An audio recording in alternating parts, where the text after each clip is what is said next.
This world was full of misunderstandings. Ever since Xiao Xiao saw the erratic footwork Xia Fei used when he controlled Xiao Xing, he had been misled into thinking that he had come across some peerless expert, while the young lady thought that it was Xiao Xiao who had mastered crafty approach after seeing Xia Fei's training score. Having mistakenly taken Xiao Xiao as that user of the one-armed Xiao Xing who massacred 101 combatants, her heart was filled with admiration. Meanwhile, the one who started all this, Xia Fei, was still in the dark about everything that had just transpired. Right now, his head was full of thoughts about his recent training. Humans would always need adversity in order to grow. Speaking of disadvantages, what could be even more disadvantageous than having to control Xiao Xing's model? Since Xia Fei could control even a handicapped model like fish in water, then no matter what trouble he might face from this point on, he could deal with it with great composure. This was a point that Xia Fei was well aware of. Exiting the training center, Xiao Xiao let out a cold snort. He recalled the young girl's awkward smile from before and began to feel very annoyed. Did she hear the grumbling of my stomach, perhaps? What a detestable woman. She shouldn't have shown up then. Xiao Xiao viciously hissed as a chilling light flashed across his eyes. People who did not understand Xiao Xiao would never understand why he had such a personality, vicious and murderous. It could not be helped. As the talented seventh master, and the clan's apple of the eye for being the only male heir, Xiao Xiao had a pampered upbringing surrounded by brocade clothes and fine food. His pride had always been unbearable even from a very young age, and not once had anyone registered in his eyes. Anyone who made him even the tiniest bit unhappy would be killed. Returning to his suite, he saw that third and fourth Zheng were dozing off on the sofa as per usual. The Zheng clan had 6 tigers, and the 6 brothers were all decent soul practitioners. In order for the Xiao clan to ensure their cherished Xiao Xiao's safety, they did not spare any expense and hired all 6 tigers of the Zheng clan, with the 6 men splitting into 3 shifts to protect Xiao Xiao 24/7. Seeing that their young master had returned, 3rd Zheng and 4th Zheng hurriedly got to their feet and received him, only for Xiao Xiao to show them an ugly expression. Do you two know who that detestable woman on board the Mammoth is? The 2 brothers were slightly taken aback. The fact that Xiao Xiao would ask them about her meant that she was no ordinary woman, but someone of significance who was staying in a secret suite, too. 3rd Zheng frowned. Young Master Xiao, the young miss from the Venus of Eternal Night, occupies the suite right next to us, but Zesser Night is only 14. I doubt that she's that detestable woman you're talking about. Zesser Night? From the Venus of Eternal Night. Xiao Xiao clarified disapprovingly. 3rd Zheng answered, yes. She's the youngest lady from the clan known as the Venus of Eternal Night. She's precisely who I'm talking about. Xiao Xiao snorted in derision. How unlucky for me to have bumped into such a detestable woman. The Zheng brothers attended to him, even as they wondered just how Zesser Night had annoyed Xiao Xiao. It could not be helped. The 7th young master was a petty individual. He would always blame or vent on others for his unhappiness whenever he was feeling down. These 2 men had long been used to this. In the training center, Zesser Night looked like a naive girl as she stared at the shocking data Xia Fei had achieved. She held her head precariously with one hand. Young miss, it's about time. Today's lesson, the stout man, who was waiting outside, called in a severe tone. Though he did not enter the training room, he could still use the monitoring system to observe her every move. Zesser twisted her lips and very reluctantly pushed the reset button, which promptly wiped away Xia Fei's results from the screen. Zesser sighed, seemingly very unwilling to do so. A score of 91 points. To think that Xiao Xiao would have such an impressive movement technique. Zesser thought inwardly. Achoo! All of a sudden, Zesser sneezed wildly. She took out a handkerchief to wipe her nose as she mumbled, strange. Just who was talking about me? The Mammoth, in the dining hall. It was not yet the time for breakfast, so hardly anyone was in the dining hall. Xia Fei and Fuchen sat in a corner. Around them were a few early birds. What? Are you still thinking of your simulation training last night? Old Fuchen asked with a smile when he saw that Xia Fei was still preoccupied with his thoughts. Xia Fei nodded. Yeah, a movement technique is still just a movement technique, but most of the time, soul power is the main focus of a battle, so I was thinking, if I encounter a truly powerful opponent, I'll probably have difficulty emerging victorious with just my movement technique. I'll need to uncover Xiaoxing's soul battle potential. Fuchen was surprised, asking, I thought you're only playing around with Xiaoxing's model. What? Are you thinking of using it today too? Xia Fei shrugged. What's so bad about it? This is no different from doing long jumps with sandbags tied to your legs. The moment I remove the limitations, I'll of course end up jumping even further and higher. If I use a powerful model, I won't experience such an elevation. Fuchen beamed. He very much admired Xia Fei's personality of taking challenges head-on. Originally, he had planned to find a weak model for Xia Fei's use, but this young man had coincidentally ended up with the weakest model, Xiaoxing.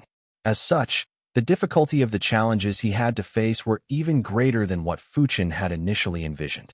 Given how Xia Fei did not intend on giving up despite the setback, it was clear that there was a heart that would not admit defeat beneath Xia Fei's innocent look. That's fine, too. If you can master the Xiaoxing model, it'll definitely benefit your movement technique and soul arts, but there's no need to force yourself.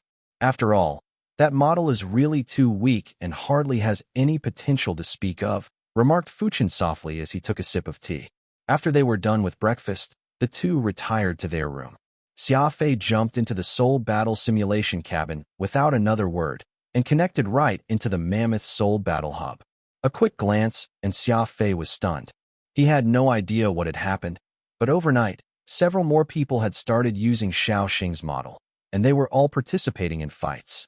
The only difference was that these users of the model had weak cultivation, so they only made a mess by using the one-armed Xiaoxing, a model that required overwhelming control. Fuchen burst out laughing. These people saw you using Xiaoxing, and so they're now copying you. What a joke. Don't they know just how difficult it is to use that model? Quickly look. The one-armed Xiaoxing has appeared. A voice in the great hall echoed about. Very soon, everyone's gaze focused on the large screen as they watched a skinny figure with only a left arm appear. Honestly speaking, though Xiaoxing was not a good model to use, its appearance was rather good-looking. With its thin body and sharp eyes, he looked like a legendary one-armed phantom. As someone who had managed to survive after being severely injured by a soul art, the tenacity inherent in Xiaoxing's bones were apparent for all to see, and this made him quite similar to Xia Fei. Would anyone challenge him? I didn't think so, as reality has already proven it. Of all the rank 1 soul battle system users, there's no one who can win against Xia Fei.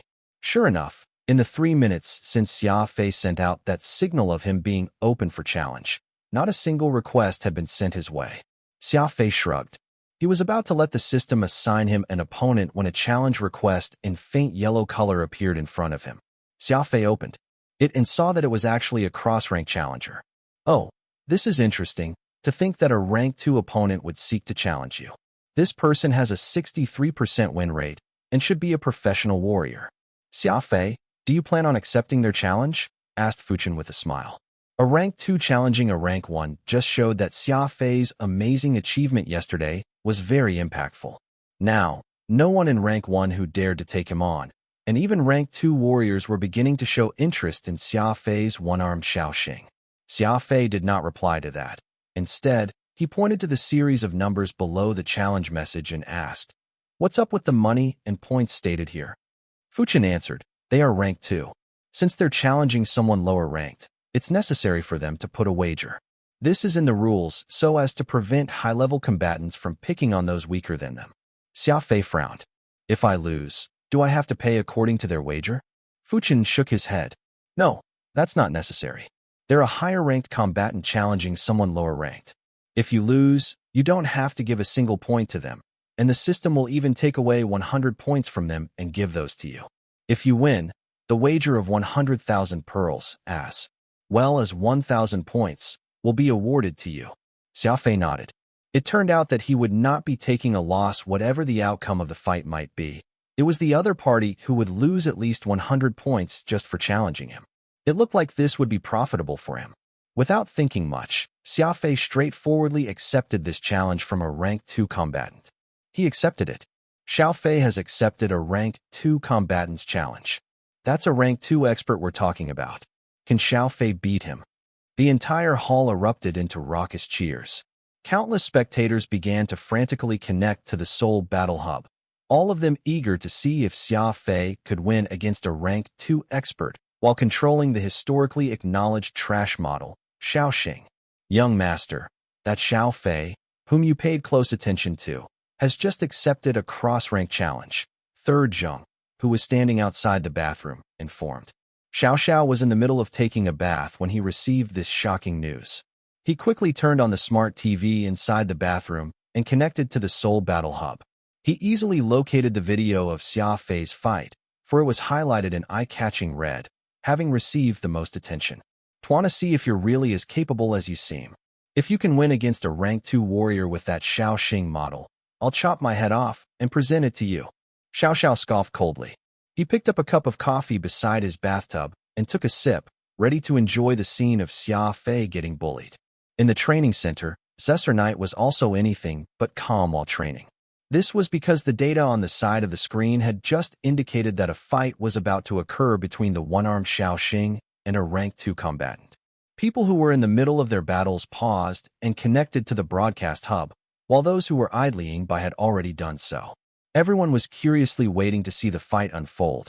After all, a rank 2 combatant taking the initiative to challenge a rank 1 combatant was very rare, not to mention when one was using the one-armed Xiaoxing. These two factors put together were enough to attract plenty of eyes to this fight. With her slender fingers, Zesser tapped on the screen to connect. This was when a knock came at the door. "Young miss, you're not done with your training for today." Zesser bit her lower lip and replied in a soft voice. "Uncle Savatu, this is a crucial fight. Let me rest for a bit, please." Her voice was soft. The stout man Savatu was somewhat taken aback by it. As her distant uncle, his strictness to the girl was swallowed by his deep concern for her well-being. Seeing how pitiful she looked and the showdown that was being broadcasted on the screen, Savata sighed. "Okay, deal. No other exceptions." "Thank you, uncle." Zesser was delighted as she quickly adjusted the screen maximum. "Wow, the 7th Master Xiao looks so cool." Zesser raised an eyebrow livelily, her eyes glistening in awe. What a silly lady, to have mistaken Xia Fei for Xiao Xiao. "Wow, 7th Master Xiao looks so cool." Zesser Knight raised her eyebrow livelily, her eyes glistening in awe. Savatu, who was now standing next to her, frowned. "That may not be Xiao Xiao. The Xiaos are famous for being soul eaters. I've never heard of them having an ultimate movement technique like this. Besides, soul practitioner clans mostly focus on ranged battles, and the Xiao clan is no exception. I don't think they're the sort to spend a lot of time practicing close combat." Zesser continued to watch foolishly as Xia Fei controlled Xiaoxing, absolutely unconvinced. Every major clan out there will always have some hidden secrets. And who's to say that the Xiao clan doesn't have a secret movement technique? Not any random person has access to this training center, so who else could it be aside from Xiao Xiao? Savata decided not to make any further comments.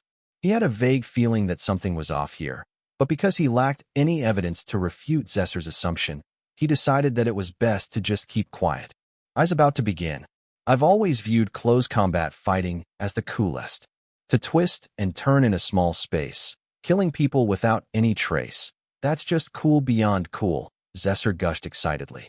Just like how women on Earth enjoyed chasing after stars, the Alpha Universe's ladies liked warriors with unusual potential, choosing to obsess over weapons rather than clothes.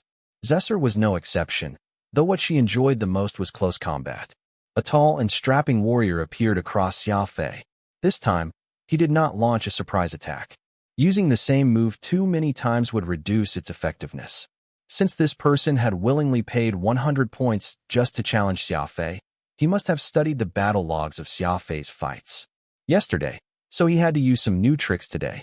From his opponent's data, Xia Fei learned that this challenger was also an incognito account under the alias Qiandu and was currently using a rank 2 model. Qiandu was slightly startled. He seemed not to have expected Xia Fei to remain so composed, neither taking the initiative to attack nor adopting a defensive stance.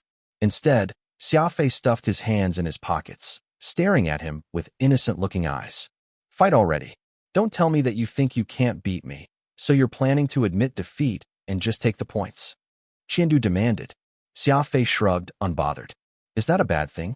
Earning 100 points by losing to someone once isn't a bad trait. That's improbable. I won't let you have it that easy. Qiandu cried inwardly, a stern expression on his face. Those who watched Xia Fei's battles yesterday would know that this smiling young man was actually a very sinister person. All 101 opponents had been killed by his hand, yet he was showing no signs of a will to fight today. There was surely a scheme afoot. Qiandu could not help but feel nervous, wondering just what sort of trick Xia Fei would pull to deal with him. Suddenly, he looked at the countdown timer on his display and saw that there were only 2 minutes left. At the exact moment when he raised his head, Xia Fei struck. Indeed, time was money. It was Qiandu who had challenged a lower-ranked combatant, so if he failed to kill Xia Fei within 3 minutes, it would be considered his loss. Xia Fei had simply been stalling for time. Since Qiandu had uncovered Xia Fei's ploy, there was no sense for Xia Fei to keep on waiting anymore, which was why he leveraged on the moment when Qiandu was distracted and made his sudden move. Drag slash. His steps were light and strange. Xia Fei only took 2 steps and miraculously appeared in front of Qiandu.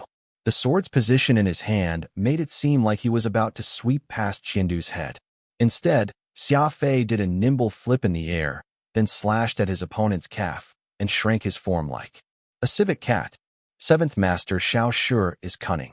Zesser was surprised. She cheered. First, he tried to stall for time. It'd be great if the enemy fell for it. But the moment it failed, and while the opponent was distracted, he struck without warning. It's really quite the comprehensive calculation. Zesser Knight cheered, but even more people had the color draining from their faces. They were shocked to see Xia Fei's speedy transition from calmly standing on one spot to launching a powerful attack. It was truly difficult to guard against this sort of surprise attack. It was a typical style of cunning, which meant that a fatal blow could be delivered any time and any place. Well struck, Qiandu bellowed. Soul-extinguishing light. Swoosh. A circular arc of light suddenly soared upward, enveloping Qiandu and everything around him at that moment. This was soul-extinguishing light, and Qiandu's model right now was not a soul hunter, but an even stronger soul eater. Instead, Xia Fei furrowed his brows slightly. There was no way for him to continue in the trajectory of his cleave anymore, because his opponent had just unleashed soul-extinguishing light. Given how his sword was not a soul weapon, the best he could do was injure Qiandu. There was no way for him to ensure his death. His mind raced at superhuman speeds. Xia Fei barely had hundredths of seconds to think, for that was the time it would take for the soul-extinguishing light to explode. This move was not so simple as protecting Qiandu. Using one-armed Shaoxing, there would be no way for Xia Fei to block this large AoE attack, nor would it be possible for him to escape by relying on speed. The situation was not looking good for him. Suddenly, the comers of Xia Fei's lips curved into a slight smirk. He then ducked to Qiandu's back, reached out with his model's left arm, and actually inserted it into Qiandu's soul-extinguishing light. Oh no! Xiao Fei's arm is doomed. The spectators gasped in horror. Xiao tightened his eyebrows as he continued to soak in the bathtub. Meanwhile, Zesser in the training room held her mouth with both hands in her fright. This was when something inexplicable happened. Xia Fei's left arm, which was deep in the soul-extinguishing light, unleashed its own attack, and it was none other than the common soul art of soul hunters, Soul Shade. Rumble. A half-soul shade came out and directly penetrated Qiandu's body. Meanwhile, the only left arm of Xia Fei's model turned into ash thereafter. Still, though Xia Fei's model had lost his only arm, he had managed to exchange it for Qiandu's life. Xia Fei was drenched in sweat. Soul-extinguishing light lived up to its name, all right. Forget the physical pain he felt from losing an arm. It even wounded Xia Fei's soul deeply. Thud. That sturdy body loudly collapsed on the ground, with a final shout escaping Qiandu's lips. How? How could it be? The entire exchange had lasted no more than a second before the match was over. Hurrah! The great hall erupted into tumultuous cheering. Those who knew what to look understood that Xia Fei had gambled with his life to secure the victory, while those who were none the wiser had still joined the buzz. No matter what, Xia Fei had still used the historically most useless model, Shaoxing, to beat a rank 2 soul eater combatant. It was something worthy of celebration nonetheless. It was just that no one had expected that the sinister and cunning Xia Fei from yesterday could actually be so steel-hearted and wild. In the bathroom, the expensive marble bathtub had been smashed into pieces by Xiao Xiao, and water streamed all over the place. He leaped up with a livid expression and shouted, "No way! I wish to experiment with it more." How was he able to use that trash Xiaoxing to beat a rank 2 warrior, while I couldn't even master it? I'm unconvinced. I simply won't resign myself to it. On the other side, Zesser was first stunned before she cheerfully beamed. How cool. Xiao Xiao is so cool. Zesser Knight's uncle Savatu, her chief bodyguard, was nowhere as excited as Zesser. He was thinking, that's not like him at all. I really couldn't tell that Xiao Xiao would be such a vicious person. Don't most young masters of major clans cherish their lives a lot? To have put his life on the light without any thought. How was that 7th Master Zhao style? Have I really misjudged him? Those who had watched the fight reacted differently. Some showed skepticism, others cheered, while the rest could not move on from their shock. As for the main protagonist, he was currently deep in thought.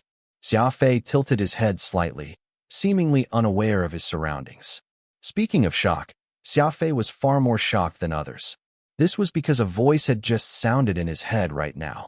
The Tier 1 soul chain has been unlocked, now entering the advancement process. Immediately after, Xia Fei sensed his Xiaoxing model undergoing a surprising change. His originally injured body was being repaired bit by bit.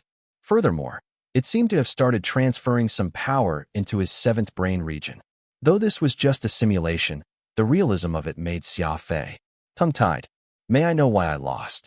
Could you give me an honest answer?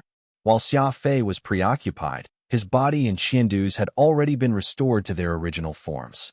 Qiandu, who was sitting on the ground in his chagrin, had just asked for input with his head down. Xia Fei came back to his senses, and seeing how sincere this man acted and how he was genuinely asking for advice, Xia Fei smiled and replied, "Because your instincts were geared toward defense."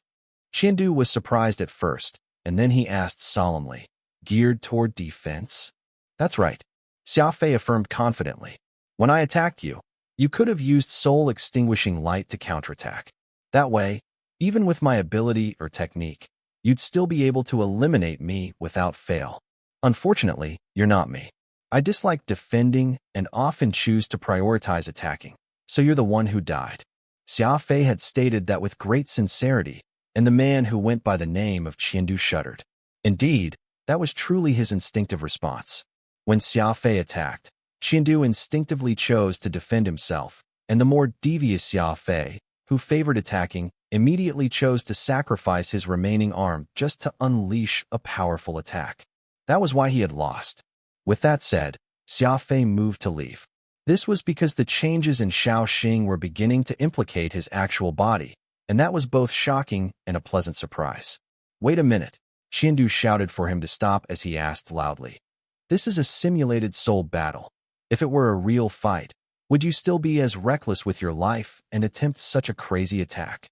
With a smirk, Xia Fei answered softly, "To me, there's no such thing as a simulated battle. As long as it's a fight, then it's to the death." Whoosh. After saying that line, Xia Fei immediately exited the system, leaving Qiandu and the spectators of this match mulling over his parting words. As long as it's a fight, then it's to the death? Xiao Fei is really strong. What an indomitable spirit. Well said. None of us should treat these soul battles as mere simulations, but should think of them as actual combat. The entire Great Hall was ebullient. All of the mammoth was ebullient. What did it mean to be a warrior with steel running through their veins? What did it mean to be crazy? That was it. In the training center, Zesser had sat on a chair and cheered loudly. "So cool. 7th Master Xiao has such a distinct temperament. He's the best." Everyone was greatly affected by Xia Fei's steel-blooded mentality, but it was too bad that the instigator himself heard none of it. Even after he had exited the soul battle simulation system, Xia Fei was still frowning. He hurried into his room and shut the door behind him. Fuchen had no idea what was going on and merely looked on, dumbfounded. Advancement complete. Proceeding with binding now. He had already left the soul battle system, yet its mechanical voice still echoed in his mind. This was simply inconceivable. Xia Fei's expression slowly got more serious. Model serial number EDC 9923455654, and Soul Battle ID 30-418FF9750 successfully bound. That cool, mechanical voice said this in Xia Fei's head. Xia Fei furrowed his brows and wondered, just what is going on here? Did the system forcefully bind me to the one-armed Xiaoxing? Xia Fei hurriedly exited the room and returned to the Soul Battle simulation cabin. Fuchen curiously joined him to watch, and even Radix poked his head out despite his dislike for the gourmand. There was also that unknown immortal soul in Fuchen's soul weapon. It also looked at Xia Fei. Turning on the system, Xia Fei discovered that his simulation cabin had a display of Xiaoxing's model. He hurriedly chose to take control of Xiaoxing, only to discover that this Xiaoxing was different from the Xiaoxing he had chosen at rank 1. At the very least, this model did not appear to be as frail and skinny as the one before. Xiaoxing got promoted? Exclaimed Fuchen. Xia Fei shook his head. How would I know? To think that the Soul Battle Simulation Company has such a design, where there are special conditions that can let the models get promoted. Fuchen nodded. The Soul Battle Simulation Company is rather secretive, its strength unfathomable. Perhaps it's secretly designed such a process. It might be due to no one ever succeeding in activating this function of Xiaoxing before that no one has learned of it yet. This is an opportunity. The Xiaoxing model is hard to use, but the more difficult it is, the more beneficial it is for your training. From my observation, the first soul mark in your brain region is already very stable and mature. So while your body has yet to recover fully, making it impossible for you to fight with others, this won't affect your upcoming spiritual training. This soul mark you have serves as a solid foundation for your cultivation. Whether you're training the soul path or spirit path, your first soul mark is the most important, as it will determine your future trajectory. A stable soul mark is no different from having a solid foundation, giving you more room for growth and advancement in the future. Honestly speaking, the degree of stability that you have with your soul mark is shocking. After all, orthodox spiritualists like us have unrestricted soul spirits, the type that allows us to make high-speed corrections and adjustments while being used. The more stable the foundation we have, the faster we can use it, and the greater the effect. Fuchen went on in great detail, all just to emphasize the importance of having a stable foundation and the benefits of Xiaoxing's model to Xia Fei. What Fuchen said isn't wrong. The first soul mark is indeed very important. Also, this Xiaoxing model must have some hidden capabilities. Why don't you carry on with using him? Find out just what hidden tricks it has and what degree you can improve it to. It had been days, and this was actually the first time Radix spoke in favor of Fuchen. As time passed, it seemed like both parties' distaste for each other was slowly fading. Actually being able to improve his soul mark through the soul battle simulation?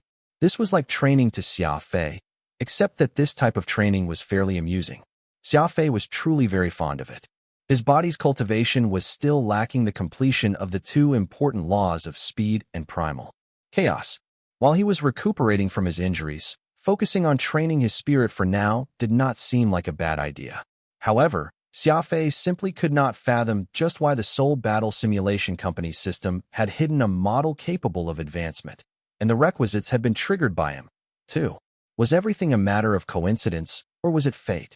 In the Great Hall, those soul battle aficionados were still waiting.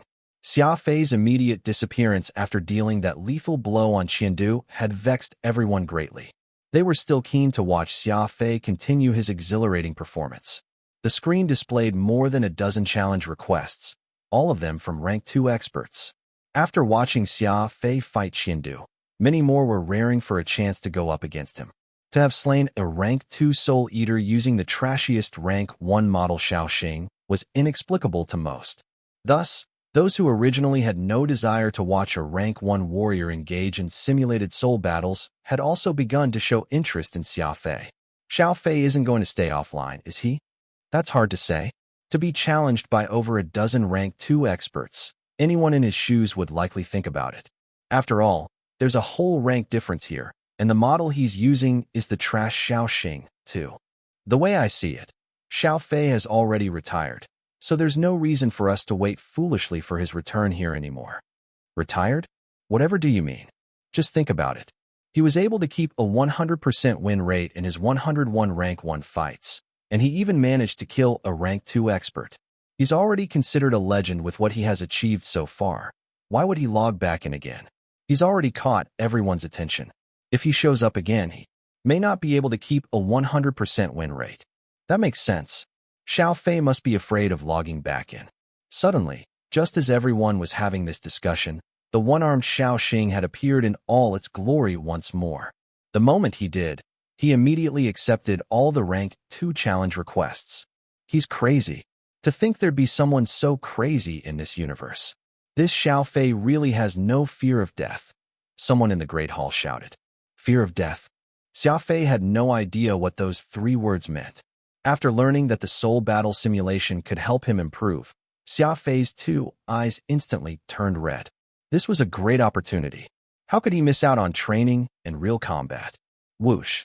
The system quickly sent him his first opponent, and just as this person moved to greet Xia Fei, Xiaoxing's only arm pointed right at him, an imposing aura radiating. Swallowing a mouthful of saliva, even a fool could tell that Xia Fei was being extremely serious. He was determined to have a fight to the death with his opponent. The light turned green and the battle commenced. Xia Fei did not hesitate in the least and went charging out, demonstrating his either you die or I live attitude. Law Realm. Avril and Xiao Yu arrived in the dark space under the protection of the Skywing clan's Xia Guanghai. They were here to visit Xia Fei's exclusive demon chrysalis, Little Goldie. Ever since Xia Fei went to the Alpha Universe, Little Goldie had begun ramming his head at the node between the dark space and Alpha Universe, which was also sealed like the conventional space.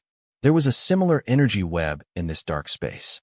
Avril knew that Little Goldie was Xia Fei's friend, so she felt worried that this silly creature would do something outrageous. Compared to the crafty furball, Little Goldie was evidently a simple-minded creature. Perhaps it was this reason that made the demon chrysalis even more endearing. Little Goldie sure is loyal. It hasn't eaten or drunk properly ever since Brother Xia departed from the Law Realm. It's also gradually becoming smaller.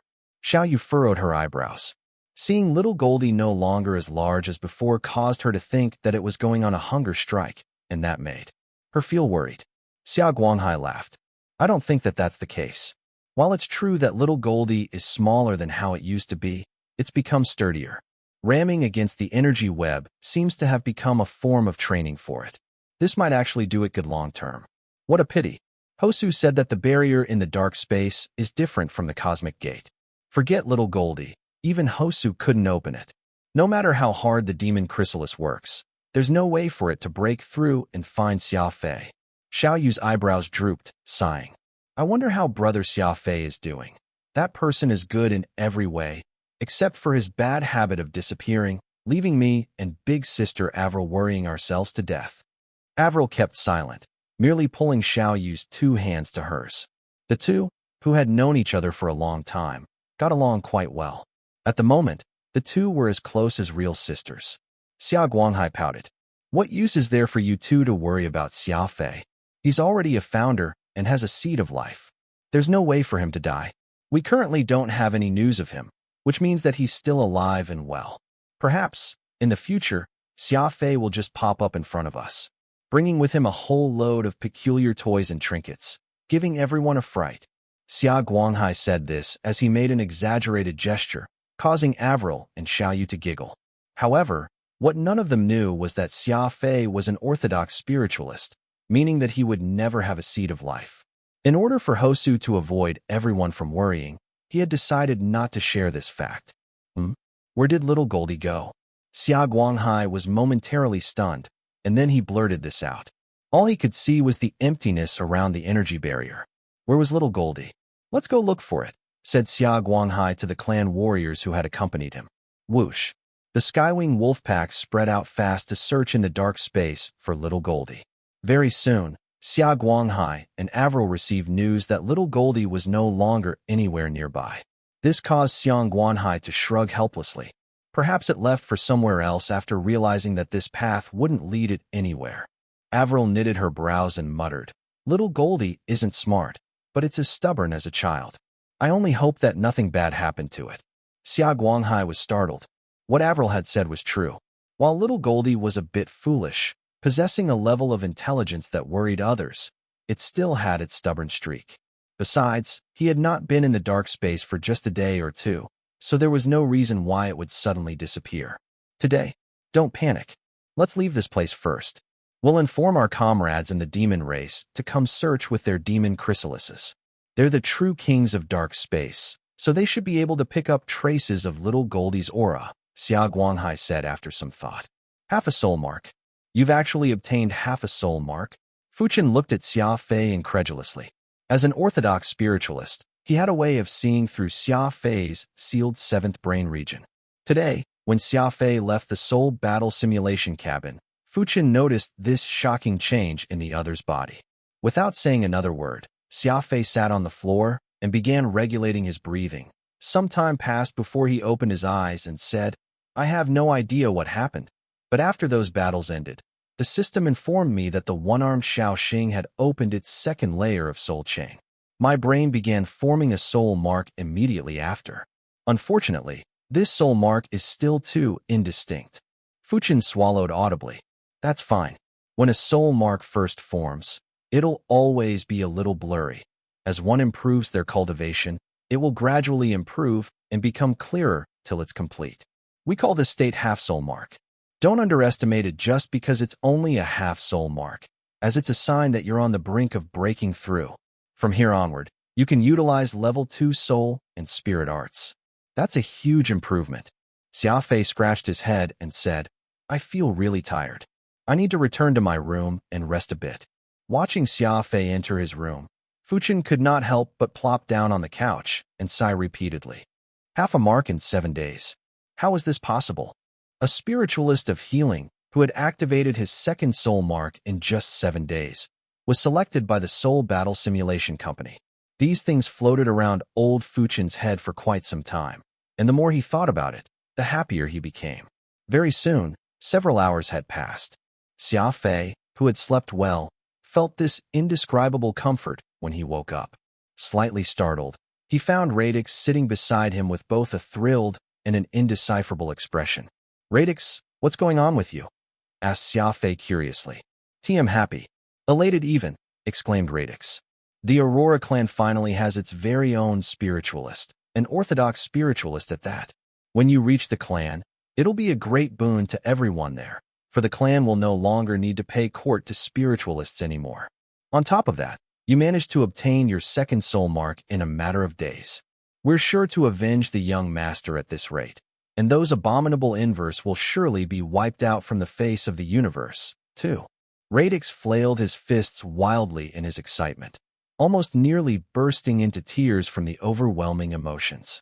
Xia Fei shrugged and stated matter-of-factly, Honestly, I'm not really keen on returning to the clan. Though I have their blood running through my veins, that's a clan I've not seen even once before. To me, I'm still an earthling. Besides, my grandfather was exiled by the Aurora clan.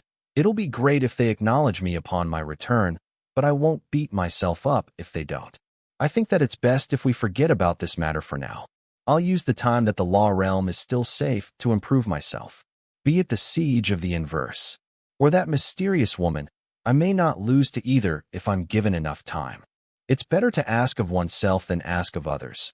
No matter how powerful the Aurora clan may be, that's really none of my business. Xia Fei had always been an independent person, and he was nowhere as naive as Radix. If the Aurorians really did have the guts, they would not have exiled his grandfather all those years back, and so Xia Fei was a little leery toward Radix's suggestion. However, who knew that Radix would begin to cry, sputtering semi-belligerently in front of Xia Fei about how the Aurora clan had only done so after being left with no choice but to eject his grandfather, resulting in the endless trouble that Xia Fei experienced. This was when he heard Fuchen's voice coming from outside. He was an orthodox spiritualist, so the conversation between the two had of course not escaped his ears. Radix is right. I think that you should pay your clan a visit. Go as your true identity and forget about getting back to the clan for now.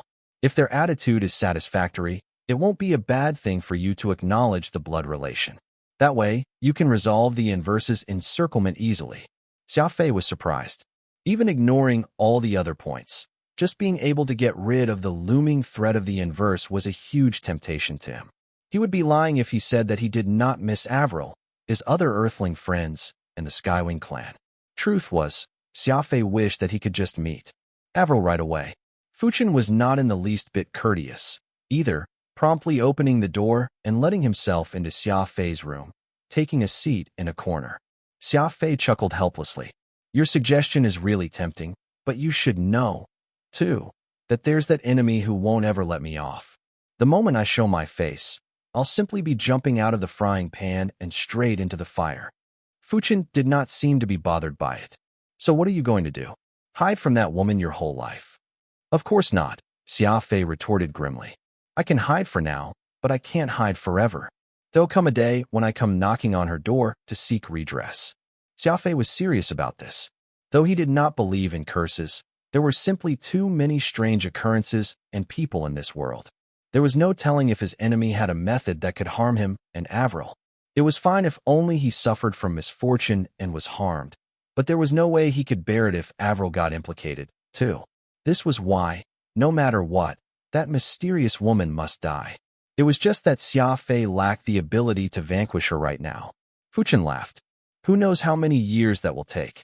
Tell you what, I have a solution right here, which will guarantee that you can sit back and relax. Xia Fei was taken aback, and he hurriedly asked, What solution? Fuchin calmly stated, The solution's very simple. As an orthodox spiritualist of healing, you're certainly able to make plenty of soul weapons that have soothing and healing properties. Right now, the number of spiritualists in the universe is on the decline. Even I here can't produce healing-type soul weapons. Honestly speaking, I came across your enemy in the past, so this old man will deign to help you deal with her. As for the price, out of all the soul weapons you will produce in the future, I ask for 30% of them. Xia Fei wrinkled his brows. That percentage meant that, for every 10 soul weapons he made, Fuchin would take 3. It was not exactly a heavy price to pay if that was all it would take to alleviate the siege on the Law Realm. Deal, Xia Fei agreed readily. Fuchin appeared to be extremely delighted. Smiling, he took out a metal manual from his spatial ring and handed it over to Xia Fei. What is this? Asked Xia Fei curiously. Oh, these are just some foundational arts for us orthodox spiritualists. Learn them properly, and in the future, if you are unable to produce high-grade soul weapons, then this elder will just take it as my loss.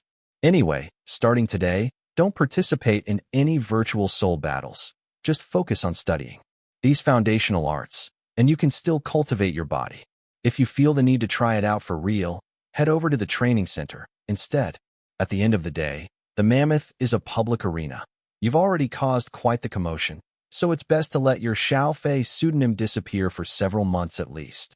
Xia Fei pursed his lips. There was no free lunch in this universe, and talking business with Fuchin was not the issue, but rather that he had to be subjected to all sorts of restrictions. Out of nowhere, the name Xia Fei had suddenly disappeared in the public's eye, such that people had a hard time adjusting to this. In the blink of an eye, 3 months had passed, and the Mammoth had arrived at the border of the Tarot Galaxy. 2 days from this moment, the long voyage of Xia Fei and Fuchin would officially come to an end. In these 3 months, Xia Fei had spent most of his time studying. Though he had not risen in level, he did manage to learn plenty of spiritualist techniques. More importantly, Xia Fei's body had not only fully recovered, but had even managed to become stronger than ever. As always, Xia Fei came to the training center. Opening the door and stepping in, he would first check the screen. All he saw was a line of message that had been left for him. You're really amazing. You've nearly perfected your movement technique in these 3 months to score 97 points. There's also your neural reaction speed. It's so fast it's impossible to imagine. Still, I don't understand why you're only doing foundation training. Are you perhaps afraid of letting me know that your soul power is very weak? The tone was as cheeky as always, and there was even an image of a little duckling drawn, sticking a tongue out at Xia Fei. This message was left by Zessernite. That girl had been coming to the training center every day to check on yesterday's records, and as Xia Fei gradually recovered, she ended up getting shocked by the improvements. The pure-hearted girl that she was ended up leaving Xia Fei messages through the system, and on the occasional days when Xia Fei did not train, the girl would ask about his physical wellness. From time to time, Xia Fei would reply with statements like, I'm fine. Was busy yesterday, so I didn't come, and so on. Xia Fei helplessly shrugged this time, muttering under his breath. What do you mean that my soul power is weak?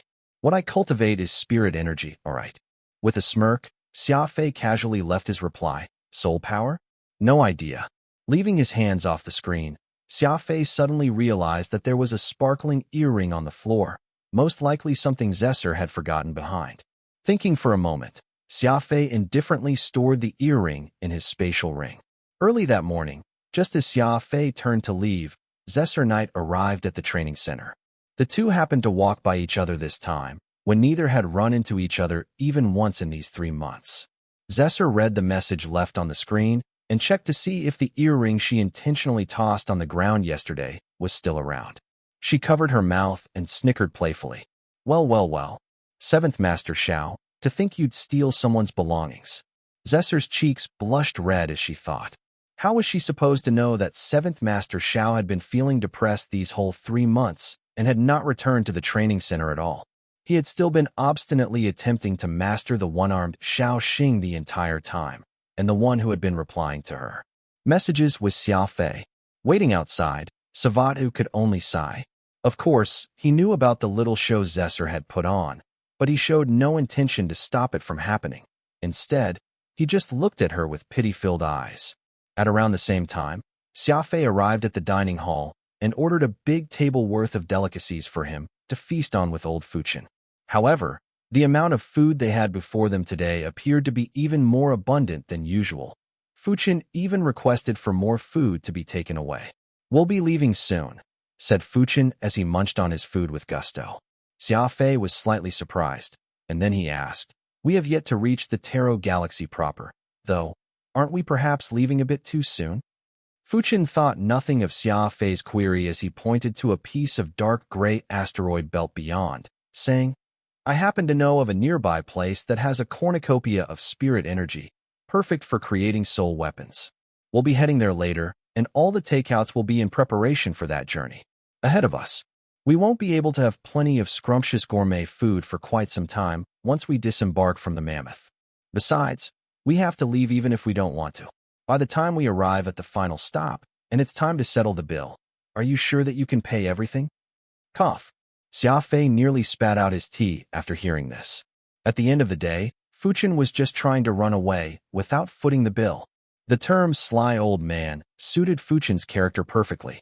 After eating and drinking freely for 3 months, the two would actually be stealing a life vessel and absconding. No one stopped them along the way, for none of the ship's crew had expected them to dine and dash. Not only did Fuchin know the life vessel's debarkation code, he even had a ready route for them to take, which showed that this plan had long been cooked up. The small life vessel gingerly landed on a green planet. From what Xia Fei could see from inside the life vessel, this planet was quite scenic. Xia Fei took a deep breath of fresh air after he stepped out of the vessel and immediately felt energized. Spirit energy is in great abundance here. Just how did you find such a place?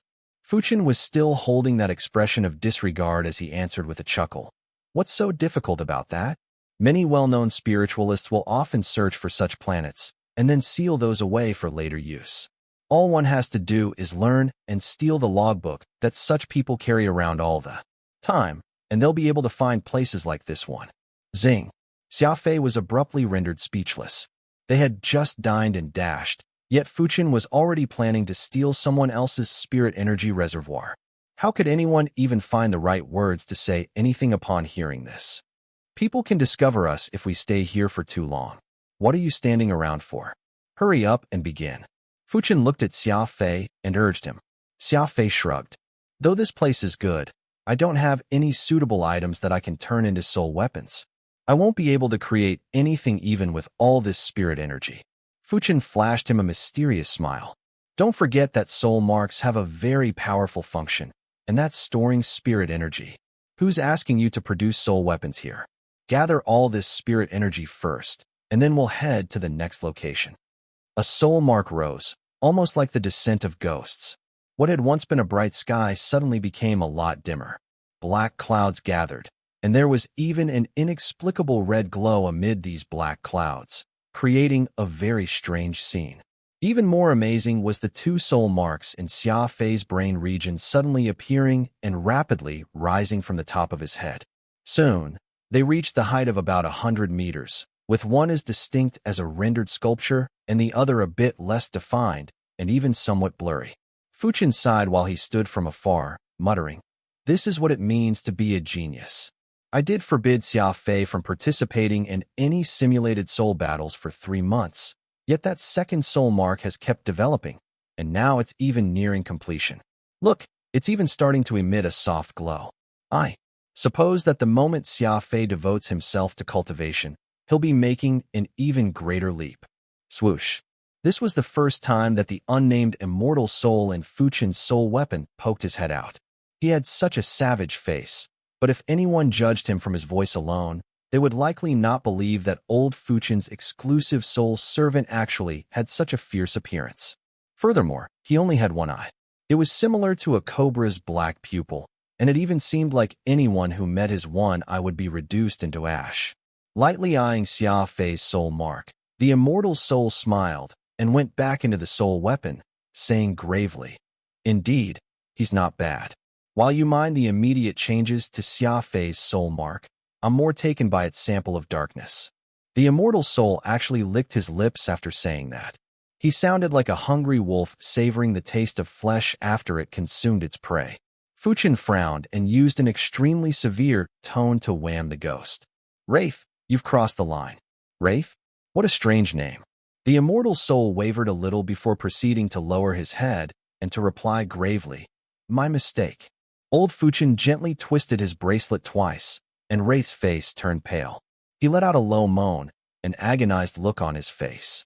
"Don't say things you shouldn't be saying," Fuchin said passively after giving Wraith a little lesson. Evidently, unlike Xia Fei and Radix, Fuchin and his exclusive soul did not share a harmonious relationship. The two would often be laughing, even using occasional words that would agitate the other. Normally, Fuchin was a capable expert, someone whom Xia Fei could not comprehend. Why would he choose an immortal soul that was not 100% loyal to him? If Xia Fei were in his shoes, this would never happen. Because in his eyes, any strength must be built upon the premise of loyalty. There was no way Xia Fei would accept someone disloyal as a companion, no matter how strong they might be. Very soon, Xia Fei's two soul marks began spinning rapidly, one clear and distinct while the other somewhat blurry, and these two make for a very peculiar sight. After several seconds, the patterns inside the soul marks also began spinning, and as these soul marks spinning accelerated, the pace that this planet's spirit energy got absorbed by his soul marks increased as well. What a powerful suctioning force. Xia Fei is like a huge sponge, taking in all this spirit energy. This is the benefit of having a solid foundation. Xia Fei's base has been very firm right from the very start, so his future is bound to be limitless. Seeing light fill up the sky with spirit energy, Fuchin became even more excited. A glint even shone in his eyes. In just 4 minutes and 15 seconds, all the spirit energy in the entire planet had been absorbed by Xia Fei. To be precise, all of it was now contained in Xia Fei's soul marks. Marvelous. Absolutely marvelous. Xia Fei is practically a very greedy vampire. This rate of absorption is simply too shocking. Wraith could not help but give this comment. Fuchin did not reply, but merely nodded slightly. Wheeze.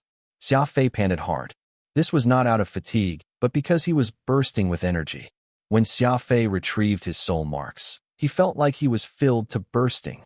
Too much spirit energy was now resting in his brain, and it seemed like they were having a lively party inside. This feeling was different from when Nirvana slew an enemy and absorbed their energy and soul. It was of such purity that words failed to describe it. Furball's eyes were trained on Xia Fei as he drooled heavily. As a holy beast that subsisted off energy, Furball loved it. When he first discovered that Xia Fei had soul power, saliva had immediately pooled in his mouth, and now that Xia Fei could also take in and store spirit energy in his brain region, Furball's ravenous appetite only got worse. Whoosh. Fuchin appeared beside Xia Fei, a big grin on his face. "How is it? The first time having spirit energy feels great, right?" Xia Fei nodded. Honestly speaking, for a brief moment just then, I felt that there's nothing I couldn't do.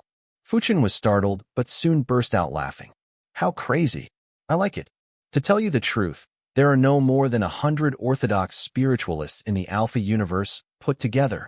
There's definitely a cause for you to be proud, and you definitely have the right to be arrogant, too. Huh. It must be because Fuchin felt that Xia Fei was a young man with a promising future, but even he showed an uncharacteristic boldness, looking at the world at large with scorn. Xia Fei furrowed his brows and then confided, "Still, when my soul marks rose then, for a moment, I had this strong desire to unleash my inner demon, causing everything to turn dark. It felt very oppressive." Fuchin was surprised at first before he asked softly, "Inner demon? You've received inner demon training before?" "Oh yes, I did." "Where from?" Fuchin asked firmly. "In the other universe, with the Skywing clan," Xia Fei answered truthfully. Fuchin shook his head. "Skywing? I've never heard of them before." Tossing his head back, Fuchin started laughing again. "Forget it. It's very common for one to receive inner demon training. The basic inner demon training will let warriors enter battle state in the shortest time possible.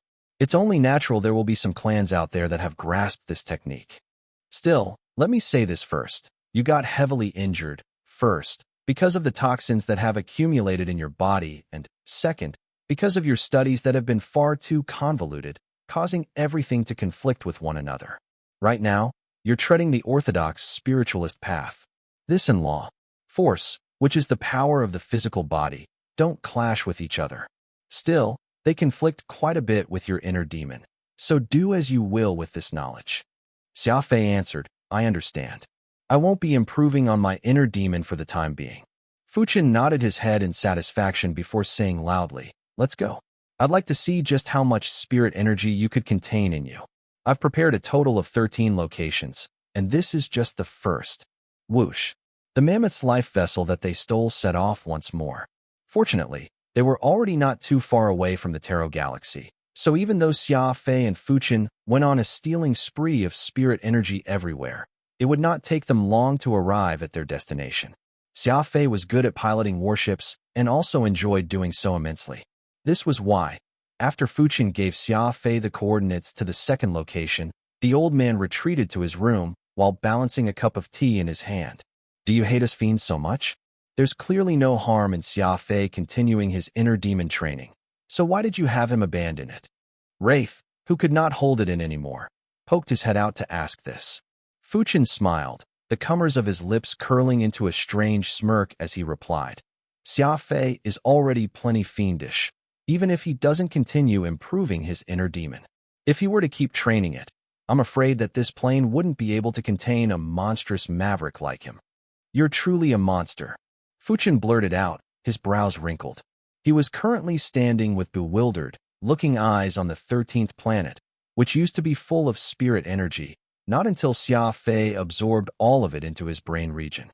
Though the spirit energy in all the 13 planets couldn't be considered top grade, they all still added up to about 70 standard spirit energy units. "You have just 1.5 soul marks. How could you absorb everything? I simply can't make sense of that." Xia Fei shrugged, replying nonchalantly, "If you're asking me this question, who should I look to for an answer?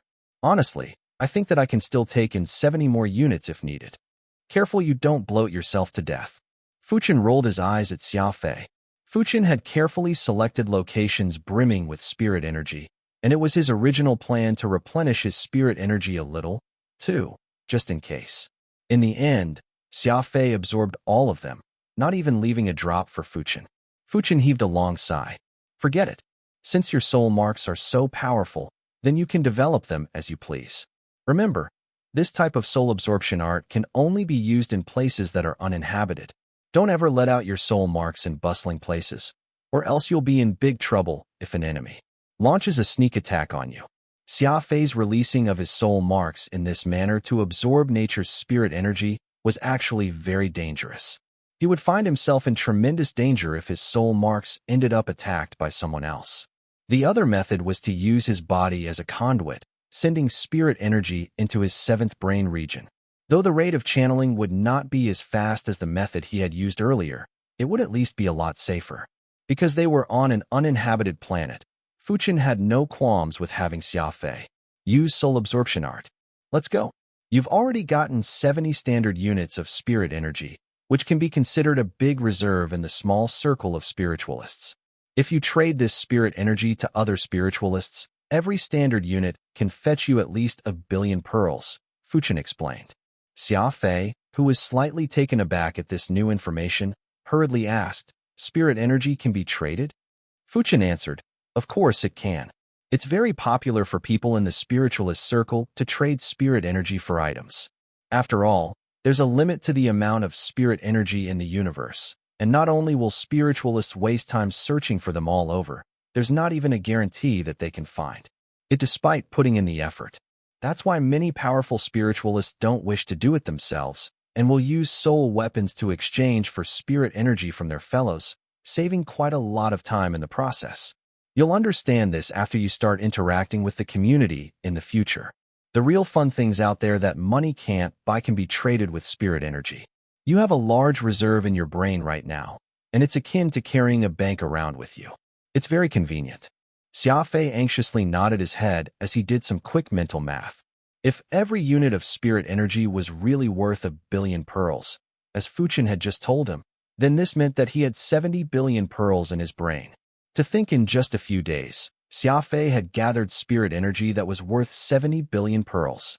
It looked like this was a profession that had quite a profitable future. All of a sudden, Asmal warship rapidly landed, and before the ship even came to a full halt, a black figure descended in haste, yelling, "Who are you people that dared to steal my spirit energy? I'll have it out with you too." Fuchin frowned. Boom. An impressive glow of light surged from Fuchin's body, which was as splendid as a supernova. "Scram!" Fuchin yelled with a stern expression on his face.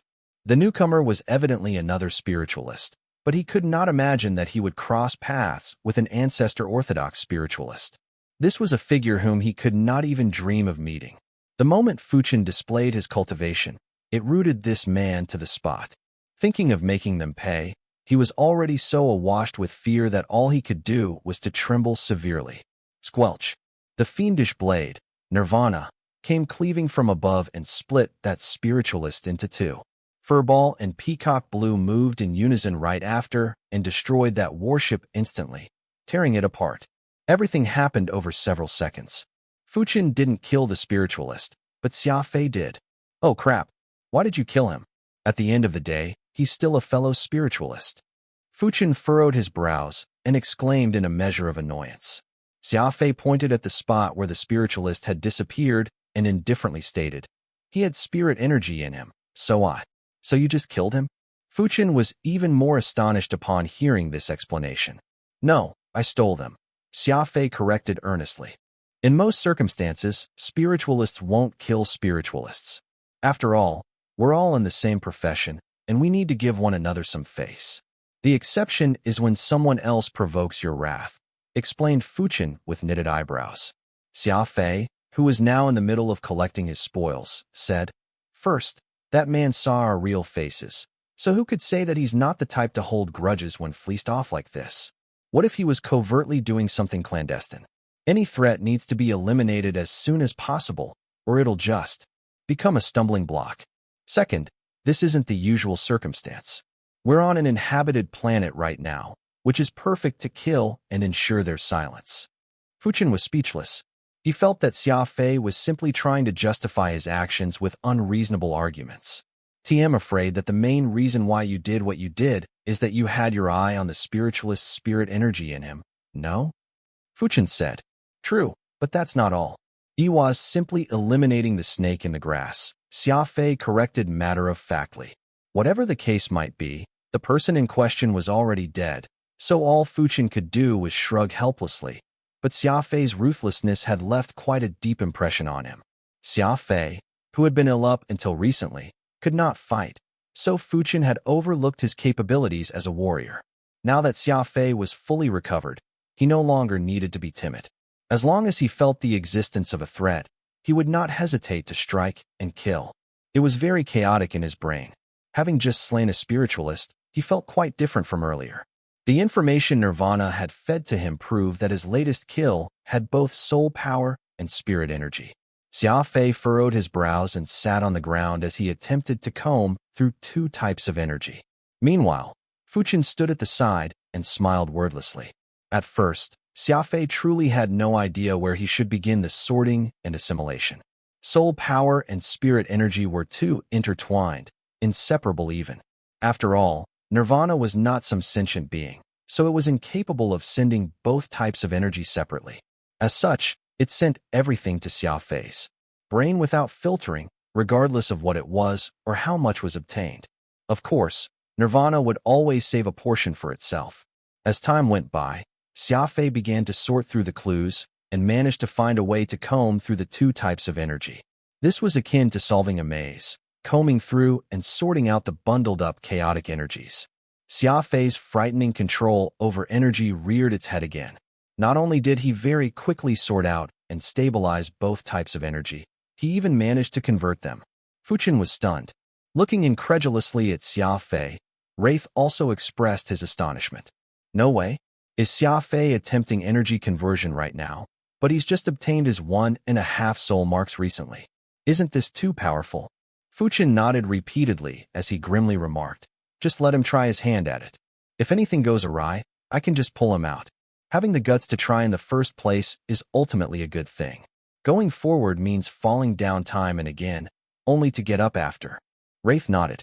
Indeed, letting Xia Fei endure some struggles is also a good thing. He's the one bold enough to attempt energy conversion despite only having 1.5 soul marks. This so-called energy conversion was, of course, the act of converting different types of energy into one. Cosmic origin energy, soul power, and spirit energy could all be considered energy, yet they were all of different nature. Origin was physical energy, while soul power was physical essence and spirit energy was the essence in all things. They could be classified from high to low, and the effect each granted naturally varied. For instance, between two warriors of the same rank and possibly even the same cultivation, with one using soul power and the other spirit energy, the warrior using spirit energy would likely emerge victorious. After all, spirit energy was the essence in all things, pure and mighty. At the moment, what Xia Fei was doing was consolidating all the various types of energy in his brain region and having them all become spirit energy. This was, of course, a very difficult feat, and there was no way to achieve this without any special training on the matter or through a powerful soul mark. Fuchen was well aware of Xia Fei's amazing talent, but he still believed that there was no way for Xia Fei to succeed. This was because Xia Fei had not accepted a word of his advice in these past 3 months of study. Moreover, at best, all he gave were mere pointers here and there. However, as Xia Fei truly started converting the different kinds of energy, Fuchen began to lose his composure. Apparently, the young man could turn soul power into spirit energy. He had succeeded in his first try? It must be noted that, though Fuchen claimed that the metal manual he had handed over to Xia Fei was just a common technique, it actually contained the essence of the orthodox spiritualist line. It described spiritualists in the most unpretentious language and complete records of the required courses for the most powerful profession in this universe. In 3 months' time, Xia Fei had memorized every word and experienced everything written. His astonishing comprehension and analytical skills let him learn without a teacher. Xia Fei had memorized the entire manual and then grasped it. Memorization was never a difficult endeavor, and even a 3-year-old who could recite 1,000 verses of poems was not that amazing. The key was in Xia Fei's comprehension and analytical ability, which transformed those dry words into discernible ideas. 12 hours or so later, Xia Fei finally opened his eyes. Tired. Though he had managed to finish the energy conversion, Xia Fei felt extremely exhausted afterward. He was only holding on through sheer willpower. It was important to give credit where credit was due. This was all thanks to Fuchen's dietary treatment. Indubitably, his food nourishment method was fairly potent. In fact, it was better than those medicinal ingredients, which were dubbed as heavenly treasures. There would be no accumulation of toxins, on top of the recovery speed not being slower when one went through the route of eating food supplements, thereby providing a strong and solid foundation. Xia Fei had not only managed to recover fully, he was even stronger than before. His strong body was also a factor as to why Xia Fei had managed to endure the process of energy conversion and could not be disregarded. Lonely managed to convert about 2 standard units of spirit energy. Isn't the rate a little too low? Xia Fei frowned as he wondered out loud. Fuchen pursed his lips. That's your ignorance talking. That's spirit energy, the most high-end energy type in existence. Be it for combat or for the creation of soul weapons, spirit energy is always the best choice. Everything in the universe has energy as the base. What you have now is the purest form of energy. Besides, you have just 1.5 soul marks. To have accomplished energy conversion on your first try is already a remarkable feat. Don't belittle yourself. As time goes by, your rate of conversion will also increase. Xia Fei nodded. He had converted all the accumulated soul power and origin energy in him from killing tens of thousands of inverse, but all it gave him were 2 units of spirit energy. Thus, it could be seen just how precious the existing spirit energy in the universe was. No wonder that spiritualist had read the moment he arrived, willing to take on Xia Fei and Fuchen at the risk of dying. Fuchen narrowed his eyes and muttered, Aurora clan? To think the legendary clan of gentlemen had actually given birth to such a monster. That's a first-rate joke that the universe cracked. Though he said it like so, Fuchen still found Xia Fei more and more pleasing to the eye. While Xia Fei was very unreasonable, ruthless, and peculiar in his style, that was all to those he deemed as his enemies. A warrior was not only right in being ruthless to their enemies, it was even imperative for them to have that quality. As for Xia Fei's tendency to get rid of his enemies' roots and all at the drop of a hat, Fuchen understood that as him being very cautious. Many times, this was how it should be. Fuchen found Xia Fei pleasing to the eye, so he could justify the latter's every action. There was no reason for it at all. Getting up, Xia Fei looked on the horizon. Are we heading to the Tarot Galaxy now? Speaking of the Tarot Galaxy's Aurora clan, Xia Fei could not help but be somewhat expectant. Hearing Hosu and Radix talk about the Aurora clan so much, including the fact that his grandfather was an Aurorian by birth, it was impossible for Xia Fei not to have any expectations. At the very least, there would be no harm in Xia Fei taking the trip to such a prosperous place in the Alpha universe. Fuchen thought about it and replied, Since you're fully recovered, why don't we find a place for you to strengthen your body's cultivation first? At the end of the day, you're a spiritualist, so your physical cultivation needs to be perfected as soon as possible. Also, I think that your holy beast is on the cusp of advancement, too. If you feed him some spirit energy, 2 units at most, he'll be ready to advance. Furball seemed to have understood what Fuchen had just said, for he turned to stare at Xia Fei with pitiful-looking eyes. Though he did not say a word, seeing Peacock Blue's completed form had deeply provoked him. Furball was also hoping that he could reach his final form as soon as possible to measure up to Peacock Blue once more. Having obtained 70 units of spirit energy from nature and converted 2 more units, Xia Fei presently had a total of 72 standard units of spirit energy, truly an impressive number. It was not impossible for Xia Fei to give Furball 2 units so that the holy beast could get promoted. After all, he had been a loyal pet all this while. The beast improving would be a great help to Xia Fei, too. 1. With his mind made up, Xia Fei nodded. Okay, I'll do as you suggested.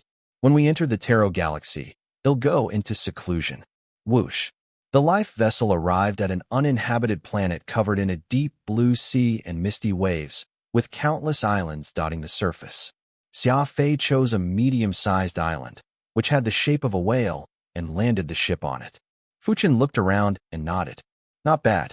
There's a mountain, a sea, and plenty of exotic animals. There's an abundance of fresh water nearby, too, so we won't have to worry about food and drink if we stay here. Xia Fei pouted. Truly, food was something that was always mentioned in every other statement of Fuchen. Xia Fei had not chosen the planet for all those aforementioned reasons, but because it was secluded and unobtrusive. Like this, no one would bother him. Visually speaking, things that were too strange, too large, or too small were very eye-catching. This island he had chosen looked absolutely mundane, as it was neither too large nor too small. It had no unique trait to speak of, thereby perfect for hiding while cultivating. Okay, you can cultivate here. I still have other matters to take care of. I'll come and find you once I'm done. Fuchin departed on the ship after saying that, leaving Xia Fei to begin his 3-month-long cultivation in total isolation. Fresh. Everything felt very refreshing. Walking on the streets of one planet in the Tarot galaxy, Xia Fei was dazzled by everything he saw around him. We frequently visited this diner with the young lord back then. To think it would still be around.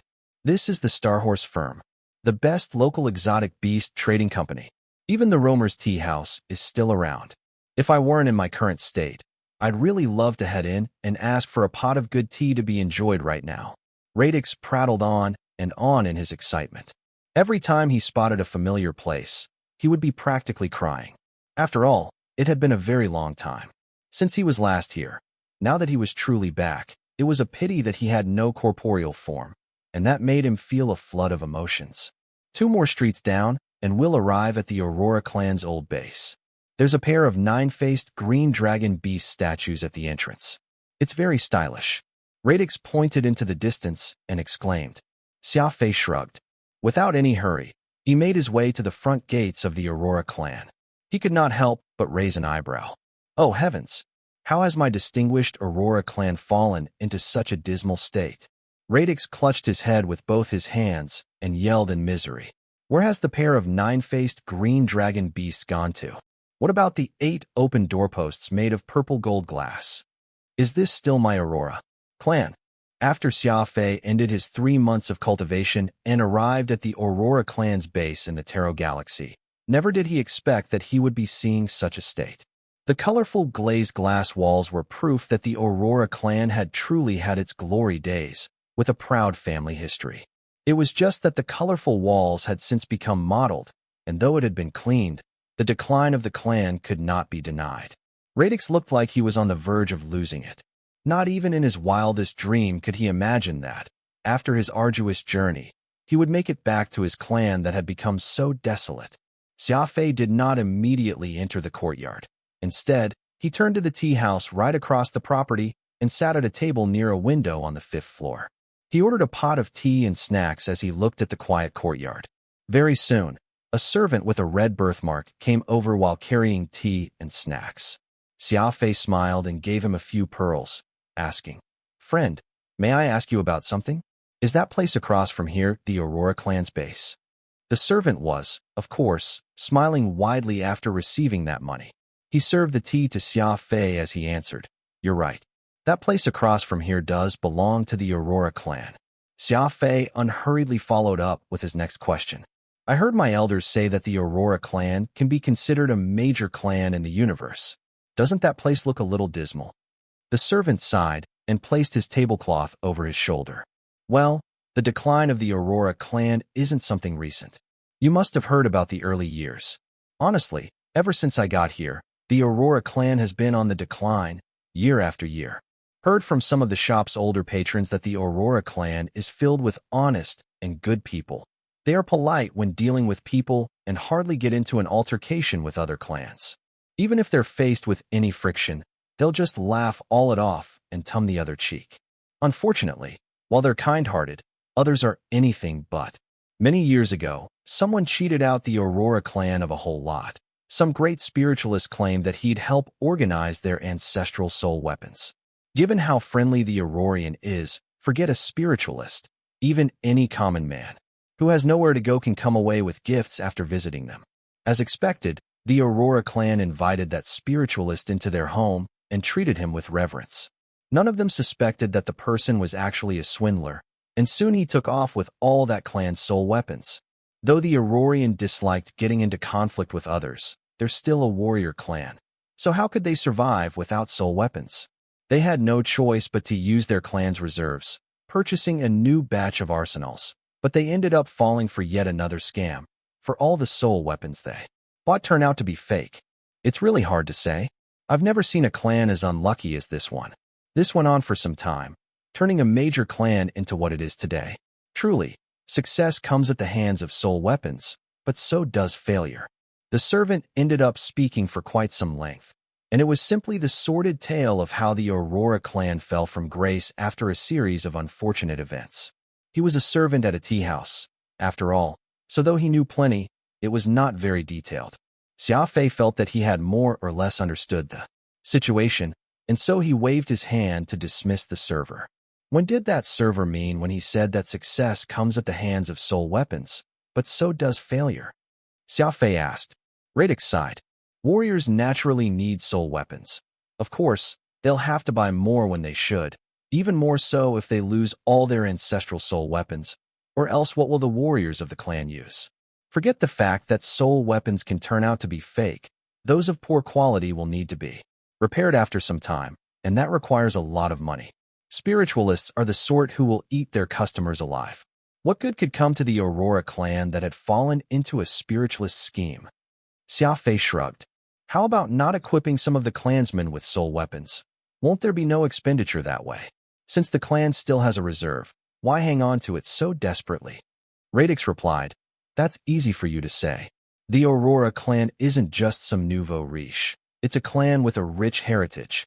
It's renowned. How could a clan like that not equip their warriors with soul weapons? How would they have the face to walk down the streets at that rate? Xia Fei slowly understood. It turned out that the Aurorian had an arsenal of top-grade soul weapons, which were passed down from one generation to another. Once the older generation retired, their soul weapons would be handed down to their descendants, and so on and so forth.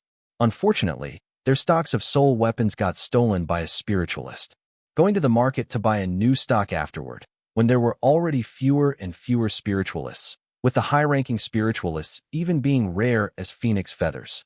How would there be any readily available soul weapons that could be bought? More often than not, soul weapons were something that money could not buy, using the clan's fortune to buy batch after batch of fake or lousy soul weapons, buying a new one if they turned out to be fake, inviting spiritualists to repair their newly bought weapons of poor quality. How could they not end up burning through their money like that? Since it had gone on for quite some time, the distinguished Aurora clan's fortunes ended up getting drained by the hateful spiritualists, resulting in the clan's steady decline. No wonder Fuchin despises the average spiritualist so much. Turns out that those people are actually so greedy. Xia Fei took a sip of his tea and commented. Radix was feeling miserable. Of course they are. In fact, they're practically vampires. Even getting them to repair a level 1 soul weapon will cost several million pearls. In addition, they will often not repair the soul weapons fully in order to keep coming back, cheating the clients of their money. A soul weapon breaking again after several months. Of course, it'll continue to cost money. No matter how large a clan might be, that's the fate it would inevitably have to keep going back and forth with. Xia Fei was rendered speechless. Equipment and money were the two lifelines of every warrior. Which warrior out there was not made with real money? There was the old saying, the poor are rich in martial arts. The warrior's path had always been the license of the rich. The Aurora clan, which originally had its inherited fortune, was not in any danger of running out. Now, this monetary backing was gone. So, of course, there would be no way for them to carry on their huge clan's business anymore. Radix stared at Xia Fei with pitiful-looking eyes, causing the latter to feel very uncomfortable. The meaning of this gaze could not be any plainer.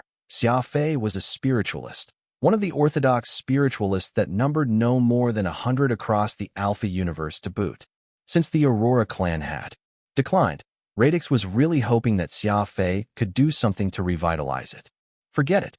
Let's first think of a way to get into the Aurora clan, and then we'll decide after, said Xia Fei as he lit a cigarette. After 3 months of grueling cultivation, Fuchin dropped Xia Fei off at the Tarot Galaxy and left. He instructed him repeatedly not to act recklessly. In the event that his nemesis saw through his identity, he would be in great danger. Everything would have to be put on hold until his return.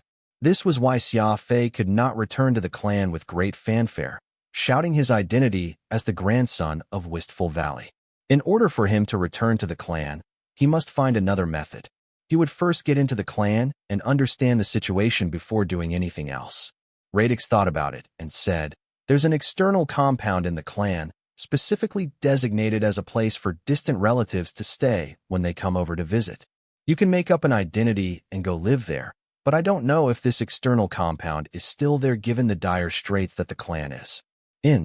Inquiring from the tea house servant, it turned out that the external compound was still around.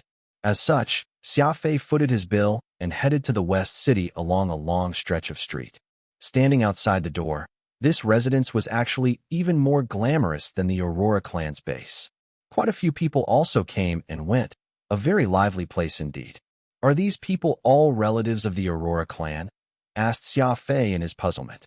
There were actually several good-for-nothings among the crowd, yelling and drinking as they entered the premises, each with a flushed face, looking like they were living the good life.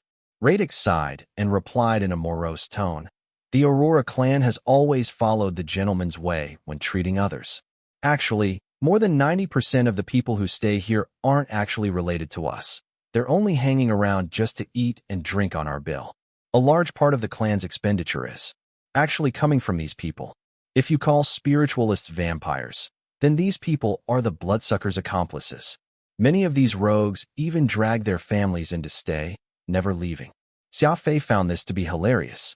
How could this be considered the gentleman's way? This was more like the way of a cuckold.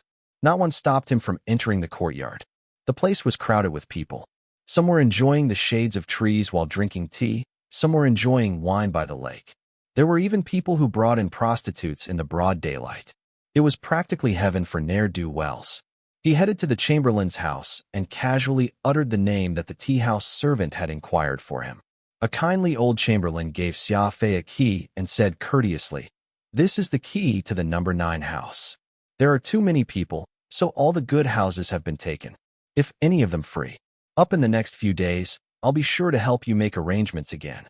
Xia Fei furrowed his brows as he took the key. No wonder the Aurora clan was in decline.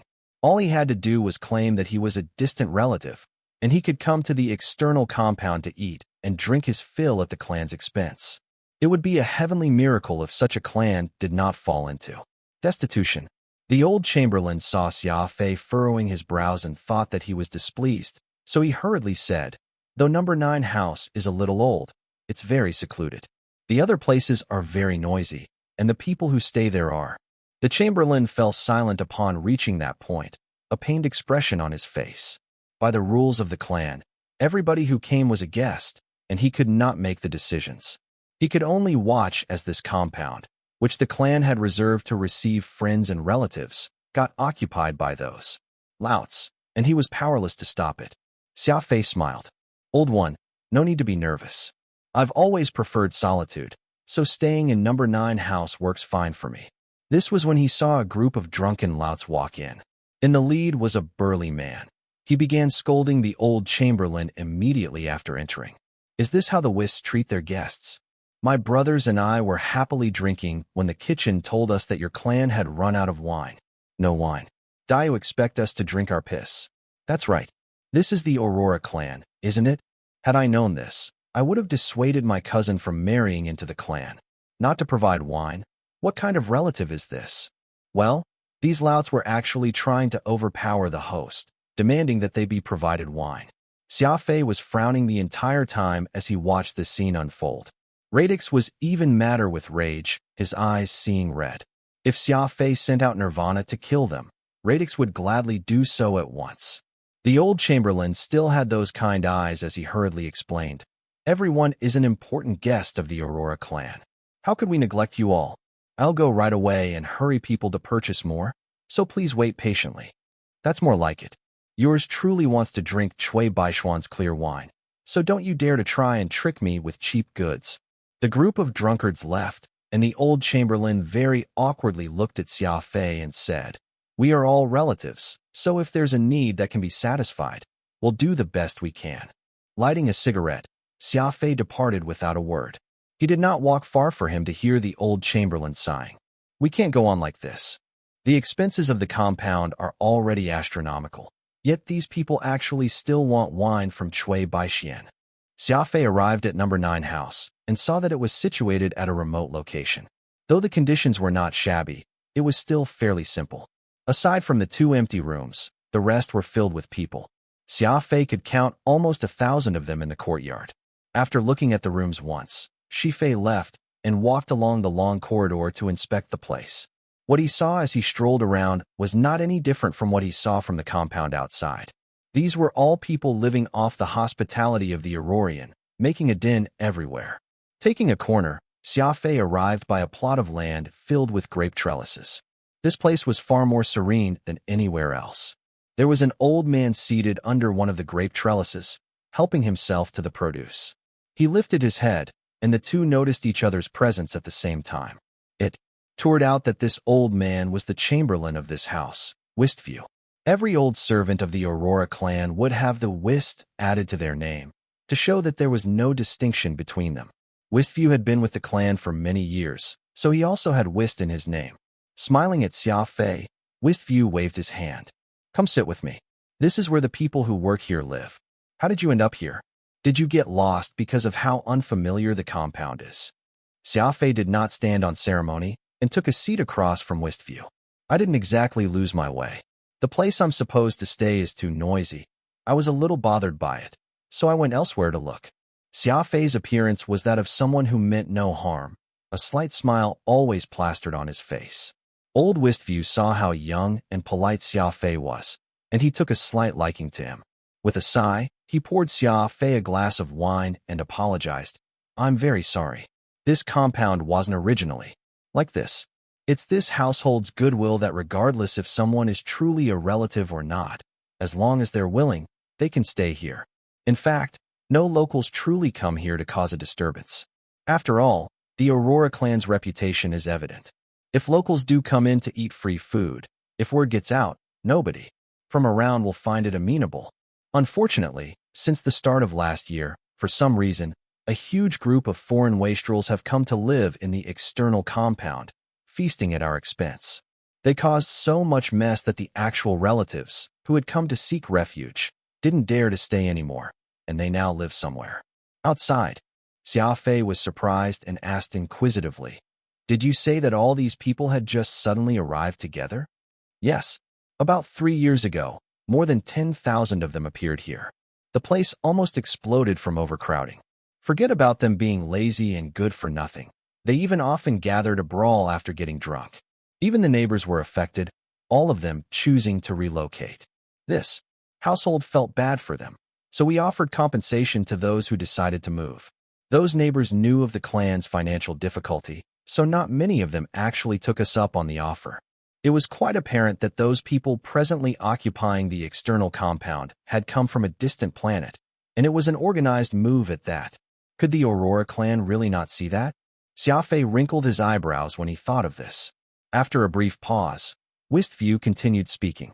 This external compound was built during the Aurora clan's golden era. Aside from the kitchen, the entertainment area, garden, and ancillary facilities, there are 9 houses, able to accommodate more than 10,000 people at the same time. When the clan was prosperous, it wouldn't be a problem even if they played host to over 10,000 guests. After all, the cost of food and lodging is nothing compared to soul weapons, cultivation, and all the necessary courses for warriors. They're cheaper by a whole lot. Alas, in recent years, as the clan gradually declines, having to feed so many mouths is becoming a serious problem. Wistview was heartbroken as he listed off all the troubles the clan was facing. However, upon seeing Xia Fei's displeased expression, he quickly added, Oh, this is my fault for venting my frustrations on you. Forget it. You can rest easy while staying here. Though these wastrels and drunkards are a mess, they're not the sort who can cause any real trouble. With Little Shot keeping an eye on the place, you'll be fine as long as you don't provoke them. As for the issues of brawling, that's also just their infighting. Otherwise, Little Shot won't let them off. From the way he spoke, Little Shot seemed like a young man whom Wistview was rather fond of, and so Xia Fei asked, Who is Little Shot?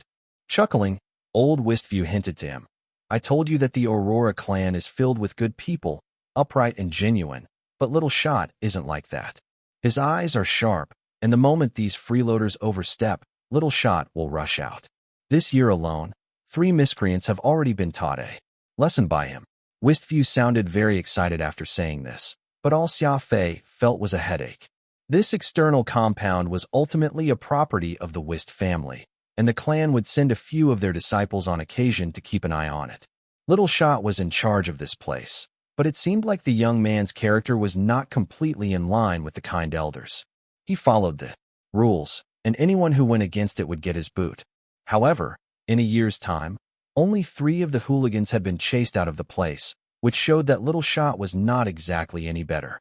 Given Xia Fei's temper, he would have booted out all these louts on the very first day. Setting down his glass of wine, Westview smiled and asked, "Young lad, you're not really here to visit your relatives, are you?" Xia Fei did not deny and answered calmly, "That's right. I don't have any relatives in the Aurora clan. I just happen to have no money on me right now. As I was passing by, I heard that I can eat for free here, so I came over in hopes of finding a temporary lodging." Suddenly, Xia Fei heard a voice, which still sounded young, call, "How could you do something like that? It's not appropriate." He did not sound like he was rebuking Xia Fei. Rather, he seemed to have spoken out of pity. Xia Fei turned around and saw a short, well-dressed young man standing at the compound entrance. He had 2 thick sword-like eyebrows, giving him a very heroic appearance. "Young Master Shot, you're here." Westview hurriedly got up to greet the young man. It turned out that the newcomer was Little Shot, the one in charge of the external compound. Little Shot jogged over in 2 steps. He showed a respectful attitude that made it seem like he was Westview's grandson. The 3 sat back down, and Little Shot told Xia Fei, "Since you didn't deny your identity, it means that you're not bad, unlike those drunkards. I have some money here, you can have it first. I'll help you think of other solutions if that's not enough." With that, Little Shot actually handed Xia Fei a deerskin pouch filled with pearls. Xia Fei weighed the pouch and estimated that there were at least 100 or so pearls inside. Xia Fei smilingly placed the pouch into his pocket, thinking, "Silly boy, it's 1 month's worth of allowance for you, isn't it?" Xia Fei did not expect Little Shot to hand over money to him without any heartache. The latter even asked for more details about the difficulties he was facing, showing plenty of concern. Xia Fei pouted as he told Radix, "This is the most atypical member of the Aurora clan. I think that this clan of my grandfather can't ever be saved. It's as the old saying goes, ripe persimmons are soft when picked. Honest people are ripe targets for bullying. The Aurorian are all pushovers. There's no need to pluck them, for they're already ripe." Radix hated that he could not make a personal statement and sighed. "Well, that can't be helped. This is the attitude and characteristic of everyone in the clan. Your grandfather is even kinder than Little Shot here. If he heard your words, he wouldn't openly tackle the topic, but would, instead, very secretly put the money under your pillow. That's to avoid making you feel awkward." Xia Fei was speechless. Did such people really exist? From the way Little Shot spoke, though he was a very kind soul, he could not be considered a fool. There was no way for Xia Fei to extract any relevant information from him, and he just ended up arousing the young man's vigilance. Well, at least he's not a complete fool. It means that he can still be saved. Xia Fei mused. The sky gradually darkened. Little Shot mentioned that it was time for him to depart, so he bid old Westview farewell and left the external compound by himself. Xia Fei trailed after him. "What are you following me for?" asked Little Shot curiously. "Though we, Aurorians, dislike attacking others, that doesn't mean that we are afraid of anyone, either. There are rules in the clan, and we're allowed to retaliate if attacked." "What nonsense. If you can't retaliate when attacked, aren't you just waiting to die?" Xia Fei rolled his eyes and scoffed. "You? How could you say that? Why couldn't I? Come with me. I have something to discuss with you." Xia Fei did not even care to reason with him, leaving Little Shot livid as he glared at Xia Fei. "Why were you just looking at me? Don't you understand what I'm saying when I ask you to come?" demanded Xia Fei. "I'm not going. You have ill intentions." Little Shot finally replied with this after some time. Xia Fei did not care to waste any more time, so he immediately said in a low voice, 9 nights for the sun, a peaceful river against the currents, a majestic river in the valley, a mysterious green rainbow." Xia Fei had just uttered lines from the Aurora clan's secret soul art, which would be impossible to know if someone was an outsider. Little Shot was first stunned when heard those words before he asked hurriedly, "Just who are you? Why do you know the precepts only known to us, Aurorians?" Xia Fei smiled and spoke in a serious tone. "In a way, you can really call us relatives, but as for who I am, there's no need for you to know that." Little Shot was young and hardly had any experience of the world. Xia Fei's words had piqued his interest, and so he followed him all the way to a rather luxurious restaurant on a street. Xia Fei ordered a table of dishes, and Little Shot sat there awkwardly. He had given all his money to Xia Fei, and right now he did not even have a pearl on him. What would he do if they had to settle the bill later? This meal is my treat. Have this back. Xia Fei proceeded to return Little Shot his money, who was absolutely floored by this as he took it back. He simply could not fathom what he should make of Xia Fei. No questions. Xia Fei quickly waved his hand dismissively before Little Shot could open his mouth. People who were too kind tended to be pedantic, and Xia Fei had no desire to waste time getting him to understand. TL, just ask you one thing. Do you wish to chase away all the wastrels staying in the external compound? Asked Xia Fei. Little Shot was silent for a good while before answering. I do. But there are rules in the clan. Slap. Xia Fei reached out and stopped him again. Don't mention rules to me. Yours truly here has never once cared about rules my entire life. Let me ask you, of the hooligans living in the compound, who's the leader? Someone called Laszlo, answered Little Shot. Xia Fei nodded. I see. Wait here for a few minutes. With that, Xia Fei swaggered out the door and left Little Shot all alone in the restaurant. Xia Fei soon returned. With a swift brush of his finger over his spatial ring, he took out a biostorage container. Inside was neither an animal nor a plant, but a still living and breathing human being. It was none other than Laszlo, whom Little Shot had just mentioned. Taking a sip of tea, Xia Fei opened the container and fished Laszlo out as if he were grabbing a kitten. Without a word, Xia Fei used force right between Laszlo's legs a few times. Crunch, crunch. This sound of bones breaking filled the room. Regardless of any clarifications, Xia Fei had instantly broken the bones of this man. Little Shot watched this with cold sweat trickling on his back. Xia Fei's ability to recite the Aurora clan's secret soul art meant that he was a member of it. Never in his wildest dream did he even imagine that someone from his clan could do something so ruthless. Extreme torture had always been Xia Fei's forte, but today, this performance was not for him, but rather for Little Shot, a young man who had a modicum of potential in the entire Aurora clan. Xia Fei proceeded to place asparagus in his mouth as if nothing had happened, his eyes trained on Little Shot, who was seated across from him. He saw the young man trembling so badly that a good third of the wine in his glass, which he had raised to his lips to sip, had spilled. Actually, most men have a fatal spot, which is their crotch area. Even if you break all the bones of cowardly men, they won't spit out a word. But if you break their family jewels, making it impossible for them to continue their bloodline, then even the hardiest man won't be able to take it, explained Xia Fei softly. This was all his experience talking. When it came to being ruthless, he would definitely be like the devil from hell. Witnessing Laszlo get tortured had given Little Shot quite the shock and fright. After all, this was his first time bearing witness to such a thing, and it had been through the most sinister means, too. Really can't believe that the Laz clan is behind all this, Little Shot said fiercely, and then downed his glass of wine. Laszlo explained that he was actually a distant relative of another major local clan, the Laz. 3 years ago, the Laz clan came looking for him and got him to gather a gang of hooligans to cause trouble at the Aurora clan's territory. Aside from the free food and drinks that they got to enjoy from the Aurora clan, the Laz clan even paid them regularly for their work. How would anyone not participate in something so good? As such, these people stayed for a whole 3 years. Not only did the Aurora clan's remaining fortune dwindle under this large group of parasites' incessant mooching off, more importantly, even its reputation was affected after housing them. Xia Fei asked, sans missing a beat, "How much do you know about the Laz clan?" Little Shot heaved a sigh. The Tarot Galaxy is vast, and plenty of famous warrior clans are based in it. On this planet, there are 3 major clans, the Laz, the Ping, and the Aurora West. Our strength is about the same, though the Aurorian people are a bit more famous. We seldom have contact with the Lazes on normal occasions. Really couldn't fathom why they'd do something like this. Xia Fei laughed. There's no such thing as hate for no reason. So perhaps the Aurorian people have already made an enemy out of the Laz clan without even knowing it. Little Shot refuted this. That's unlikely. Even if there's bad blood between us, there shouldn't be any reason for them to use such a clumsy method to get back at us.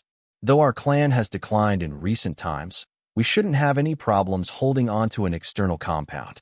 There's no way that they expect these people's consumption to drain our clan's funds completely. Xia Fei scoffed. You dummy. Do you think that they intend to bring down the clan? Even a skinny camel is bigger than a horse. Don't you understand this saying? Don't forget, we're talking about a bunch of wastrels, and their stay on Aurorian land is just to bring down the clan's reputation, causing trouble at its expense. Don't you know that many of the people living around the compound have already moved away? It's all thanks to these drunkard louts and their shenanigans.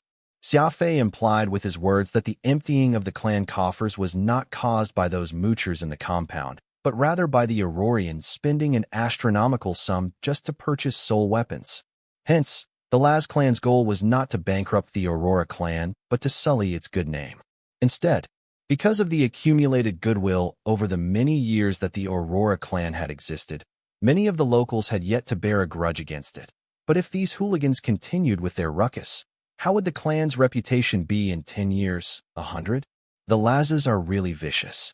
Aren't they simply kicking us while we are down? Plus, they're trying to ruin the good reputation that our ancestors and elders have accumulated all this time. Little Shot abruptly got up from his chair, his expression grim. The moment the conversation went to the clan's reputation, it was as if someone had stabbed his back despite being one of the youngest members. There was a drastic change in his mood. Xia Fei yawned out of boredom. While the Aurorian were deeply concerned with reputation, Xia Fei did not care much about it. In his view, it did not matter whether someone was a good or bad person. What mattered was that his enemies were all dead and that he and those people he loved would be able to lead good lives. With how the chips have fallen, it doesn't matter how much you complain. What matters now is how to get everything back, Xia Fei said softly. Okay, I'll go find the elders of the clan and explain the situation, said Little Shot with clenched fists. Xia Fei laughed in amusement. What can those old people do even if you tell them about this? Will they set aside their face and eliminate the Laz clan? Besides, what proof do you have?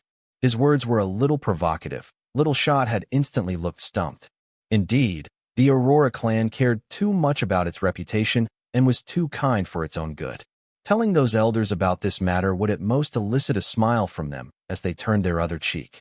Then what do I do? Asked Little Shot. Xia Fei thought for a moment and smirked. If you're unwilling to be bullied by others, then come find me tonight at midnight. Remember, you mustn't say a word about what has happened today. I'm not an Aurorian. My surname is Xia Fei. Little Shot was no fool.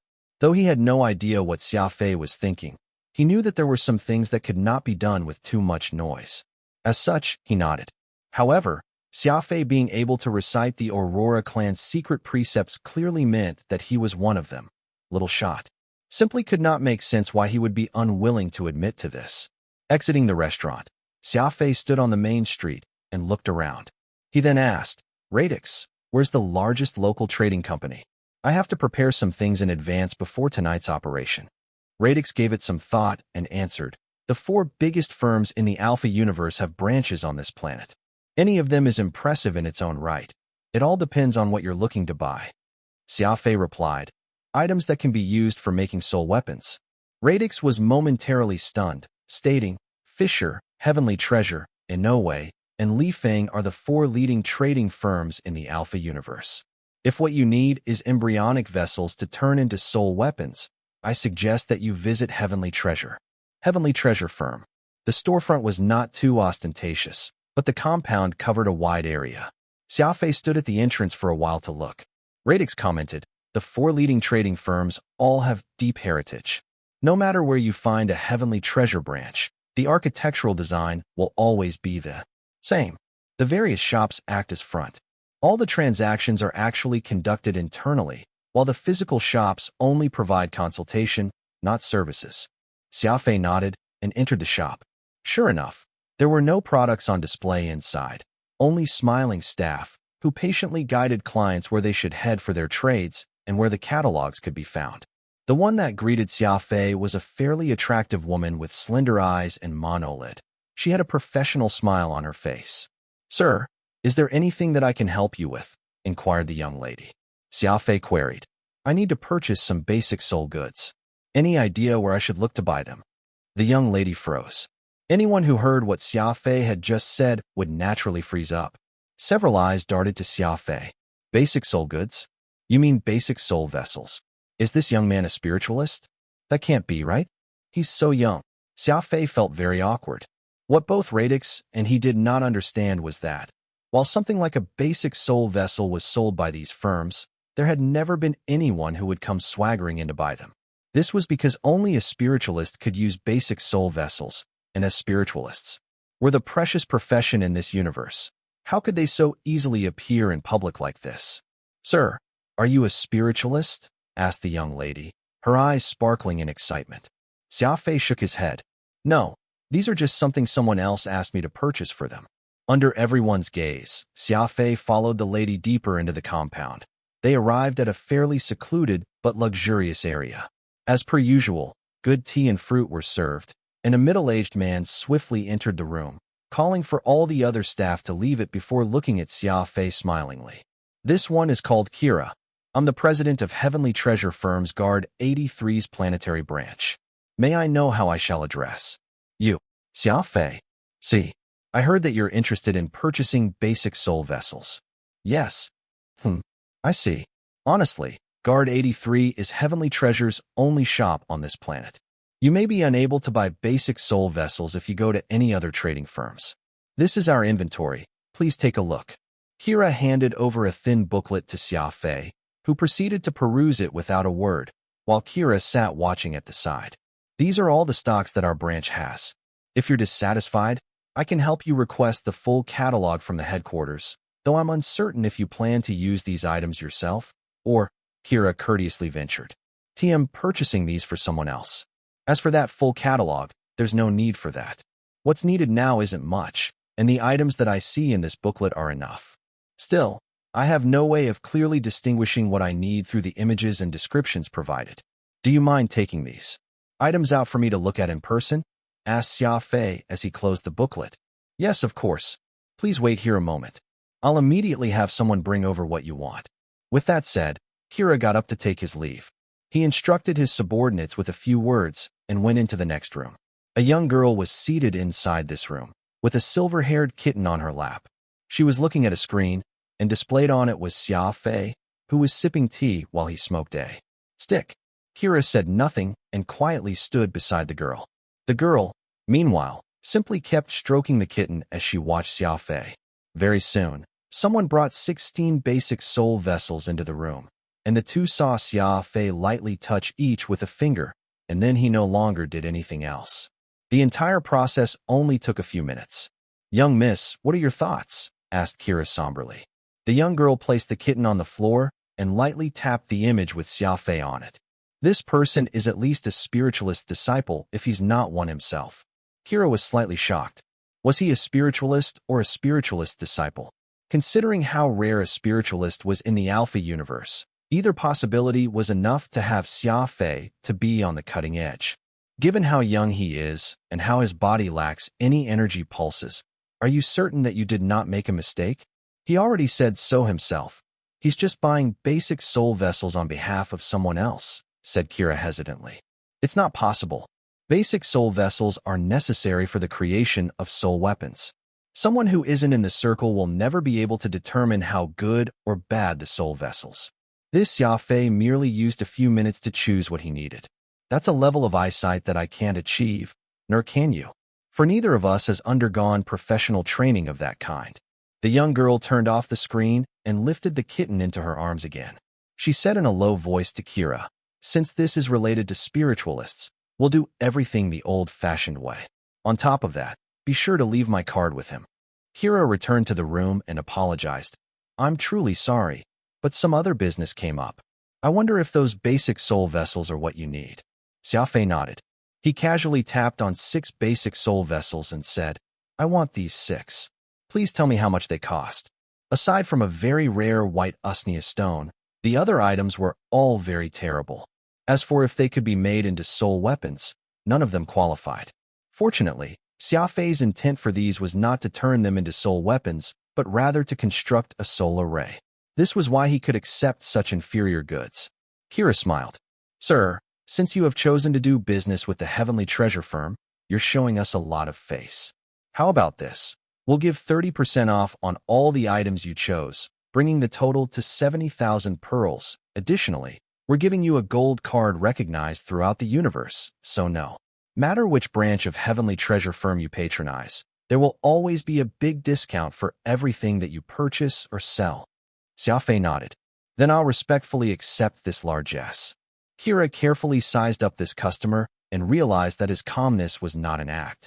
He quietly approved of Xia Fei's identity. Wherever they were, a spiritualist would always be a figure whom no one could afford to offend. Heavenly Treasure Firm was no different. The so-called discount and respect were no more than the face they showed to spiritualists. After they were done packaging his purchase, Xia Fei paid the bill and Kira handed him a golden card. Aside from that, he was given a white name card with the words Suzu Treasure, Heavenly Treasure Firm written on it. The characters were graceful, and there was even a faint fragrance that lingered on the card. Kira spoke. This is the name card of our young miss. Suppose Sir has something important he needs to make arrangements for. You can contact her with this. Xia Fei shrugged. Giving him a woman's name card right before he left, Xia Fei simply could not understand just what they were trying to achieve. Xia Fei did not make any comment in front of Kira, and so he exited the Heavenly Treasure Firm quite cordially. But after turning a corner, he casually tossed that name card away before continuing on his way. Just as Xia Fei departed, someone picked up that card with Suzu Treasure's name on it, frowned, and then continued following Xia Fei. The external compound of the Aurora clan. Xia Fei shut the door behind him when he entered the room upon his return. He then took out the 6 items he had just bought, placed them in his hands, and slowly began cultivating them with his spirit energy. Radix grew curious. Are you making soul weapons? Xia Fei replied nonchalantly. They're not exactly soul weapons. Just a little trick. I'm just setting up a little fun soul array, that's all. Though Xia Fei had said so with ease, Radix knew well just how devastating a soul array was. Spiritualists were different from soul practitioners. As long as they were willing, they could absolutely kill without leaving any traces, and a soul array was naturally able to take lives without needing the spiritualist to do anything. The moment it was activated, anyone within the array would likely have their souls dissipated. Radix cried in excitement. I knew you'd do something. You're going to use a soul array and kill all those hooligans. However, after Radix said that, he froze suddenly and asked, if you use a soul array to kill people, won't the Chamberlain in charge of the compound, Westview, and the innocent staff be killed as well? That's no good, is it? Xia Fei laughed. You make the soul arrays sound far more amazing than they really are. I've only started preparing it tonight, so how could I manage to create such a large array in this short time? Do you take me for a god? Even if I have such capabilities, didn't you see the basic soul vessels that I bought earlier today? How can they withstand the strength of a massive array that you're expecting? Honestly, I don't plan on killing them. They still have other uses, so I'm keeping them alive for now. These 4 exotic beast bones will serve as the skeleton, the small purple gold pot as the eye of the array, and the Usnea stone as the protective charm of Westview and the others. After rattling off for a bit, Xia Fei patted his head and chuckled. What use is there for me to tell you all this? It's not like you'll understand. Forget it. Just watch. I'll give you a good show soon enough. Heavenly Treasure Firm, Suzu Treasure's dwelling. Miss Treasure was still caressing that kitten. Across her stood a man, who was that individual whom they had sent to follow Xia Fei earlier today. He tossed my name card the moment he left our premises? Asked Suzu somewhat angrily. As someone from the Treasure family, Lady Suzu did not readily give her name card to just anyone. If Xia Fei brought that name card to any branch office of Heavenly Treasure, he would definitely be received as a very important customer. Unfortunately, Xia Fei did not seem to care for Suzu's regard at all. What else after? She asked. Afterward, he entered the Aurora clan's external compound. I haven't seen him leave the compound until now, so I sent people to check. Apparently, Xia Fei has only started staying there this afternoon, and he may be a relative of someone in the clan. Suzu creased her forehead slightly, muttering under her breath. That's not possible. Those people staying in the Aurora clan's external compound were all sent by the last clan. There's no way for an actual relative to go live there. What else is there? There was a slight spirit energy pulse from the compound later. For fear of angering that spiritualist, immediately asked our men to retreat and head back. Hearing this, the expression on Suzu's face changed drastically, though she did her best to stay calm. Well done. Anything that involves spiritualists isn't something minor. Okay, let your men get some rest for now, and don't go near the Aurora clan's external compound again without my order. Understood. That person quickly withdrew, leaving Suzu and Kira and that lazy little kitten. Miss, this is an opportunity. Kira's eyes glistened as he said this. They'll soon be choosing the chairman's new assistant. If you help locate a spiritualist for the firm, it'll definitely be a great boon to our branch's business. There's no way anyone can keep you from going up at that point. Everyone knows that the chairman looking for an assistant is just his way of letting the family's young masters and mistresses show their capabilities for the eventual taking over of Heavenly Treasure Firm. From what I know, your siblings have been sharpening their knives for years in secret, each one attempting a grand gesture that can eclipse the others, yet you've only been sitting here in Guard 83's planetary branch, keeping too low a profile. I'm afraid that this won't leave a deep impression on the chairman, so? Suzu smiled slightly. The reason I've been keeping a low profile is that I haven't found a suitable opportunity to showcase my capability. The Treasure family has been running Heavenly Treasure Firm for many years, and money has never been an issue to my family. No matter how much money someone earns, our family will never be impressed. If one intends to win this fight for inheritance, they must accomplish a truly outstanding feat. Kira was stunned. He could not believe that these were words coming out of Miss Suzu's mouth. Indeed, with how big the Heavenly Treasure Firm was, money had never been a question. If Suzu Treasure wanted to stand out among the other family members, she would have to do something that had nothing to do with money, and it must be something that money could not buy. Miss Suzu has a limitless future ahead of her. Looks like I've chosen the right master to follow back then, Kira thought inwardly. The Treasure family had been in business for generations, and in order to prevent infighting, they sought to change the chairperson every 20 years. Now, it was that year when a change of guard was due. The rule, as always, was to have dozens of eligible heirs oversee the branch offices all across the universe for a year. Suzu Treasure got Guard 83, where the Aurora clan was based. This was both a blessing and a curse. It was a blessing because Guard 83 was a fairly thriving planet, with a decent economy, but it was a curse because the three clans of Whist, Laz, and Ping had kept things far too stable here. Everyone knew that a chaotic world was best to profit in, but with the three major clans mutually restraining one another, the Guard 83 had stayed stagnant, peaceful, and dull due to the lack of any extraordinary individuals. It was no better than being sent to a far-flung planet. At least there, they could engage in various illegal business dealings. That would be more dangerous, but would also open to opportunity aplenty. Ever since she heard of the conflict between the Whist and the Laz, Suzu had been feeling fairly excited. If Guard 83 descended into chaos as a result, then that would be a chance for her. These three clans had deep heritages, and getting hold of their soul weapons would be the greatest feat she could achieve. The three clans were all in the Soul Hunter line. She could manipulate the desire for revenge of whichever clan lost to her advantage. Incorporating high-level warriors to improve their family's combat strength was also a worthy feat. In any case, if the planet truly descended into chaos, Suzu Treasure would be granted a huge opportunity. Unfortunately for her, a year was almost over, and there had not been a single retaliation from the Aurora clan, and Suzu was almost overcome with anxiety waiting for it to happen. It was at this time when Xia Fei had appeared from nowhere. He might be a spiritualist and could very likely drag the three major clans into further conflict. Suzu could not help but get excited when she thought about this possibility. Gradually, a smile appeared across her lips.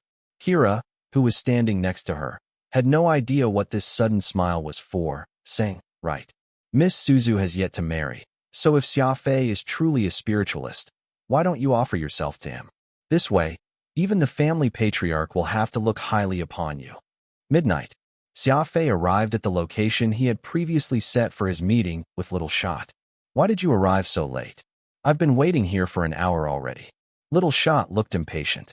Xia Fei yawned, thinking nothing of this. "What are you being so impatient for? People will only truly sleep deeply in the wee hours of the morning. It'd be no problem if we met even a bit later." With that, Xia Fei took out the 4 exotic beast bones as well as that piece of white usnea stone and handed over everything to Little Shot. "These 4 bones are to be placed in the 4 cardinal directions. Bury them in the ground just outside the compound. The Usnea stone should be placed in the center of the small yard where Wistview and the others are staying. Be sure to bury them well. Now go. Little Shot nodded and left with the items. He was very familiar with the surroundings, so it only took him less than half an hour to do what Xia Fei had instructed him to. Now what do we do? Asked Little Shot inquisitively. Sleep. Wake me up at 4 in the morning. Xia Fei stretched his body and then lay on a bluestone. He closed his eyes to conserve energy, while the anxious Little Shot stayed at his side, constantly checking the time. Finally, it was that time of dawn. Little Shot nervously woke Xia Fei up. It's time. Just what exactly are we doing? Asked Little Shot. He absolutely had no clue what was going on and what would happen next, so all he could do was put his trust in Xia Fei and act according to his instructions. Xia Fei lit a cigarette and waxed lyrically. Impatient people can't accomplish big things. He said this as he pulled out a little purple gold pot from his spatial ring. Crack! Exerting force with his arm, Xia Fei embedded that purple gold pot into the bluestone, and then he lay down again and went back asleep. Little Shot was feeling rather aggrieved at the moment.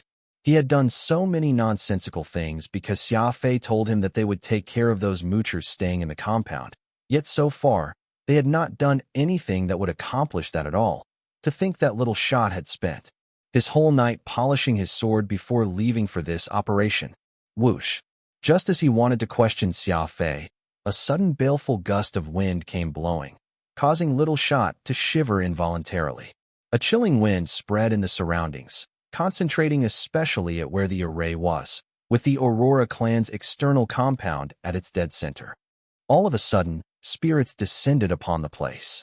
After Xia Fei activated that soul array he had set up, a chilling wind spread in the surroundings, concentrating especially at where the array was, with the Aurora clan's external compound at its dead center.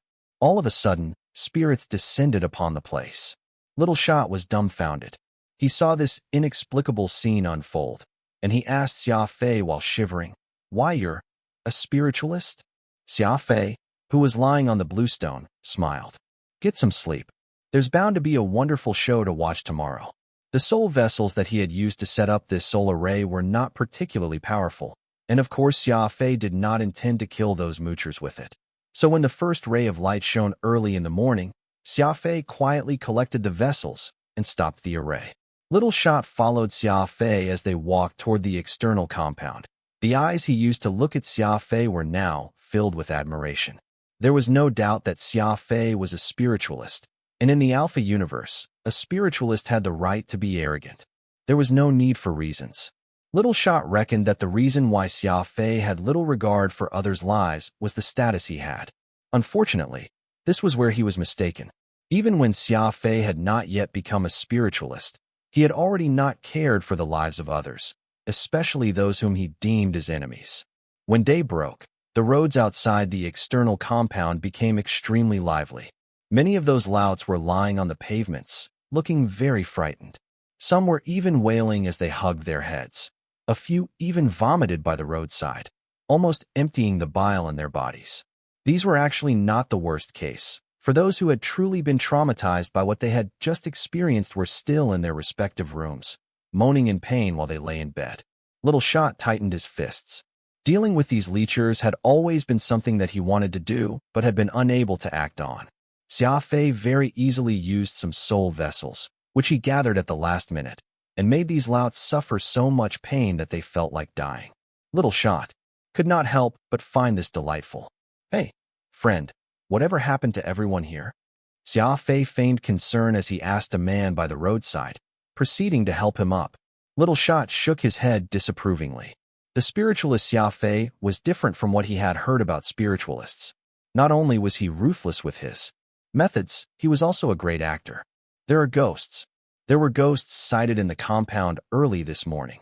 That person showed a terrified look. That's right. I saw them too. When I went to the lavatory to take care of my business this morning, I felt a sudden chill, and then the sounds of wailing filled my ears. Following that, many white apparitions began floating around. Another man, who had managed to recover a bit of his strength, chimed in. Actually, all these had been their imagination. The soul array could harm a person's soul, and soul was also their source of mental energy. The moment they lost mental energy, it was hard for them not to begin conjuring wild thoughts. Very soon, news of ghosts appearing in the Aurora clan's external compound spread like wildfire. Humans were creatures that enjoyed engaging in the rumor mill.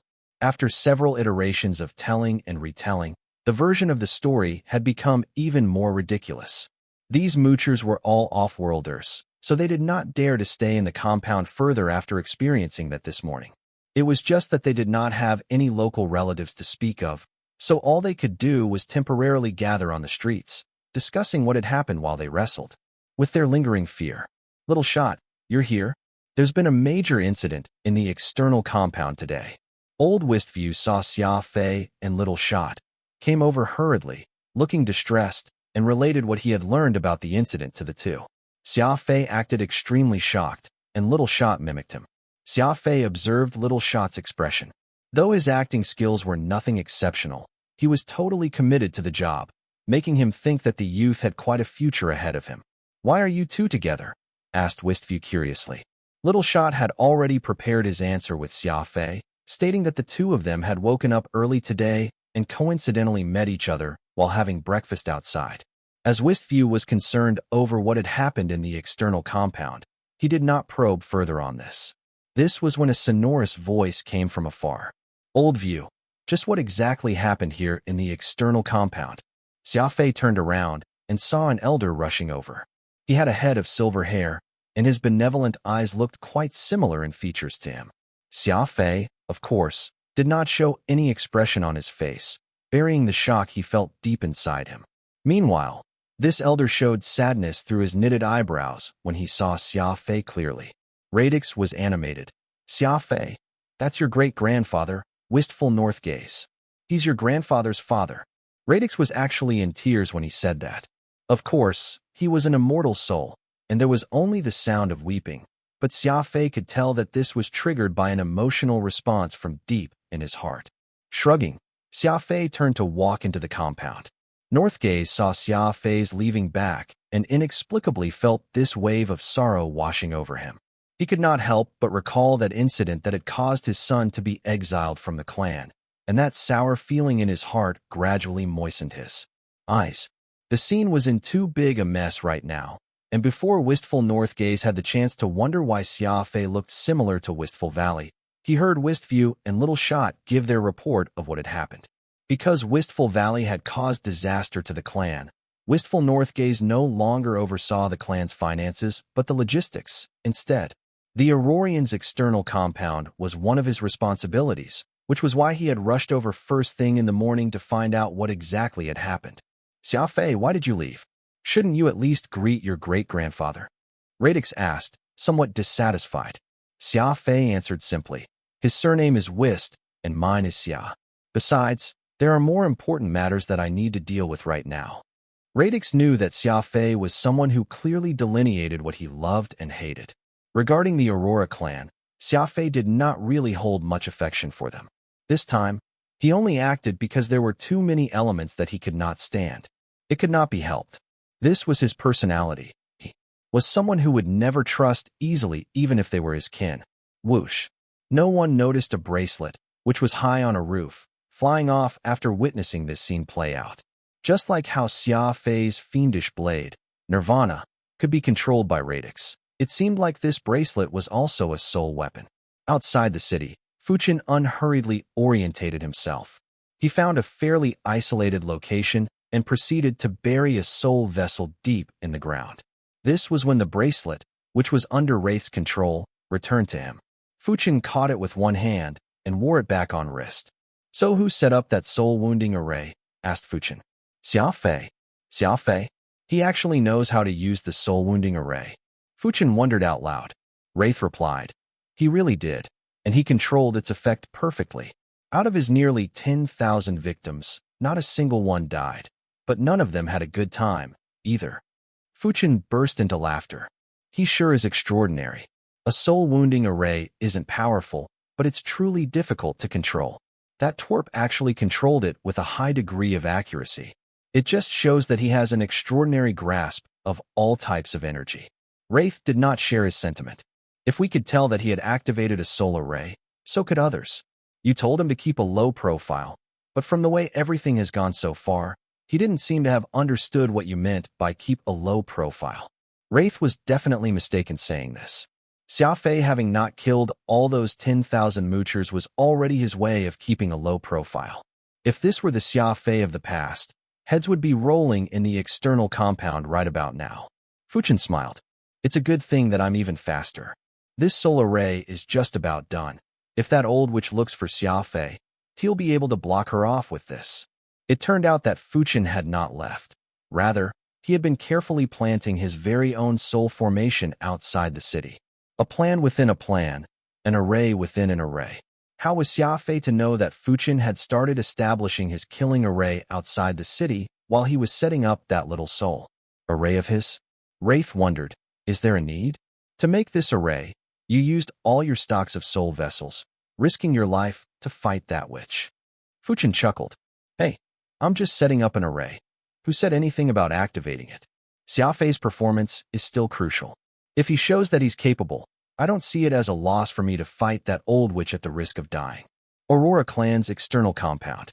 The mournful wails were music to Xia Fei's ears. He returned to his room and, with a light brush across his spatial ring, pulled out the biostorage container. What was inside it was neither an animal or a plant, but rather a half-alive human being. Laszlo, that's your name, isn't it? Asked Xia Fei softly as he lit a cigarette and looked at the man lying on the floor, writhing in excruciating pain. Xia Fei had already shattered every bone in Laszlo's body, but the latter was still able to speak, and his mind was still functional. After a full day and night, Laszlo had truly been utterly cowed. Anyone who had seen torture before had probably not seen a more tortured man like this. Rather than end up in Xia Fei's hands, it was better to just smash their own heads. Laszlo nodded repeatedly, letting out a pain-filled cry. Laszlo, this one's called Laszlo. Xia Fei offered. You now have two choices. Continue living this way, wishing for death, or help me by doing something. Choose the former and I guarantee that you'll feel pain 10,000 times greater than what you're feeling right now. Choose the latter and you can still lead a proper life. I'll even prepare you a tidy sum. Was there even a need to choose? Laszlo answered hurriedly. This one is willing to do anything even if I must wear this body down to dust. I won't give up even if this body does. Xia Fei smiled. He then reconnected the bones in Laszlo's body and made him drink 2 bottles of medicine. Though he felt pain all over, at the very least Laszlo could move freely again. Today, you'll bring your men back to the Laz clan, said Xia Fei. Return to the Laz clan? Laszlo asked while shaking. What do you want me to do? Xia Fei replied. Since ghosts are causing trouble in the Aurora clan, none of you can continue staying here anymore. Meanwhile, the Laz clan's outer compound, which they use to host friends and relatives, is perfectly fine. What you did here in the Aurorian, go to the Lazes and do the same there. Laszlo had an ugly look on his face. The Laz clan was also a major clan. He was afraid that, if he did the same thing there, he would end up dying a terrible death. This was when he heard Xia Fei's sinister voice call. I already planted a seed in your body. If you don't do as T ask. Zing. Laszlo's expression instantly changed. That feeling of wishing for death despite being alive had returned. Laszlo went out the door, his head drooping in dejection. Some of the ruffians immediately surrounded him, asking him where he had been. No one was too surprised to find Laszlo with such a pained expression. After what occurred early this morning, all of them had been scared witless. I don't think that we can stay in the Aurora clan's external compound any longer. Shall we leave? Yeah, I have no desire to lose my life here. All of us have been here for 3 years, and many are missing home. Some leaders complained to Laszlo. This was originally a good assignment, getting paid while enjoying free food and drinks, but after that incident had occurred, none of them wished to stay in this compound any longer. Lalo sighed. Brothers, I know that there's still a Laz clan here that can provide free food and lodging to everyone from all walks of life. Why don't we temporarily go there and ride this out, and then we'll discuss what to do next? These hooligans were originally scared witless, but when they heard that there was another place that could provide them free food and lodging, they naturally expressed their desire to leave for the place. Thus, everyone packed up their bags and headed to the Laz clan. Radix was overjoyed after seeing this unfold. Xia Fei, that's truly some top-notch execution, repaying others exactly what they give. Now, it'll be the Laz's turn to be in bedlam. Xia Fei smirked, saying softly, merely repaying others exactly what they give? Are you kidding me? The greatest danger was something unseen. Xia Fei's solar ray was very effective, and after the ghost incident, no one wanted to stay in the Aurora clan. The entire compound got caught up in a storm of movement, as everyone rushed to pack their belongings and move out. Xia Fei, Little Shot, and Vistview stood next to one another as they watched these moochers leave. A slight smile was on Xia Fei's face, while Little Shot and Vistview were doing what they could to persuade them to stay. Of course, this was just a superficial request on their part when, really, they could not wait to see these people gone for good. Little Shot's eyes were filled with immense gratitude as he looked at Xia Fei. His method of causing ghosts to appear had managed to get this big problem off the Aurora clan's back without them having to pull out their weapons. Furthermore, he had even managed to throw off this burden straight back at their enemy. Xia Fei smiled and gestured for Little Shot not to say a word about what had transpired. The latter quickly nodded, indicating that he would never betray the former. Actually, it's not that the Aurora clan is without merits. At the very least, the people of this clan can be trusted. It's just that I don't see eye to eye with them regarding the way we do things. In this day and age, the fact that I'm not plotting against others is me being merciful enough, Xia Fei shrugged as. He said this to Radix. Radix actually agreed with Xia Fei's view of avenging every minor grievance. It was just that he did not wish to speak ill of his own clan, so he could only pretend that he had not heard him. That was when Northgaze came hurrying over all anxiously. They're staying just fine. Why did they get up and leave, and why aren't you doing your best to make them stay? Little Shot replied. We tried, but the more we asked them to stay, the faster they hurried to leave. Northgaze sighed and did not say a word. Xia Fei did not wish to get involved with his Mr. Good Guy of a great-grandfather, so he turned to leave, preparing to stroll about while he had the time. He was in a new place, after all, so Xia Fei's curiosity was piqued. Young friend, what's your name? Where are you from, and where are you going? Wistful Northgaze reached out to stop him. Xia Fei was mildly taken aback. They were very close, so he could sense energy fluctuations coming from the other. Was he injured?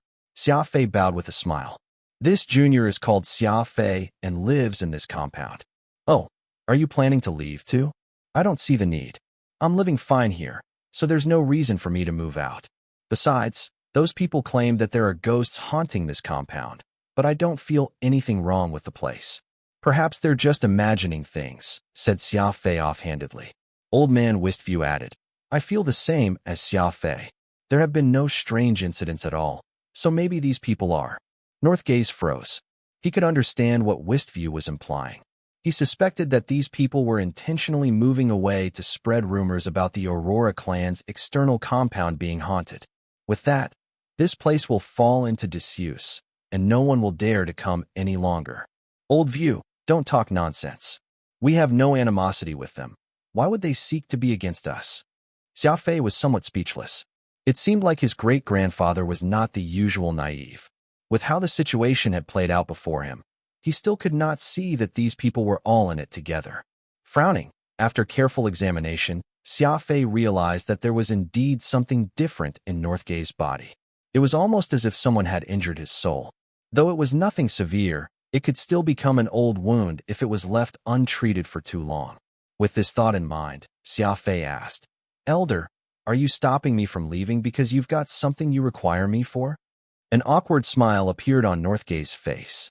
He had no idea why, but he thought that Xia Fei looked very similar to his son, who had been exiled from the clan, so he had this favorable impression of this young man. Was something the matter? No, not really. Nothing at all. I just think that you look like that someone I knew in the past, and seeing you moved me. Ah, well, since you've decided to stay in this compound, it means that we'll have another chance of meeting again. Old View, now that we have a lot of empty rooms, be sure to arrange somewhere. Better for Xia Fei to stay in, and make sure not to treat him poorly, instructed Northgaze softly. Wistview had a favorable impression of Xia Fei, too, so he readily agreed. This was when those few people overseeing other aspects of the Wist family came by to check on things. Several of them went to the side to talk. Xia Fei, who originally wanted to leave, ended up staying, observing those people, his gaze gradually turning cold. "What's the matter?" asked Radix curiously. "These Aurorian all seem to have indiscernible injuries, and they're all slow-acting," too, Xia Fei informed somberly. "What?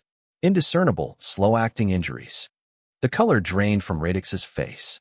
He was not a spiritualist, so he could not see this peculiarity, but he completely trusted Xia Fei's judgment. "I'm not too sure, but Little Shot and Westview are fine. So this is strange," Xia Fei mumbled. Waving his hand, he called Little Shot over to his side. "Where do you usually stay?" asked Xia Fei. Little Shot was momentarily stunned. His face went red as he stammered awkwardly. "I have a girlfriend.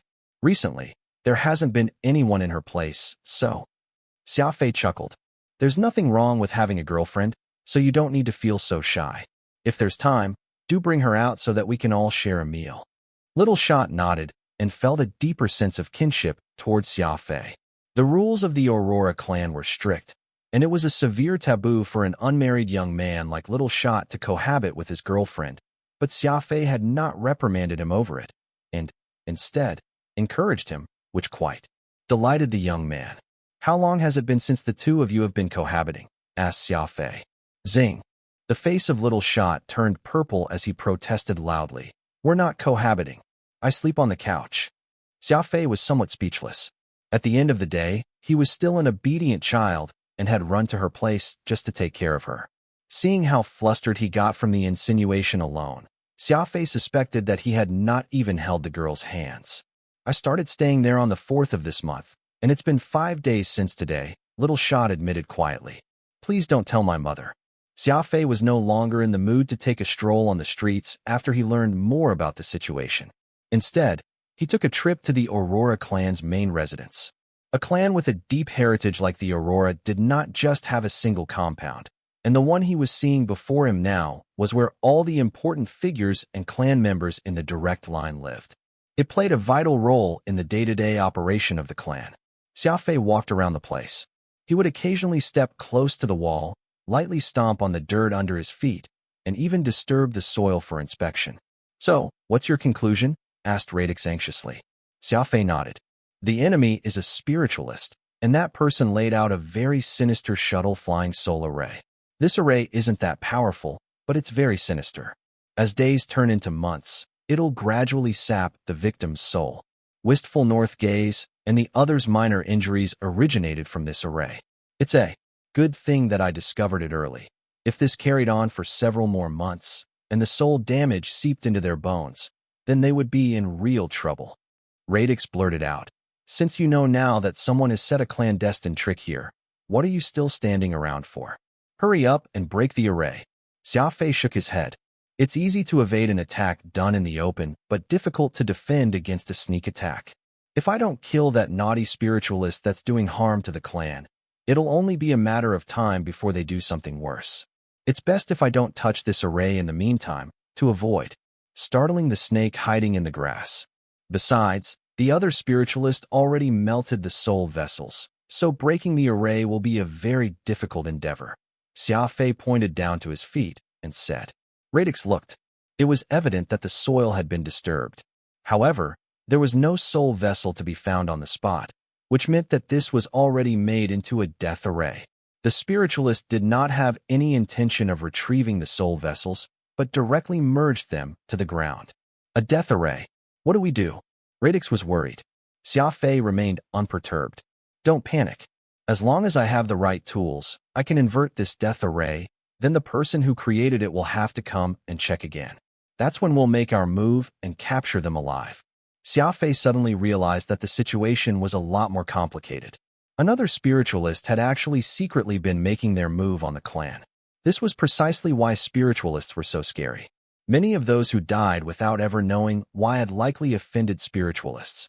Compared to a warrior's attack, a spiritualist could resort to a myriad of tricks to kill their enemy, and it was very hard for anyone to defend against their attack.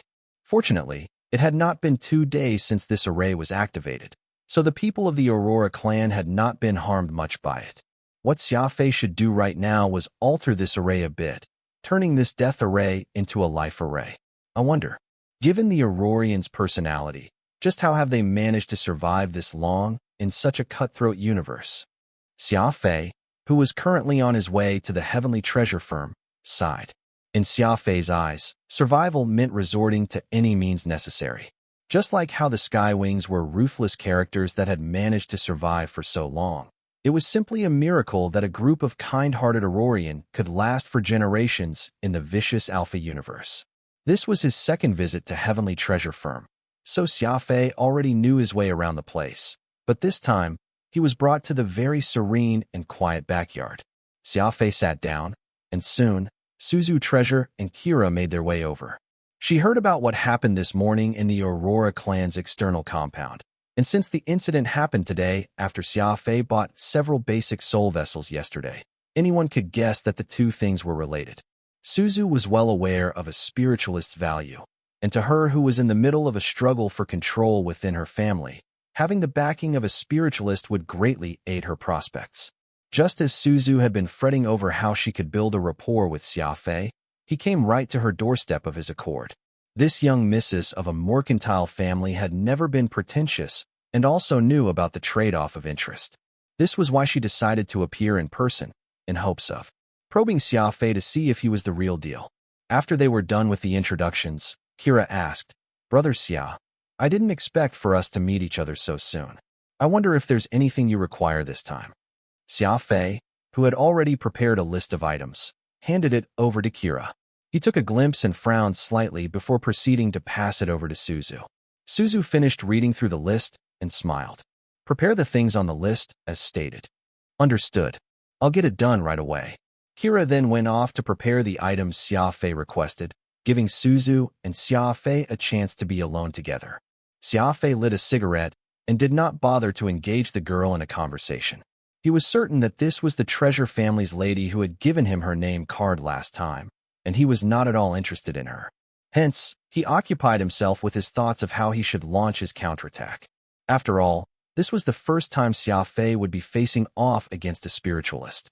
If a fight between warriors could be considered appalling, then a fight between spiritualists, with both truly having it out, would not simply be appalling but also fraught with danger. "My name is Suzu Treasure, and here's my name card." The lady was being rather generous, returning the business card that Xia Fei had thrown away the last time, with stains and all still on it. A listener took heed intently, while a speaker might be careless with his words. Yesterday, Kira inadvertently mentioned the issue of Suzu Treasure getting married. If Xia Fei was really a spiritualist who had yet to marry, he would make a fine choice for her. The bigger the family, the more brutal the internal struggle. Suzu was a Treasure family lady, but while she was observant to the changes to people's moods and was confident in her ability to manage the family finances, her foundation was not deep enough. If she could marry a spiritualist, which was naturally of a higher status, there was no doubt that Suzu would be miles ahead of her siblings in this struggle for inheriting the family business. Thus, when Xia Fei came today, Suzu made sure to meet Xia Fei with a sincere attitude. She even humbled herself before him by giving back the same calling card Xia Fei threw away yesterday. Xia Fei knitted his brows before letting out a mirthless laugh. "Miss Treasure, I, Xia Fei, shall take my leave." Zing. This was definitely a scene Suzu had not expected. She had shown much sincerity, only for Xia Fei to snob her completely, and had given him her calling card twice, all for the sake of befriending him. Having taken such actions to this degree, how could Xia Fei not show even the slightest interest in a woman like her? "Is it because I'm not pretty enough?" The moment Suzu blurted out those words, she regretted it. Just what relevance did that statement have? Xia Fei smiled and did not even turn his head over when he gave his reply. "Miss Treasure is, of course, a beauty, but you shouldn't have sent someone to tell me. See you. No, wait. It should be goodbye." Suzu was stunned, her face turning pale. Out of everything she should not have done, she should never have sent people to tell Xia Fei after learning that he threw away her calling card, for that was a big taboo to him. Suzu handing him that name card a second time, which she initially envisioned as something that would show her sincere attitude, only revealed her as the culprit. Watching Xia Fei leave, Suzu sat heavily on the chair. She was listless. "Elder Sis Treasure, just who was that person? How could he treat you this way?" A voice filled with dissatisfaction could be heard as a girl in a yellow dress ran in from a side door. She was not a stranger, but was actually the same girl who had crossed paths with Xia Fei on board the Mammoth, Zessernite. The Treasure family shared a good relationship with the Yi clan, and Suzu was even close friends with Zisue. Both girls often kept in contact with each other. Zessernite happened to have come as a guest of Suzu. The two were chatting happily when Kira turned up to say that Xia Fei had appeared. This instantly caused Suzu to become restless, excusing herself from Zessernite to head over to the backyard. Zessernite could tell from Xia Fei's name that he was a boy, so she wondered if he might be someone Suzu was interested in forming a relationship with. In the end, what she saw was that scene of Xia Fei dumping Suzu and leaving. Zessernite simply could not understand it. Xia Fei was dressed so ordinarily and hardly looked like a wealthy person. There were no energy pulses coming from him, so he did not seem like a martial practitioner. Even his looks were nothing outstanding. No matter how she looked at him, he just seemed like a very ordinary man. So how could he treat the Treasure family's smartest and prettiest lady, elder sister Suzu? Zesser, who felt very indignant for Suzu, pouted as she stared coldly at Xia Fei's departing back. It's not his fault. I was being a smart aleck. Suzu sighed. For some reason, even ignoring Xia Fei's mysterious identity, the way he did things differently from others was a huge attraction to her. And after having been unceremoniously punted aside by the man, Suzu actually did not feel the least bit resentful. He's such an abominable person. Zesser gritted her teeth and chased after Xia Fei. Hey you, stop right there. Zesser pointed at Xia Fei's back and shouted. Xia Fei ignored her and continued on his way. Zesser became agitated. She circled around and blocked his way, raising her arms to stop him. Hey you, didn't you hear me? Xia Fei frowned. He quickly changed his pace and easily slipped past Zesser, replying, A good dog won't block the way. It's not like I know you. Zessernite was shocked after seeing the fluid 2 steps Xia Fei had just executed. Where had she seen that footwork before? Still, this was no time for her to think about it. You don't know me, but I know you. Speak. Why did you bully elder sister Suzu? Zesser pouted. I don't know any Suzu, either. Xia Fei gave an even simpler reply. Xia Fei's placid tone angered Zesser greatly. She considered herself a beauty, and so did Suzu Treasure. Yet someone like Xia Fei did not give the two beauties any regard. What had truly irked Yi Zisue was probably this air of indifference. Any man out there would be mesmerized after seeing her, yet Xia Fei treated her no different from air. Zessernite had an unconquerable spirit, and so she chased Xia Fei on the streets. Countless passers-by watched this scene in bewilderment. Seeing a pretty lady like Yi Zisue sweat profusely just to chase a man, people could not help but let their minds wander. Even more so, they thought poorly of Xia Fei, pegging him as someone who did not know how to treat a lady. Hey miss, can you not harass me, please? Xia Fei looked back and regarded Zisue with furrowed brows. TM harassing you. Zesser instantly became outraged. A smattering of laughter came from those around her, causing Zesser to stomp her feet in anger and throw a fit. I don't know you, yet you've chased me the entire way. What would you call this if not harassment? Zessernite had quite the character, but Xia Fei did not try to shake her off despite this. As a result, she pulled a ferocious mug and stalked Xia Fei, not making a sound the whole way. Soon, Xia Fei bought everything he needed and arrived at the Aurora clan's external compound. Zessernite was still following him with her head lowered. Those who did not know these two could mistake them for an unhappy couple who were giving each other silent treatment. Little Shot and Wistview both stared with dumbfounded eyes at the two. Xia Fei, who had left on his own, came back with a pretty lady before noon. Plus, from how Zesser was dressed and how she walked, it was self-evident that she came from a large clan. Why haven't you gotten lost yet? Xia Fei turned around and asked unhappily. Cough. The staff around the compound, including Wistview and Little Shot, nearly burst out laughing. Forget about even dating this pretty girl. Even catching a glimpse of her was rare, yet Xia Fei had actually asked her to make herself scarce. How utterly preposterous. Zessernite did not respond, but just kept following Xia Fei till they were right outside his room. Xia Fei sighed. He felt a headache coming on after bumping into such an obstinate girl. Come on in. Zesser was surprised. Thinking that Xia Fei had admitted defeat, she somewhat happily entered Xia Fei's room. The number 9 house had the worst condition out of all the dwellings within the external compound. Xia Fei, who was currently staying in a small, corner room that no sunlight could reach, and the horrible stench permeating the air caused Zesser to wrinkle her nose subconsciously. Where did he go? Only at that point did Zesser realize that, though Xia Fei had entered the room, he was nowhere to be found. Deep at night, when the moon was hanging in the sky dimly and a cold wind was blowing, Xia Fei sat atop a high-level building. From here, he could observe the Aurora clan's external compound, including the Laz clans.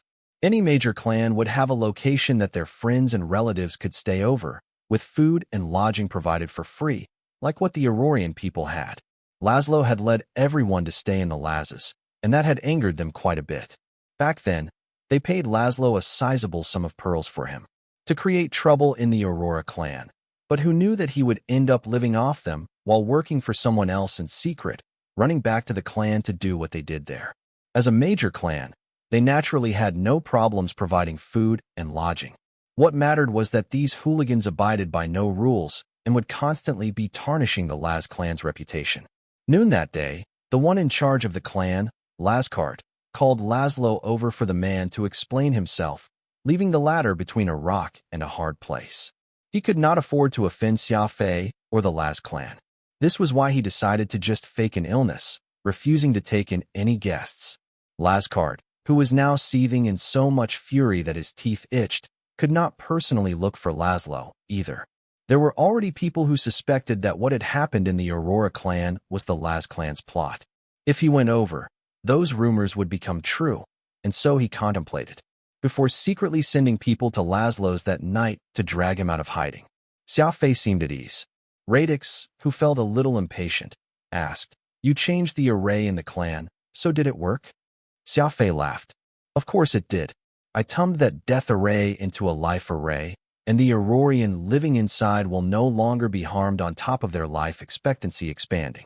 Believe that it won't be more than 2 days before the perpetrator, who can no longer resist, comes over to check. As such, the following nights will be very important. We need to keep an eye on the vicinity." Radix nodded solemnly.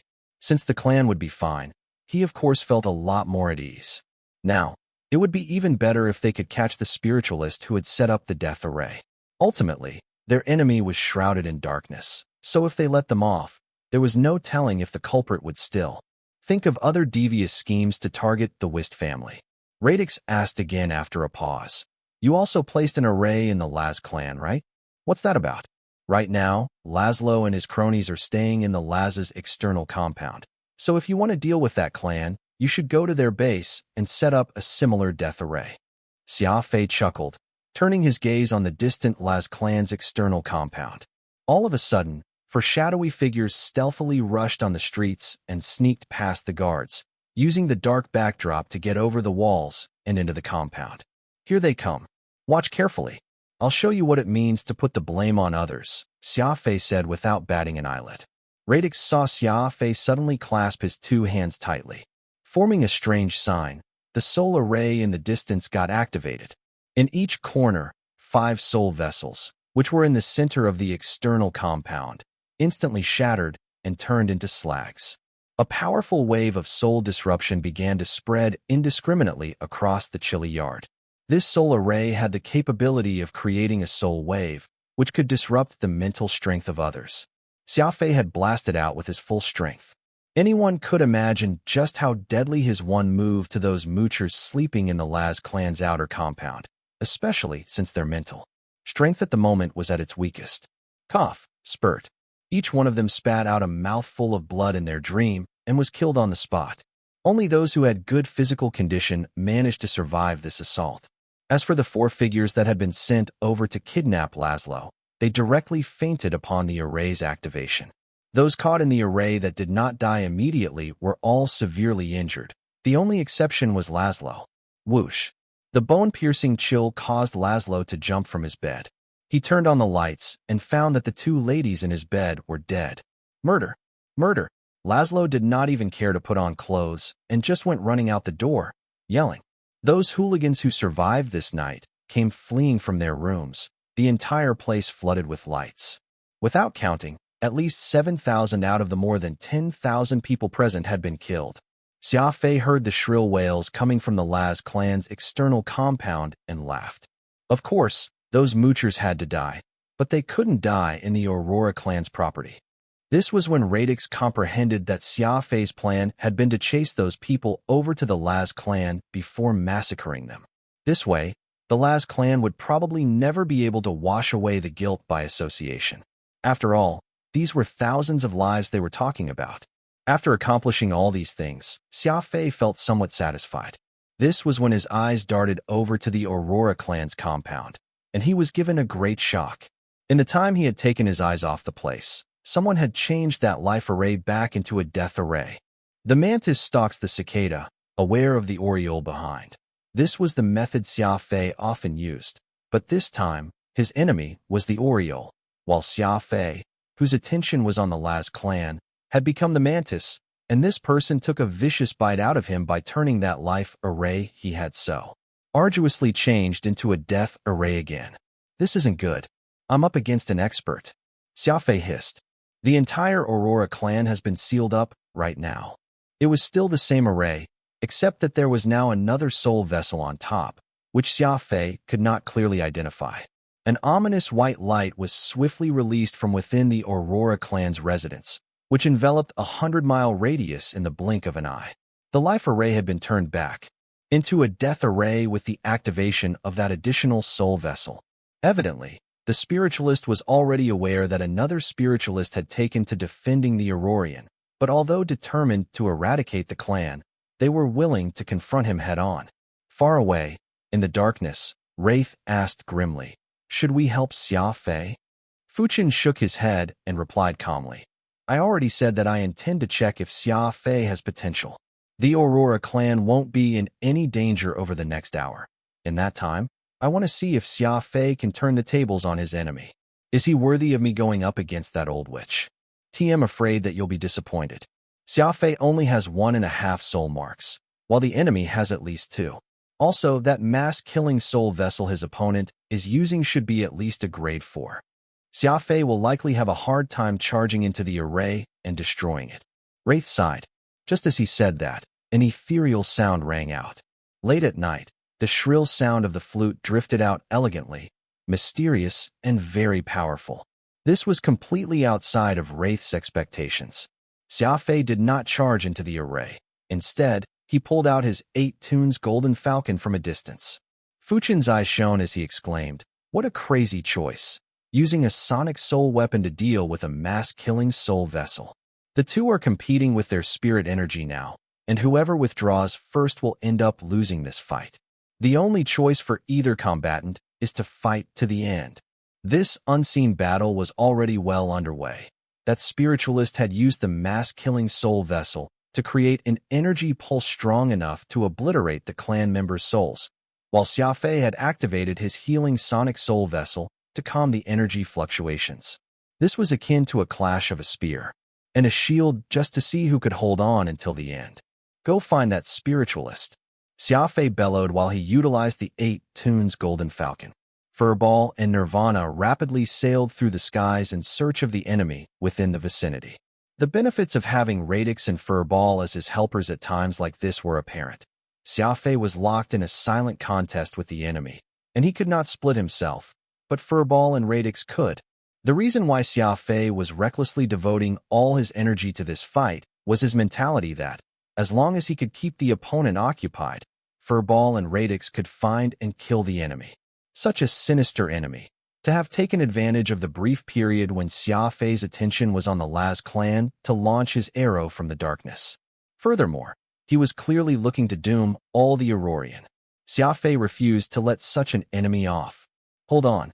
We'll need several minutes. Since a spiritualist is different from a soul warrior, it's very strenuous for us to locate him," Radix said.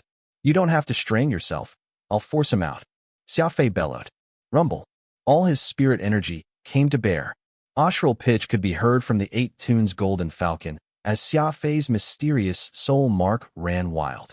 Spirit energy, in the form of sound, enveloped the land, and swept across the entire city.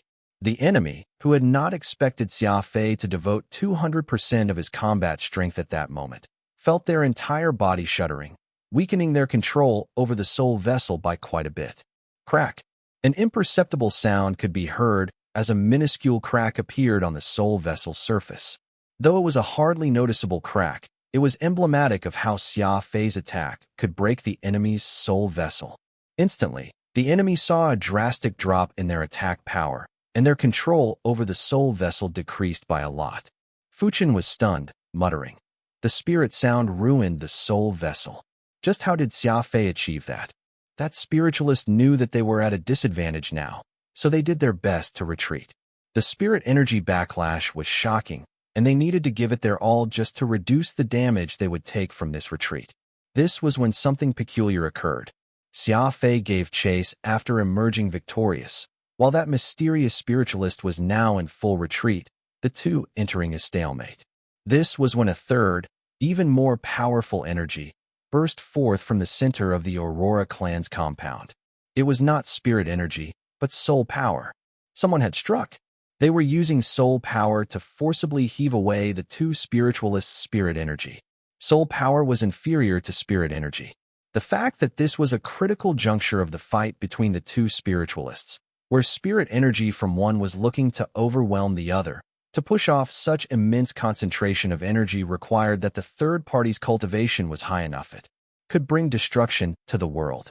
However, this person from the Aurora clan did indeed possess such tremendous power. Disperse. Xia Fei felt his body waver as he loudly uttered his command. It was clear that the third joiner had superior strength.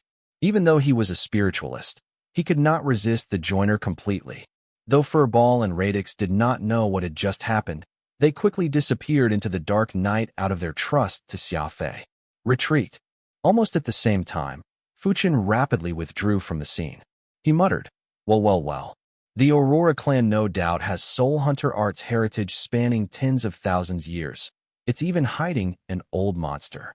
Fuchen was naturally not afraid, but since Xia Fei was related to the Aurora clan, it would be hard for him to explain his presence if he got discovered, so he decided to leave for now. A night with a dim moon and chilling winds. Serenity. On a bridge made of white jadestone, which ran across an artificial pond in the center of the Aurora clan's residence, an elder with long white hair and a ruddy complexion stood with his hands on his back. Puzzlement filled his eyes. Whoosh, whoosh, whoosh. Very soon, several elders arrived to flank the bridge. This included Xia Fei's great-grandfather, Wistful Northgaze. "Patriarch, is something the matter?" asked Northgaze in haste. "Earlier, an enormous pulse seemed to have exploded from our clan's residence." This elderly gentleman was the present patriarch of the Aurora clan, Wistful Hyzus. Ever since the previous patriarch went on a journey many years ago, Hyzus had been leading the Aurora clan. As someone who kept a low profile and had few words to say, he was very much a hidden figure. "I didn't know exactly what happened, either." Hyzus shook his head and said, "Despite the Aurora clan having many warriors, with several of them being experts, none of them enjoyed lying. Even a powerful figure like Wistful Hyzus spoke plainly with his fellow clansmen, not one to ever tell lies." Everyone was taken aback. For even the old patriarch to have no idea of what had happened just showed the severity of their current situation. After a pause, Hyzus wondered, "I've been feeling off these last few days, but I can't pinpoint why or what is making me feel so out of sorts. It got a lot more complex tonight, but the uncomfortable energy pulse in the first half of the night disappeared, turning into this immeasurable warmth. But several minutes ago, the situation changed drastically again. Someone used a mass-killing spirit art to take the lives of us, Aurorian." The leaders of the clan were frightened after hearing this statement. Spirit art? That was to say, a spiritualist sought to harm their clan. That's when another spiritualist's sonic soul vessel mounted a counterattack, sending that spiritualist who tried to harm us retreating. The fight between the two greatly intensified till it crescendoed into a contest, which wouldn't end without the death of the other. Seeing as they're fighting to such a degree, I gave the matter some thought and decided to use soul power to heave off their spirit energy. Forget about that spiritualist who was trying to harm us. I'm afraid that the spiritualist who secretly helped our clan got injured, too. A spirit energy clash is far harsher than a soul power confrontation. The moment they get on, a victor will have to be decided before the fight ceases. The spiritualist on our side held the upper hand earlier, so he shouldn't be too injured by my intervention, but that spiritualist who secretly tried to harm us should have fallen victim to spiritual backlash. I reckon that they're disabled right now. Xia Fei would seriously feel annoyed if he heard all this, for if wistful Hyzus had not intervened, the enemy would have been dead by now. His two killer weapons, Furball and Nirvana, had already been sent out, and they would have located the enemy in a short while. That person would not have just ended being half-crippled. Alas, Hyzus was too stubborn. He thought that he had found a safe opportunity to shove the two away, without injuring their helper, but his untimely intervention only let the enemy escape Xia Fei's grasp. If Xia Fei could choose, he would rather be injured just to ensure that all the weeds, roots and all, had been pulled out. When dealing with his enemies, Xia Fei never resorted to half-ass measures, nor would he give them half a leg to stand on. Patriarch, should we give chase? Hyzus shook his head. Show mercy in everything you do so that there's a chance to meet on better terms in the future. That spiritualist who tried to harm us had already gotten the payback they deserved.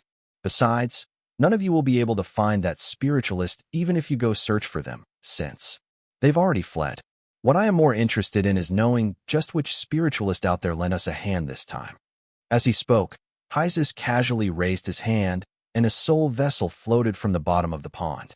It was shaped like a strange coral, with a nearly imperceptible crack right across its surface, the damage from Xia Fei's 8 tunes golden falcon. Let's keep this thing first, instructed Hyzus softly. A soul vessel. That's a soul vessel, everyone exclaimed. Wistful Hyzus pointed at the crack on the metal coral and said, this soul vessel was what that enemy spiritualist had been using, and this crack was created by that friendly spiritualist. To have caused a crack on the soul vessel, this just shows that they used all their strength to help us. Everyone nodded and sighed, extremely grateful to the stranger. I wonder who that esteemed spiritualist is. Why would this person help us to such an extent? We must show our gratitude to that person when we have the chance. Fear that we may not get such a chance. If that esteemed spiritualist wanted us to know their identity, they would have already revealed themselves by now. They have kept everything under wraps likely because they don't wish to have any interaction with us. They animatedly discussed this matter among themselves, commending Xia Fei's timely aid. 18 miles away, the Aurora clan's external compound. While the clan was commending his actions, Xia Fei, for his part, found the Aurora clan's Mr. Nice Guy style to be extremely unwelcome. It's truly a case of kind intention being mistaken for something sinister. I risked my life to kill the enemy, only for an old coot of the Aurora clan to screw things up. If that old man hadn't intervened, I would have succeeded in taking down that spiritualist.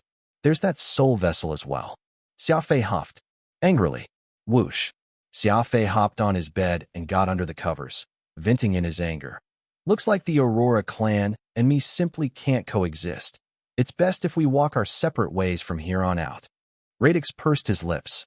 Xia Fei was currently feeling frustrated, so it would be useless to try and coax him. Thus, Radix decided to keep mum. Even he was a little irked by the Aurorian constantly being the Mr. Nice Guy. The nerve-wracking confrontation between the two spiritualists had caused them to forget about the Laz clan still being in turmoil. The next morning, Xia Fei woke up very early and was dragged off by Wistview to have breakfast. Why does the compound seem so much quieter today? Xia Fei asked curiously. Old Wistview sighed. After that haunting incident from last night got out, all of the original residents here left, including the 300-some employees the clan hired. Right now, I'm an officer without an army, and you're the compound's only resident. Xia Fei smiled. A little peace and quiet is pretty good. I don't mind at any rate. Wistview said. I think it's best if you move into another compound. In any case, you're not doing anything, and number 9 is somewhat more dark and shady. Xia Fei nodded. All right, I'll do as you say. As they were speaking, Little Shot urgently ran in, shouting, Did you hear? Something big has happened in the Laz clan. Xia Fei was startled. The incident with the spiritualist last night had left his mind in a mess, and he did not know what had happened to the Laz clan afterward, but there was no need to worry. Even if that clan jumped into the Yellow River, There was no washing away its crimes. What happened? Westview asked hastily. That lot of scoundrels went to the Laz clan after moving out of our place. But last night, more than 7,000 people died at one go. The Laz clan wanted to keep everything under wraps, but far too many people died, so news of it eventually got out. The entire city is in an uproar about it. Everyone is saying that the Laz clan killed them in secret, Little Shot shared nervously. Westview was so shocked that he could not close his mouth, but Little Shot looked at Xia Fei. He suspected that Xia Fei was behind it, but he did not think that it was right to ask him directly. Looking at how indifferent Xia Fei was reacting to the news, Little Shot felt more sure of his conjecture. Someone who had kinship with the Aurora clan but was unwilling to acknowledge it, a spiritualist, a decisive killer, a vicious character. Xia Fei was basically an amalgamation of various mysterious elements. In truth, while everyone on the streets was talking about the slaughter in the Laz clan, the big clans were most concerned about that battle between spiritualists last night.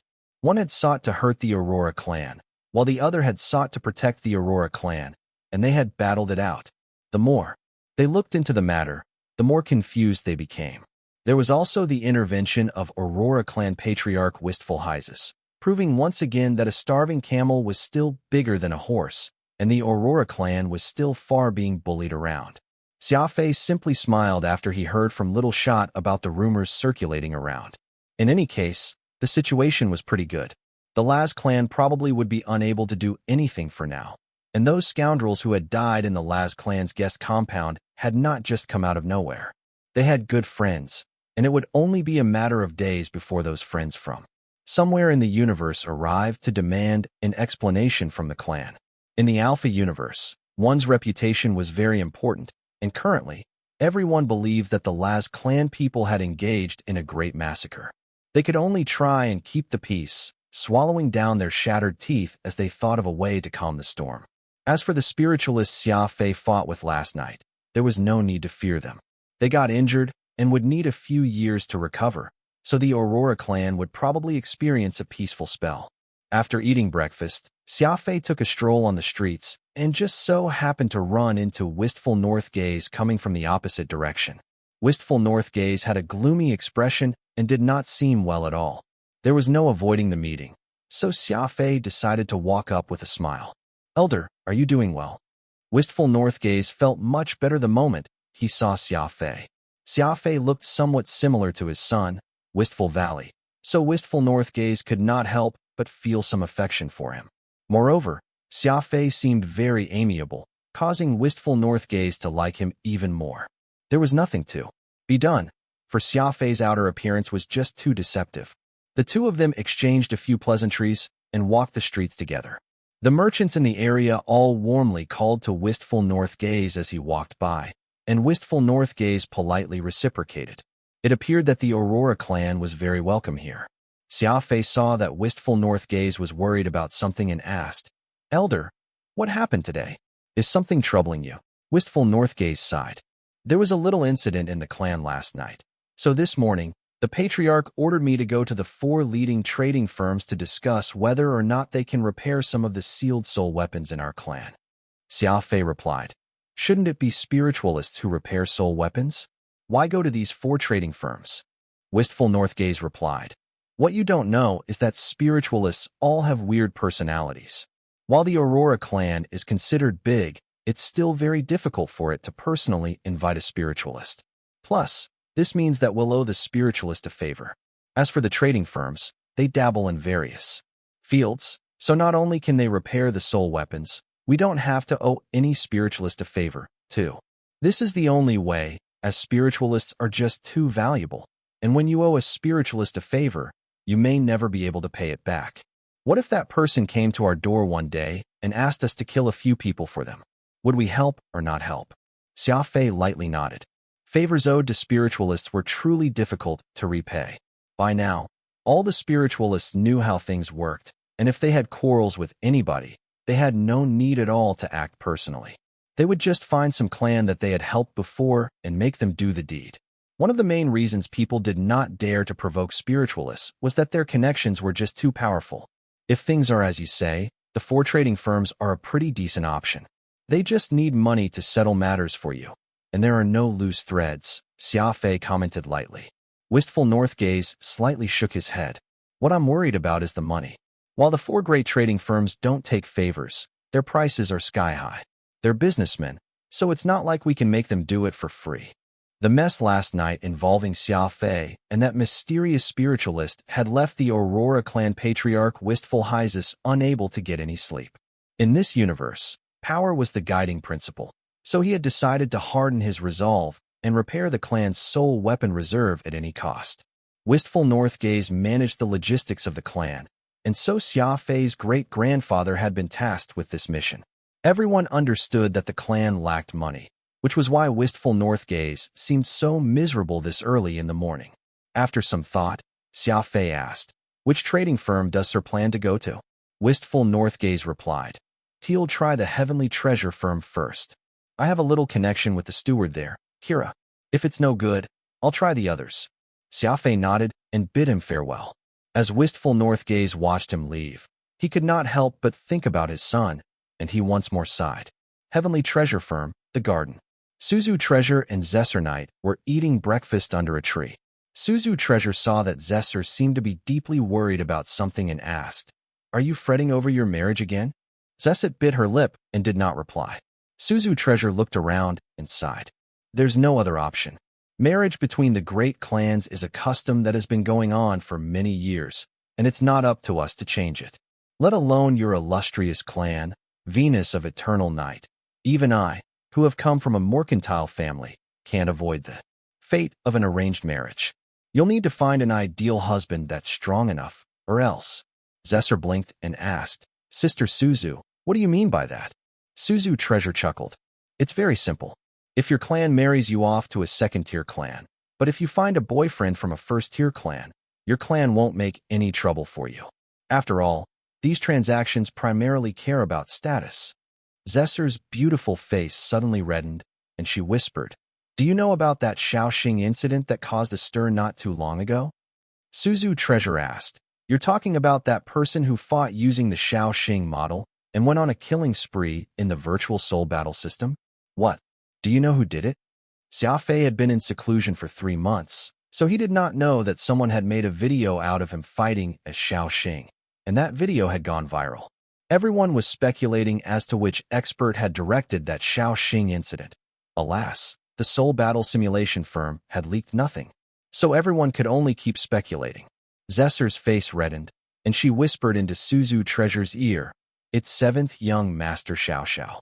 Suzu Treasure was startled, and as she examined the smug look on Zesser's face, she could not help but say in surprise, "Stubborn girl, have you taken a liking to Xiao?" Zesser neither confirmed nor denied the statement. To tell the truth, Yi Zishui hardly found anything enchanting about Xiao himself. Rather, she had been entranced by Shaoxing's captivating footwork and stances, and so she had taken a liking to everything associated with him. As such, 7th Master Xiao had swiftly taken a place in her heart. Suzu Treasure frowned deeply. The Xiao clan could indeed be considered a powerful clan, but which clan did your grandfather arrange for you? Humph. Zesser's face immediately chilled, and she pouted and replied, "None other than the Aurora clan, that lot of good-for-nothings." Suzu Treasure chuckled and teased, "Here I was wondering why you came to find me. So you want to know about the Wist family?" Zesser grabbed Suzu Treasure's arm and said, "Sister, don't tease me. This is a decision that will decide the rest of my life. You know of my grandfather's temper. He's been in poor health these last 2 years, and his temper has only gotten worse. If I don't think of an idea soon, I may not be able to meet you for the rest of my life. Still, that's no reason for you to get married to the Xiao clan. At least, the Wist family has an excellent reputation, far better than the Xiao clan. The Aurora clan has so many young scions. I'm sure that you'll take a liking to one of them," Suzu Treasure said. "Right, the Aurora clan has been on the decline in the last few years. Why does your grandfather want to marry you off to that clan? What's the use of reputation?" Yi Zishui huffed. "The Aurora clan is too weak. I prefer someone who can hold up the heavens for me. As for why that clan, how would I know? Probably another private transaction between those old rascals." As the two of them were sighing in melancholy, Kira came over and whispered into Suzu Treasure's ear, Suzu Treasure was startled, and then she stood up and said, "There's some business I need to attend to up in the front. I'll be back soon." She followed Kira to a secluded room. Suzu Treasure walked in and asked Xia Fei to sit down. She was rather surprised that Xia Fei had come to find her. Once the servants had been sent away, Xia Fei lit a cigarette and said calmly, "In a little while, the Aurora clan's wistful north gaze will be paying your shop a visit. He has a batch of soul weapons that need repair. I hope that you can take that business at the lowest price." Suzu Treasure was startled, and then she replied with a smile, "I'm afraid that we're incapable of such a task. It's impossible for Guard 83's branch shop to repair soul weapons. The soul weapons will have to be sent back to our headquarters for a Heavenly Treasure firm's spiritualist to repair them. The most I can do is remove our branch's 15% commission." Suzu Treasure spoke with sincerity. Although she truly wanted to form a good relationship with Xia Fei, she did not have the ability to meddle with the prices fixed by headquarters. Moreover, this was the crucial test period for the newly appointed chairman of the Heavenly Treasure firm's board, and Suzu Treasure could not gamble on her future career like this. Xia Fei calmly said, "You don't need to let headquarters know. Take the job, and I will handle it." Suzu Treasure's eyes erupted with light. She had been wondering the entire time if Xia Fei was a spiritualist, and now, Xia Fei had proven, without a shadow of doubt, that he was one. Even if he turned out not to be a spiritualist, he should at least have a major connection to one. "All right, it's a deal," Suzu Treasure said rather excitedly. As a woman, she did not lack any decisiveness when it came to business. She saw this as an opportunity. No matter what reason Xia Fei had for wanting to help the Aurora clan, if she took the job, Xia Fei would owe her a favor, and what more wonderful thing could there be than to have a spiritualist owe one a favor? Suzu Treasure felt her confidence soar. Xia Fei had come to find her personally, meaning that he did not find her too annoying. The sharp businesswoman in Suzu Treasure saw a little hope. "Tonight, I'll come to pick up the goods. I'll bring them back once they're done," said Xia Fei, putting out his cigarette. "Understood. I'll wait for you in the rear garden where we talked last time." Suzu Treasure nodded. Xia Fei rose and walked out of the side door to avoid running into wistful north gaze. As for Suzu Treasure, she hastily called Kira over and whispered a few orders to him. Kira was more astonished the more he heard, his jaw gradually dropping. "Remember, starting today, the Aurora clan is the most important customer of ours on Guard 83. There is no other," Suzu Treasure said sternly, her brows gradually smoothening. Everything was clear now. The Aurora clan was being helped by a spiritualist from the shadows, and so not only would it not perish, it had a high chance of rising. Even if she was not looking to show the Aurora clan face, she needed to pay that mysterious spiritualist respect. She grinned, as happy as she had ever been since coming to this place. But when she returned to the garden, she did not see Zesser anywhere. Where did that stubborn girl run off to?" Xia Fei came out of Heavenly Treasure firm from a side door, but he had barely walked a few steps onto the street before stopping and shaking his head. He sighed. "I say, lady, what in the world is wrong with you? Why are you following me again?" He turned his head and saw Zesser Knight standing right in the middle of the street, smiling at him. In truth, Zesser Knight had high etiquette and was normally very obedient, but as ladies from big clans were often raised in the lap of luxury, they usually had some temper. Zesser Knight was confronting Xia Fei partly because her personality as a young lady demanded it. "The street is open for everyone to walk on, and it's not like your family owns it, so why can't I follow you?" Zesser nonchalantly said, "You're called Xia Fei, right? What sort of scandalous relationship do you have with Big Sister Suzu?" Her first sentence was rather clever, but the rest of her words were very blunt. Zesser was not the shrewd sort, so she had directly asked Xia Fei what his relationship with Suzu Treasure was. Xia Fei chuckled. "If I said that I'm in a relationship with Suzu Treasure, would you believe me?" Zesser was startled, and then she shook his head. "I really wouldn't. An insignificant character like you will never catch Big Sister Suzu's eyes. She's got a lot of ambition, and she's the smartest among us girls." Xia Fei turned around and kept walking, muttering, "Yes, too smart. Everything she does is done with a goal in mind, and she has never let anyone get too close." Zesser truly did not act like a stranger, grabbing Xia Fei's sleeve and saying, "So it's the same for you? You look so young, but why do you talk like my grandfather?" He said the same thing about Sister Suzu. Xia Fei replied, businessmen pursue profit, so it's understandable. You believe that there's nothing between me and her now, right? Humph. Zesser pursed her lips. Even if you want to have something with Sister Suzu, I won't let you. Oh, they're selling candy pictures here. She had a flighty personality, and the snacks and street performers being sold had drawn her attention. Without even asking the price, she grabbed them. However, she quickly tuned and gave Xia Fei a pitiful look. I didn't bring any money with me. Xia Fei did not have anything else to do, so he decided to take a walk on the streets with Zesser Knight. Xia Fei had said that he wanted to take a look around Guard 83 when he first arrived, but he had been so busy that he had put it off until now. Zesser Knight was a very guileless girl. Xia Fei found it quite amusing to keep her company. They walked the streets until it was noon, at which point they found a random street stall to eat at. As a young lady from a big clan, Zesser had never had a chance to eat street food, so a bowl of fish balls with green onions had her smiling from ear to ear. A Soul Battle Center. Zesser pointed at a rather flashy sign to their right. Come on, let's go in and take a look. It had been quite some time since Xia Fei went through Soul Battle training, and he was somewhat itching to try his hand at it, so he and Zesser Knight went into this Soul Battle Center. There were only around 100 simulation pods in the place. It was not that large of a center, but it was a network center of the Soul Battle Simulation Company, so it could link to all the other virtual battlefields in the universe. To preserve its profits, the Soul Battle Simulation Company only permitted its subsidiaries to operate the network centers. A Soul Battle Center like the Mammoth might have been large, but it was not a network center, so people in the center could only play with one another. Besides Soul Battles, there were education packages. If one paid a certain fee, they could watch various battle recordings, and a Soul Battle specialist would give tips as to how to raise one's combat skills. A screen was playing a video of Xia Fei's time in the Mammoth. The bizarre footwork and dashing poses drew gasps from the crowd. This is the video. I've watched it nearly 100 times, but I really don't know how he did it.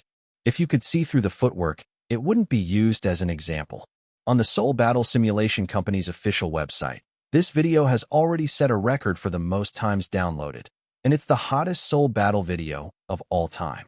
It's such a pity that Xia Fei fellow hasn't appeared since then, already becoming a legend. As the crowd chattered, Xia Fei frowned. The Mammoth was on a closed network, yet the Soul Battle Simulation Company had taken this video of Xia Fei from the closed network and uploaded it for the public to watch, not giving Xia Fei even a single cent in copyright fees. Xia Fei was very annoyed by this. Zesser Knight's eyes flashed as she said mysteriously, "You learned that footwork you used to avoid me the other day from this video, right? Hee. It was pretty good. I guess you're quite the excellent learner. Relax, I won't tell you to Xia Fei." Xia Fei was taken aback. This was clearly his own evolved crafty approach, so why was Zesser implying that he had stolen it? Frowning, Xia Fei asked, "You know Xia Fei?"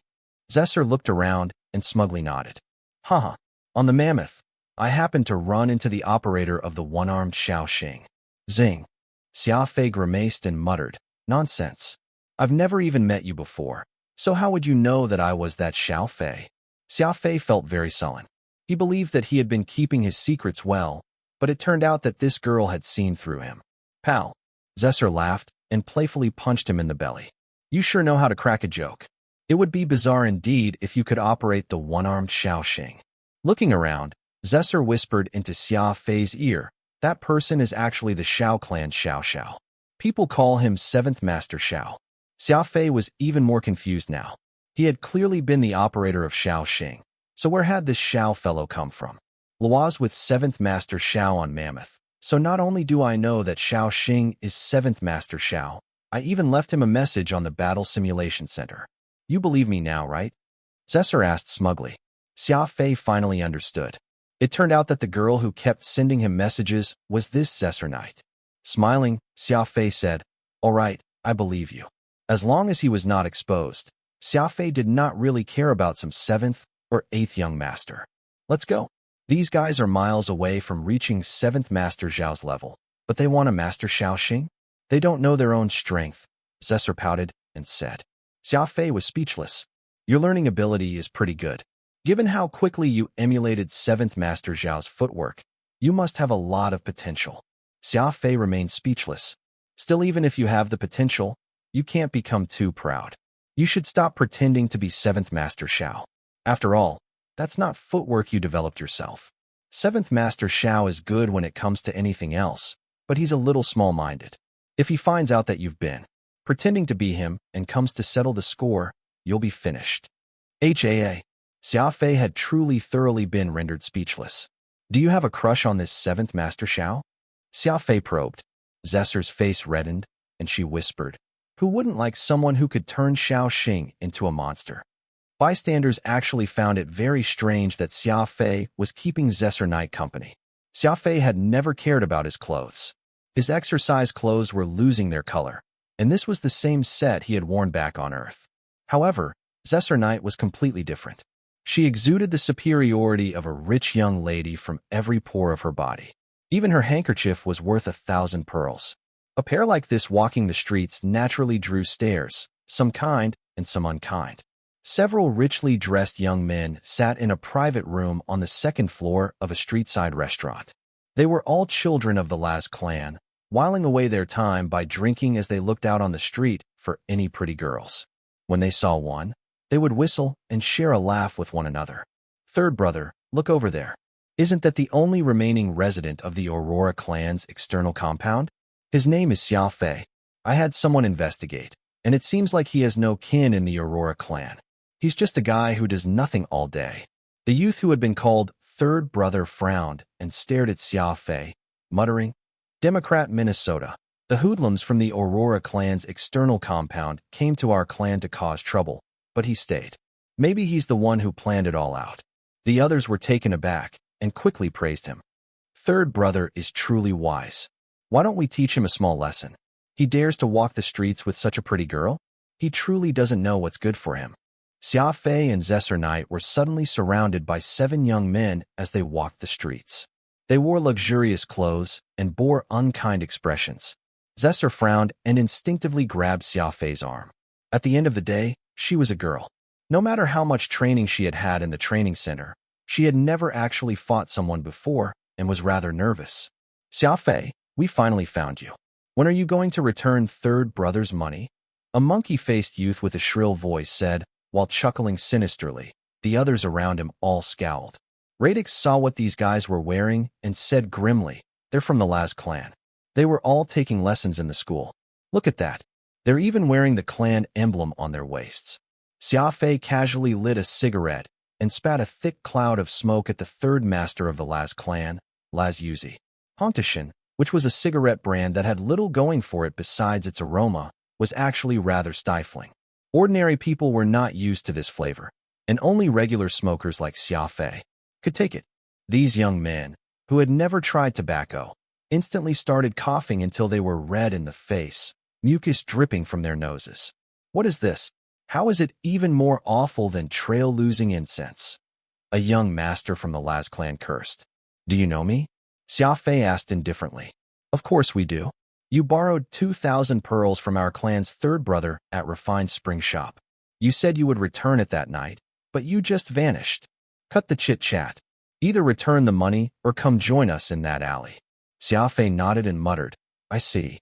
Then I will follow you into the alley. Xia Fei did not know why these people wanted to provoke, but this problem was not important.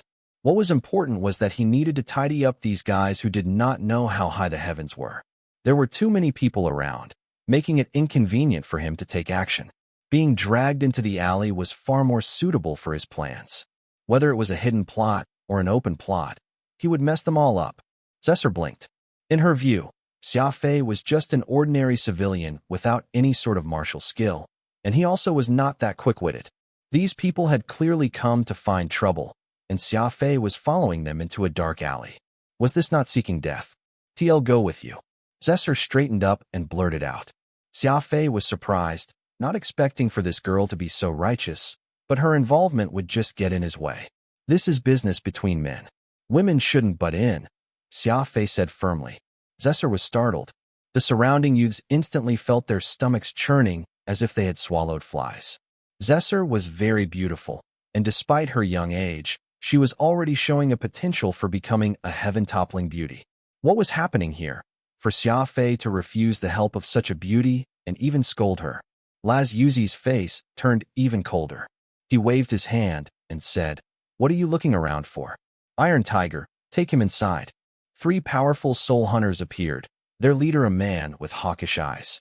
He had a weird pink scar wrapped around his head, and one could tell at a glance that he possessed an unusual cultivation.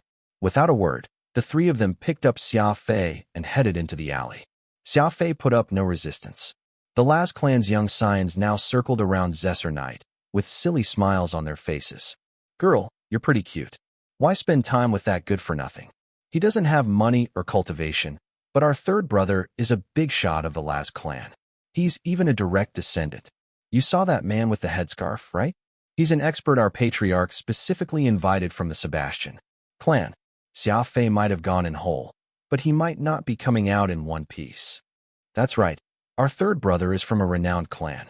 You'll have a great future if you're with him." As these wastrels praised Laz Yuzi, the man himself felt very proud. Zesser furrowed her brows and could not help but worry about Xia Fei.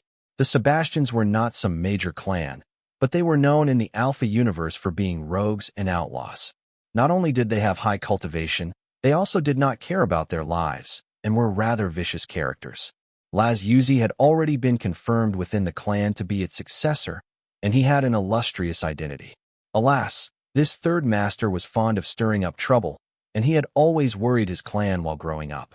Thus, the Laz clan had requested the service of Sebastian clan's Iron Tiger at a high price, to serve as his bodyguard. In the distance, a dark figure lurked in the shadows, his fists clenched as he glared furiously. This was none other than Zesser Knight's distant uncle, Savatu. Zesser thought that she had escaped the clutches of her clan, but in reality, the Yi clan patriarch had ordered Savatu to keep watch of her, and he was never far. Zesser's grandfather knew that his granddaughter may seem timid, but she actually had quite the personality. He worried that dragging Zesser back would emotionally hurt her, so he had Savatu protect her from the shadows, while Zesser worked off her stress. Savatu adored Zesser Knight, and so his body was already groaning as he sought to restrain himself. If those Laz clan youngsters tried to do anything to her, Savatu would charge in and end their lives. The Laz clan could barely be considered a second-rate clan, so could it contend against the Venus of Eternal Night? Even if this was their successor, he would still be killed. As Savatu was about to explode, deep in the alley, Iron Tiger's group of 3 were on their knees. They did not want to kneel, but Xia Fei had shattered their kneecaps. There was nothing to be done, for Xia Fei's disguise was simply too deceptive. Iron Tiger's group had gotten careless and taken Xia Fei for an ordinary person, so Xia Fei and his speed had managed to strike them down in one blow. The fiendish blade Nirvana hovered around Iron Tiger's neck, causing the latter to sweat coldly. But this was a rather tough man, as he had yet to say a single word. A soul weapon. A high-level soul weapon. Just because Iron Tiger was not saying anything did not mean that he could not see the fiendish blade Nirvana for what it was.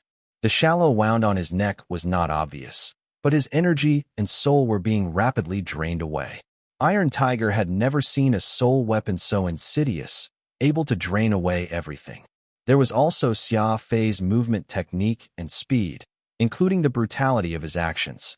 As someone who had danced with death before, Iron Tiger must admit that he had underestimated Xia Fei and provoked an opponent he should not have. His heart was stricken with fear. This fear quickly turned into terror, a chill that reached deep into the marrow of his bones. This was because Iron Tiger had realized that Xia Fei had used spirit energy in his attack just now. "My apologies, I struck you a bit too hard and broke your bones," Xia Fei said softly with his signature smirk. Iron Tiger and his 2 cousins from the Sebastian clan were all sweating so much that it was like a localized downpour. Iron Tiger had believed that this was nothing more than rich good-for-nothings messing around, a street-side brawl at most, but this minor incident had caused him to provoke a spiritualist. To tell the truth, Iron Tiger did not fear death. However, he understood that death was only the smallest price one would pay for provoking a spiritualist. It could even result in the death of one's entire clan. Brother, let's." The Sebastian clan was full of tough men, but Iron Tiger's 2 cousins were on the verge of tears. Iron Tiger sighed and dropped his head.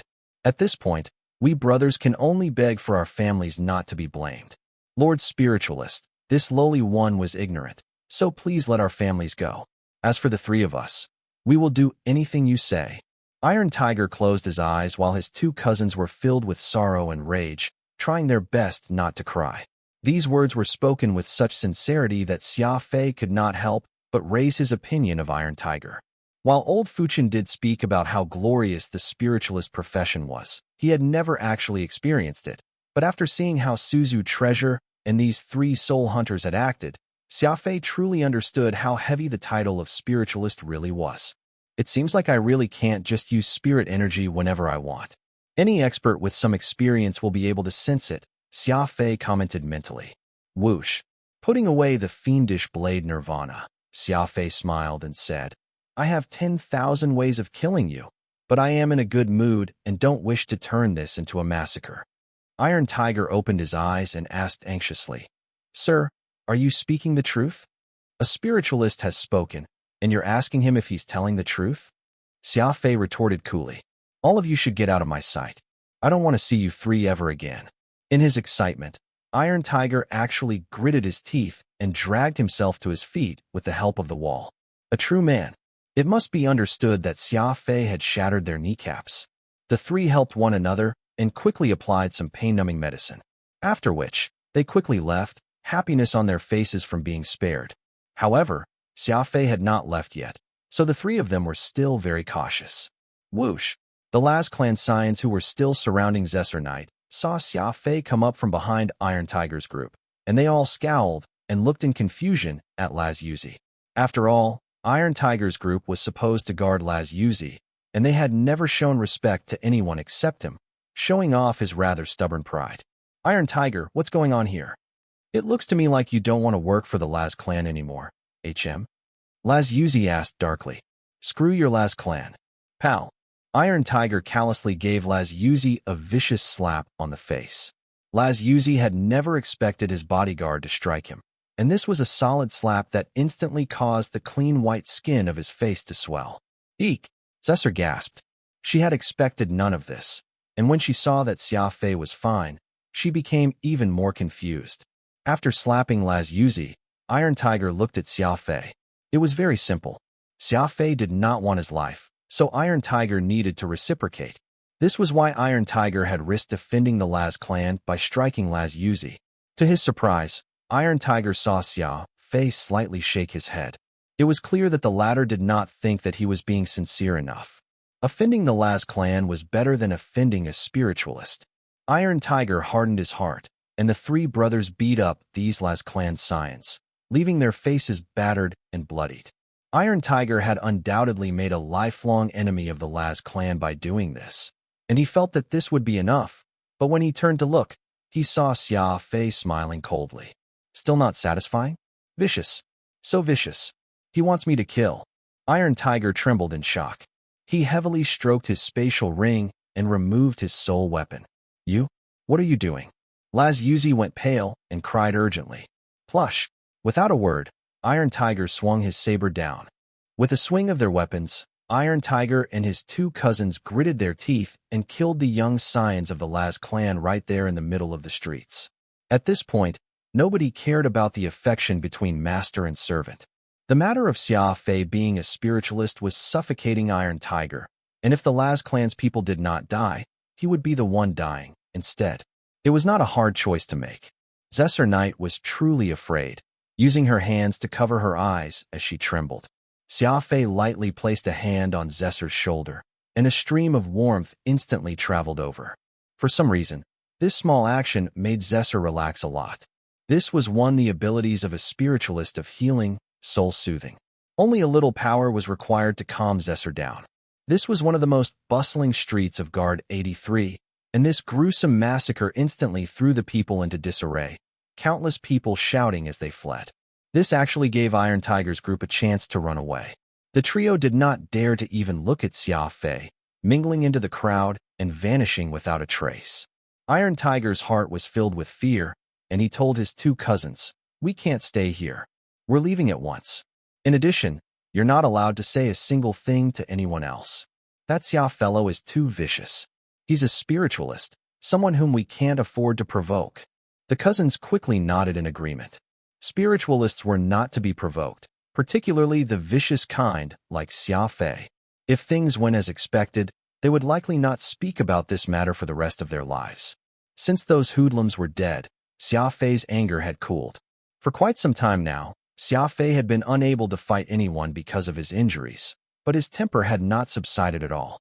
On the contrary, it seemed to be getting worse and worse. Shaking his head, Xia Fei told Zesser, "Where do you live? I'll send you back." Zesser Knight agreed quickly. She stuck behind Xia Fei, cautiously pulling on his sleeve as they headed back to Heavenly Treasure. Radix smiled. She's a girl at the end of the day. While she's quite the loud talker, she's still afraid of blood. Radix had already developed a loathing for the Laz clan, and he was very happy to see Xia Fei spurring Iron Tiger's group into killing Laz Yuzi's gang. Since Iron Tiger had done the deed, Xia Fei could not be blamed, let alone the Aurora clan. Radix even wished that Iron Tiger had killed a few more. Savada had seen all of this transpire. Even if Xia Fei had not done anything, he would have gone himself and taught the Laz clan a lesson. But now that Laz Yuzi's group was lying dead on the street, Savadu felt very confused. Iron Tiger had entered the alley with Xia Fei, but then Iron Tiger had turned around and gone crazy. Savada felt like Xia Fei had involvement in this somehow. If it's that young man's handiwork, then his strength and methods are far too terrifying. Savada frowned as he thought. He shadowed Xia Fei and Zesser Knight back to Heavenly Treasure Firm. Zesser entered the courtyard with her head bowed. Behind her, Xia Fei said, "Remember, you owe me 87 pearls. Remember to pay me back when you get the chance." The massacre and soothing energy Xia Fei exuded had left Zesser feeling confused, but she was jolted out of her thoughts by those words. She did not think that Xia Fei had kept such a detailed account of the money she spent today, and that he would even want it back. Ever since she was young, countless young masters would rush to treat Zesser to a meal, but Xia Fei was asking money back for food from a street stall. What absurdity was this? Zesser turned her head and angrily snorted. You're so annoying." Zesser ran into the courtyard. Meanwhile, an old man looked questioningly at Xia Fei. This was no outsider, but Xia Fei's great-grandfather, Wistful Northgaze. Heavenly Treasure Firm had been very unusual today, giving Wistful Northgaze an extremely low estimate that left him feeling elated. He had immediately returned to the clan, taken out the damaged soul weapons in the storage house, and sent them over to Heavenly Treasure. As he was coming out from delivering the items, he just so happened to see this sight. The meeting that Xia Fei had not wanted ended up happening anyway, so he could only smile and call to Wistful Northgaze. When Wistful Northgaze realized what was going on, he laughed. Besides, he was in a festive mood after getting such an excellent deal on repairing the soul weapons. "Goodness, here I was wondering why you're in such a rush to leave this morning. So you were on a date?" Wistful Northgaze said. As expected, this was a misunderstanding. Xia Fei did not know how to reply, so he just chuckled bitterly. Wistful Northgaze walked alongside Xia Fei and comforted him. "Why aren't you speaking? Women are prone to saying the opposite of what they mean, so you have to interpret their words to mean the opposite of what they say. If she finds you annoying, it actually means that she likes you." Xia Fei shrugged. He had not expected his great-grandfather to have the habit of playing the matchmaker. In truth, let alone Zesser Knight, Xia Fei had encountered countless women over the last few years, but none of them had ever really pulled on his heartstrings. It was not too long ago that Xia Fei had personally driven away the unspeakably beautiful Enya of the Crane clan. Maybe Avril was not the most beautiful girl in the universe, but she had always treated Xia Fei the best. He did not care about how those people unconnected to him lived or died, but he cared the most about those people at his side. From Avril to his old brothers back on Earth, which one of them had not received his full concern and trust? Of course, getting Xia Fei's trust had never been easy. Xia Fei did not want to keep talking with Wistful Northgaze about Zesser Knight, so he changed the subject. "You were so worried this morning, so why are so happy now?" Wistful Northgaze grinned. "I didn't expect this, either. Heavenly Treasure was unusually generous to our Aurora clan, only asking for 50,000 pearls for each soul weapon repaired. That's not a price that you can find just anywhere. This saves a huge amount of money for the clan, even enough to buy a new batch of soul weapons." How can I not be happy after encountering such fortune? Xia Fei nodded. It appeared that Suzu Treasure had handled the matter very well. It was just that wistful North Gaze did not know that the source of his fortune was really Xia Fei. After a pause, wistful North Gaze said, "It will soon be time for Chaos Society's evaluation. If this job goes well, our Aurora clan may be able to keep our second-tier spot." Chaos Society? Xia Fei asked curiously. What sort of organization is that? Is it very powerful? Wistful North Gaze explained. You weren't born in a major clan, so you naturally don't understand the strength of Chaos Society. The Alpha Universe is a place that's organized on the clan level, and the Chaos Society is the one that manages all the clans. Every few years, Chaos Society will evaluate all the clans. This is a huge affair that will decide the status of the clans. The Aurorian was once a great clan of the very first tier, but we've already fallen to the second tier. There are even rumors going around that Chaos Society is planning to drop us to the third tier. If that happens, I truly won't be able to face our ancestors. Xia Fei fell silent. It seemed like Chaos Society was a loose federation in the Alpha Universe, somewhat like the Palace of Gods in the Law Realm. The various clans restrained and balanced one another out. Anyone who made a grave mistake would be criticized by all the others, and if someone tried to conspire against a clan of Chaos Society, all of the clans would strike back as one. Sir, how does Chaos Society evaluate the clans? Xia Fei asked. Wistful North Gaze replied. First is reputation, which our Aurora clan doesn't lack. For many years now, the Aurora clan has always treated people with sincerity, and civilians in the area all trust us without a question. Second is the number of elite warriors. In this aspect, we just barely squeak by, so staying at the second tier isn't too great of a problem. Unfortunately, the Aurora clan doesn't have a spiritualist, which is our weakness, as all major clans have personal spiritualists. The third is our soul weapons, which is our weakest point. Whether or not we can stay at the second tier all depends on that. After hearing it all, Xia Fei shrugged and said casually, "This Chaos Society evaluation that the esteemed elder is so worried about seems like a small fuss made into a big deal. What does it matter if you're in the third tier? If you have strength, even a tier 9 can dominate the universe. Without strength, even a tier 1 will be bullied around. I, Xia Fei, am of humble talent and shallow learning, so I don't understand such lofty principles. I only know that this universe has no principles. The one who has the bigger fist sets the principles." Wistful North Gaze was startled, and he gave Xia Fei a weird look. There was nothing to be done about this, as Xia Fei's personality was completely at odds with the Aurora clan's traditions. He was a ruthless character, while the Aurora clan was almost comically good and honest. Sighing, Wistful North Gaze said, "You're quite the free spirit.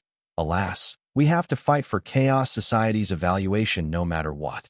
That's because when the evaluation is over, every clan will be issued a soul token according to their tier, and with soul tokens, we can go to the Spirit Star Society and freely buy soul weapons.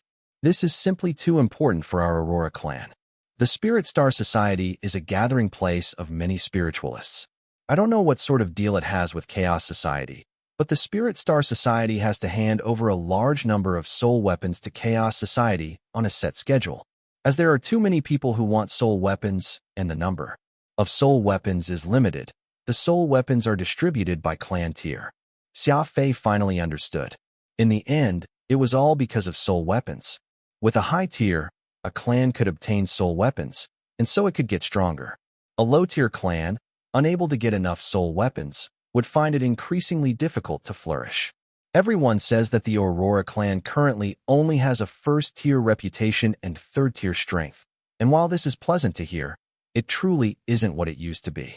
This is why this evaluation will probably decide the clan's fate, so each of us, from top to bottom, is paying close attention to this matter, Wistful North Gaze added.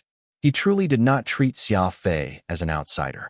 Even though Xia Fei was a rather barbaric fellow and held beliefs that were very at odds with the Aurora clans, Wistful North Gaze still felt very close to Xia Fei whenever he saw him, and he could not help but share things. As they talked and walked, the sky gradually darkened.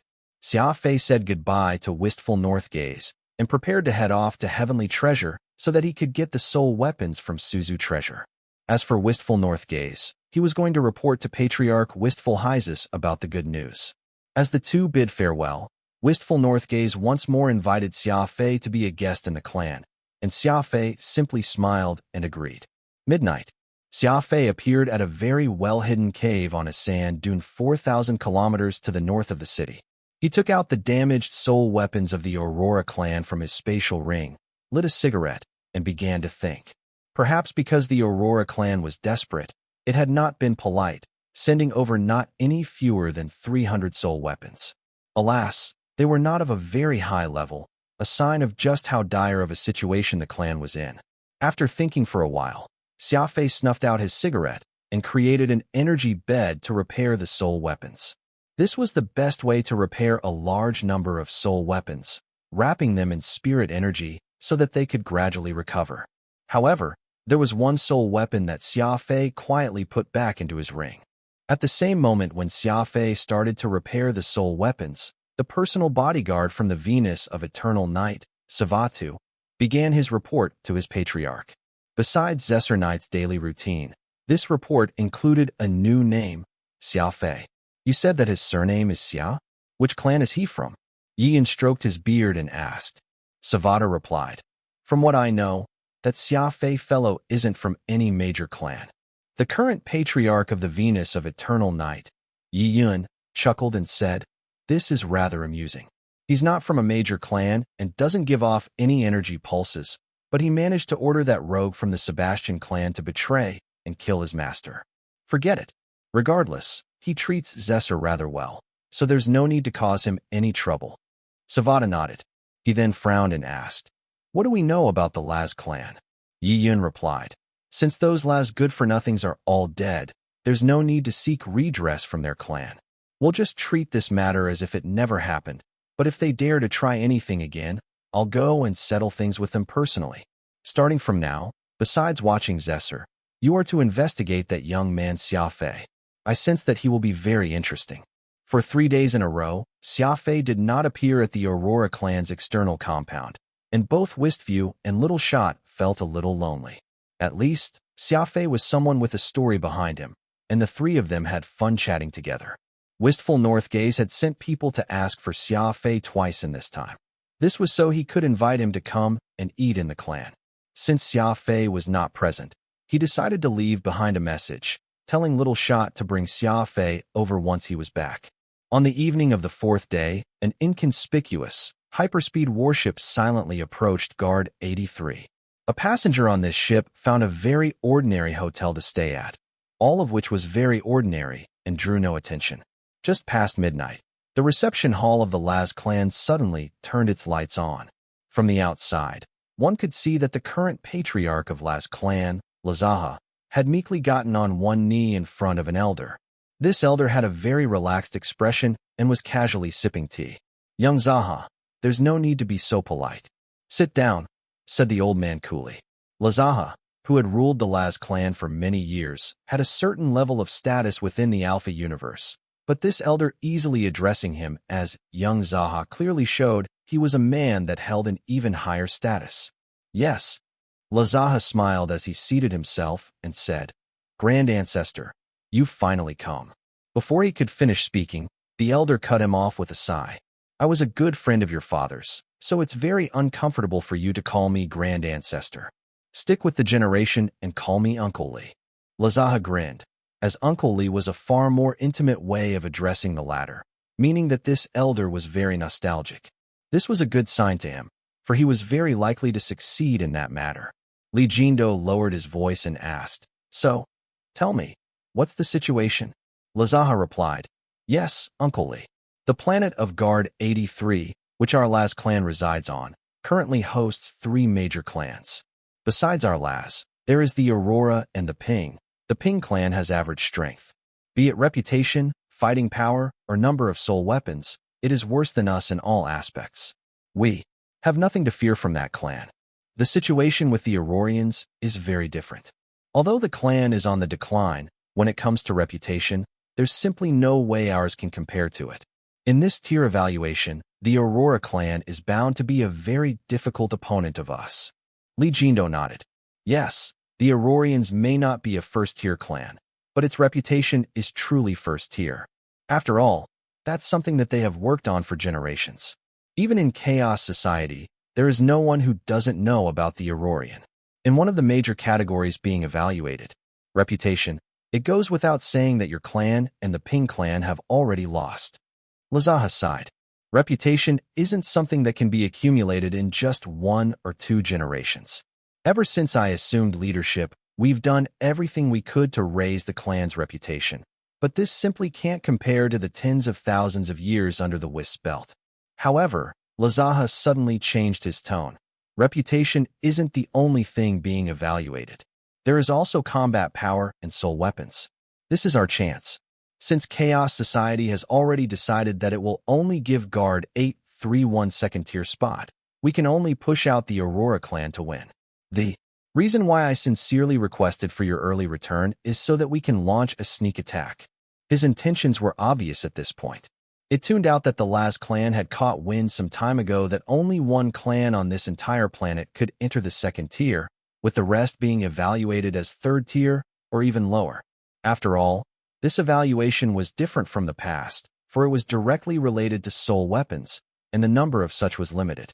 Thus, Chaos Society was planning to suppress some of the weaker clans secretly, or else how would there be enough soul weapons to go around?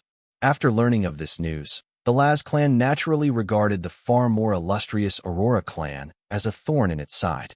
Those hoodlums that had taken up residence in the external compound and the fake soul weapons sold to the Aurora clan were all the Laz clan's handiwork. Li Jindo smiled. Well, I'm here now, but success will depend on your methods.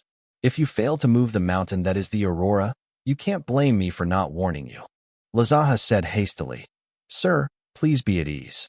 While the Aurora clan beats us in terms of reputation, we're equals when it comes to combat power. As for the last category, soul weapons, that's the Aurora clan's greatest weakness. I heard that they'd sent a large number of soul weapons to Heavenly Treasure in hopes of reversing their fortunes. The distance between the branch and headquarters is vast, and it will take a month for a round trip at the fastest speed. The Aurora clan is very weak, with half of its soul weapons out for repair. They are certain to suffer a bitter defeat in that area. Li Jindo shook his head. In the 3 categories, Aurora wins in terms of reputation, you draw in combat power, and you win in soul weapons. In other words, your clan has only managed to tie with the Aurora at best. You still don't have a shot at victory. Lazaha was undaunted, furtively passing Li Jindo a spatial ring as he whispered, This is why I asked for your help. Old sir, please carry out this task for my Laz clan. Li Jindo lightly brushed a finger across the spatial ring. To get the Tier 2 spot, the Laz clan was truly bleeding itself out. The wealth in this ring was enough for an ordinary family to live out the rest of their life in abundance. After inspecting Laza's gift, Li Jindo smiled and said, Relax.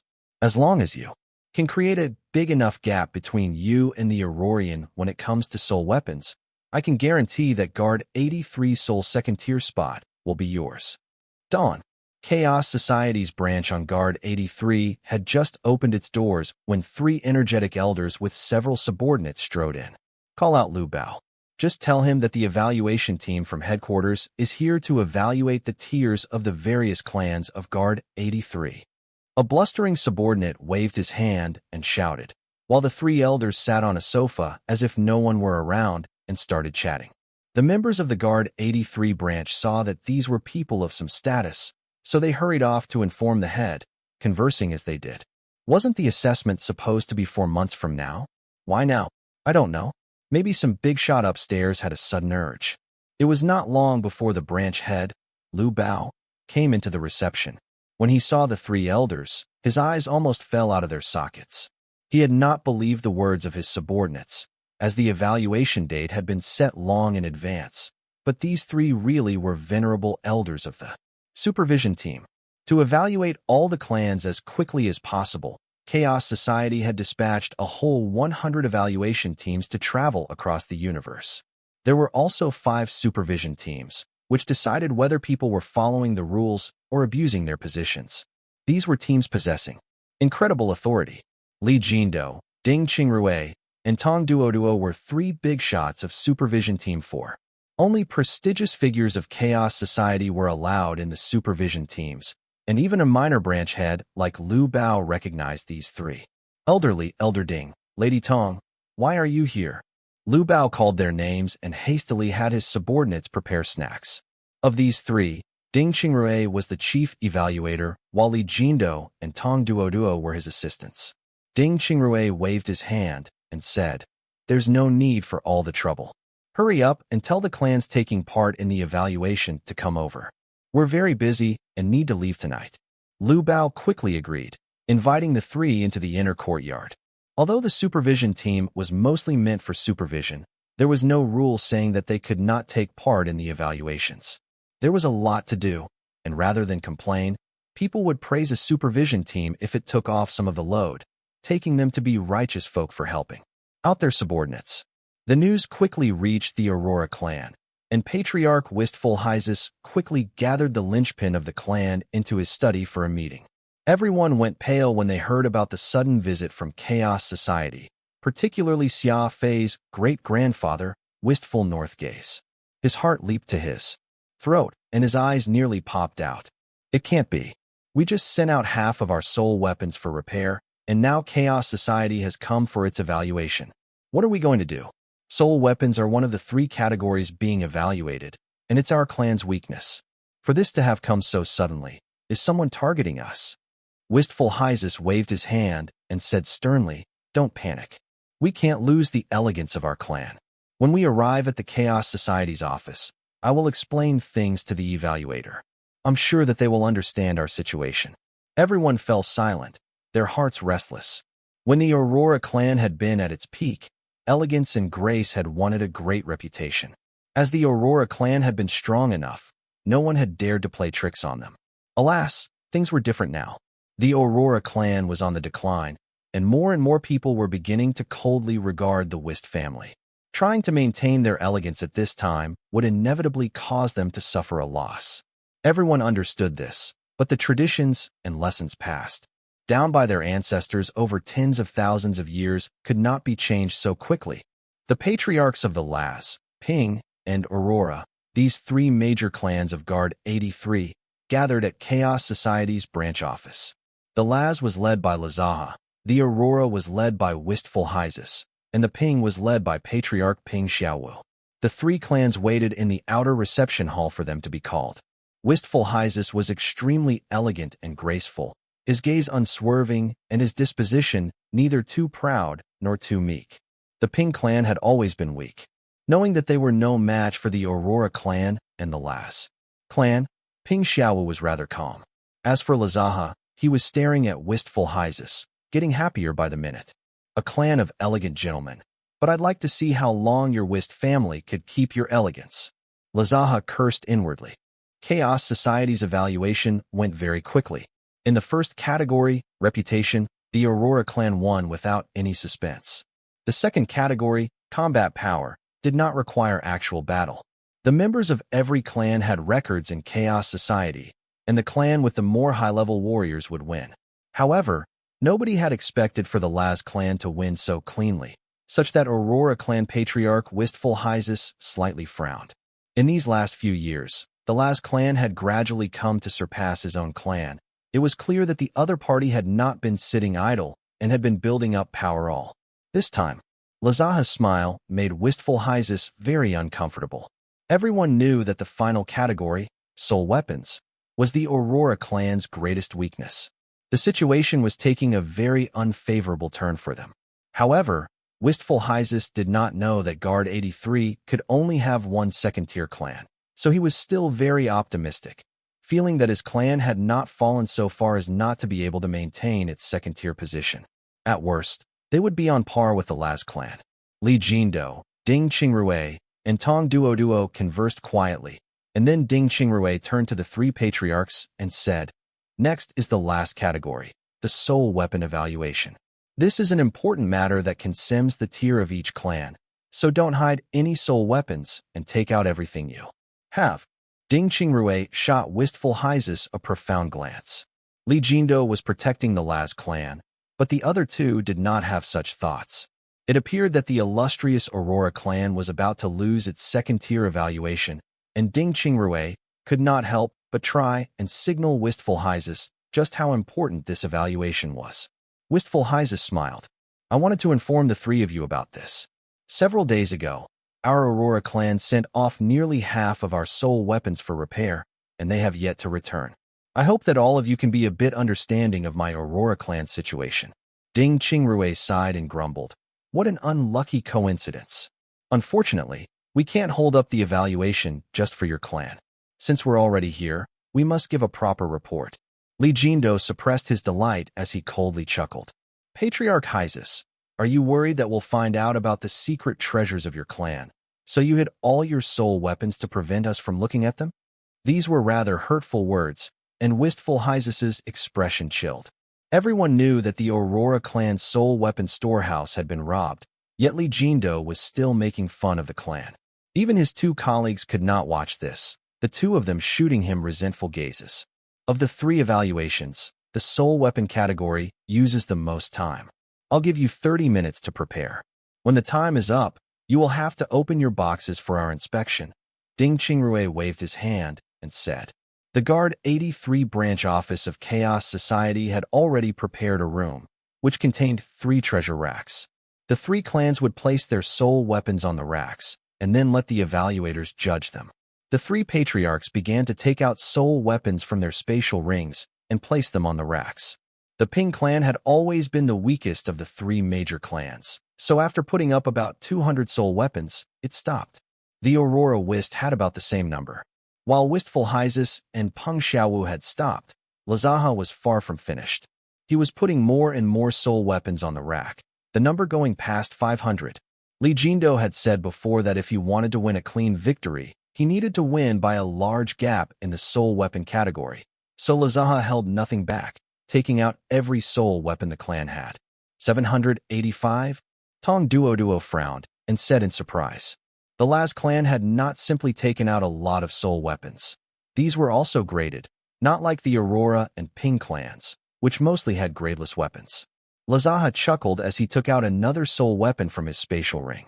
Sorry, it's actually 786. The lowest is grade 1, while the highest is grade 4. 1. I'm different from these fellows who took out even lousy goods just to fill in the number. If one didn't know, they might take this place for a street market. Whoosh! Wistful Hyzus and Peng Xiaowu both scowled. It was clear that Lazaha was making fun of their clans for being weak. As a former first-tier clan, the Aurora Wist clan naturally had some foundation. Putting aside everything else, Xia Fei's white dragon screech alone was a peerless treasure. Forged from dragon bones, it was unsurpassed in the universe. Alas, past glories still belonged to the past. Ever since they were robbed, the Aurora clan had been unable to replenish its reserves. Since all the clans have taken out everything they have, shall we begin? Li Jindo asked. He was anxious to end this evaluation to avoid any unexpected mishap. Ding Qingrui said solemnly, All right then. Duo, soul weapons are your speciality, so you judge. We will support you. Tong Duo nodded. While she was not that old and still was not married, she was a professional at judging soul weapons. The Tong clan had held important positions in Chaos Society for generations, but in her generation, there were no boys, so she had taken over her father's duties in Chaos Society, and she handled matters as smoothly as ever, a sign of how powerful and rich the Tong clan was. Tong Duo nodded and swept her gaze on the 3 treasure racks. Elder Ding, elderly, the difference in the number of soul weapons between these 2 clans is very large, and even the quality isn't on the same level. In my view, there's nothing to compare here.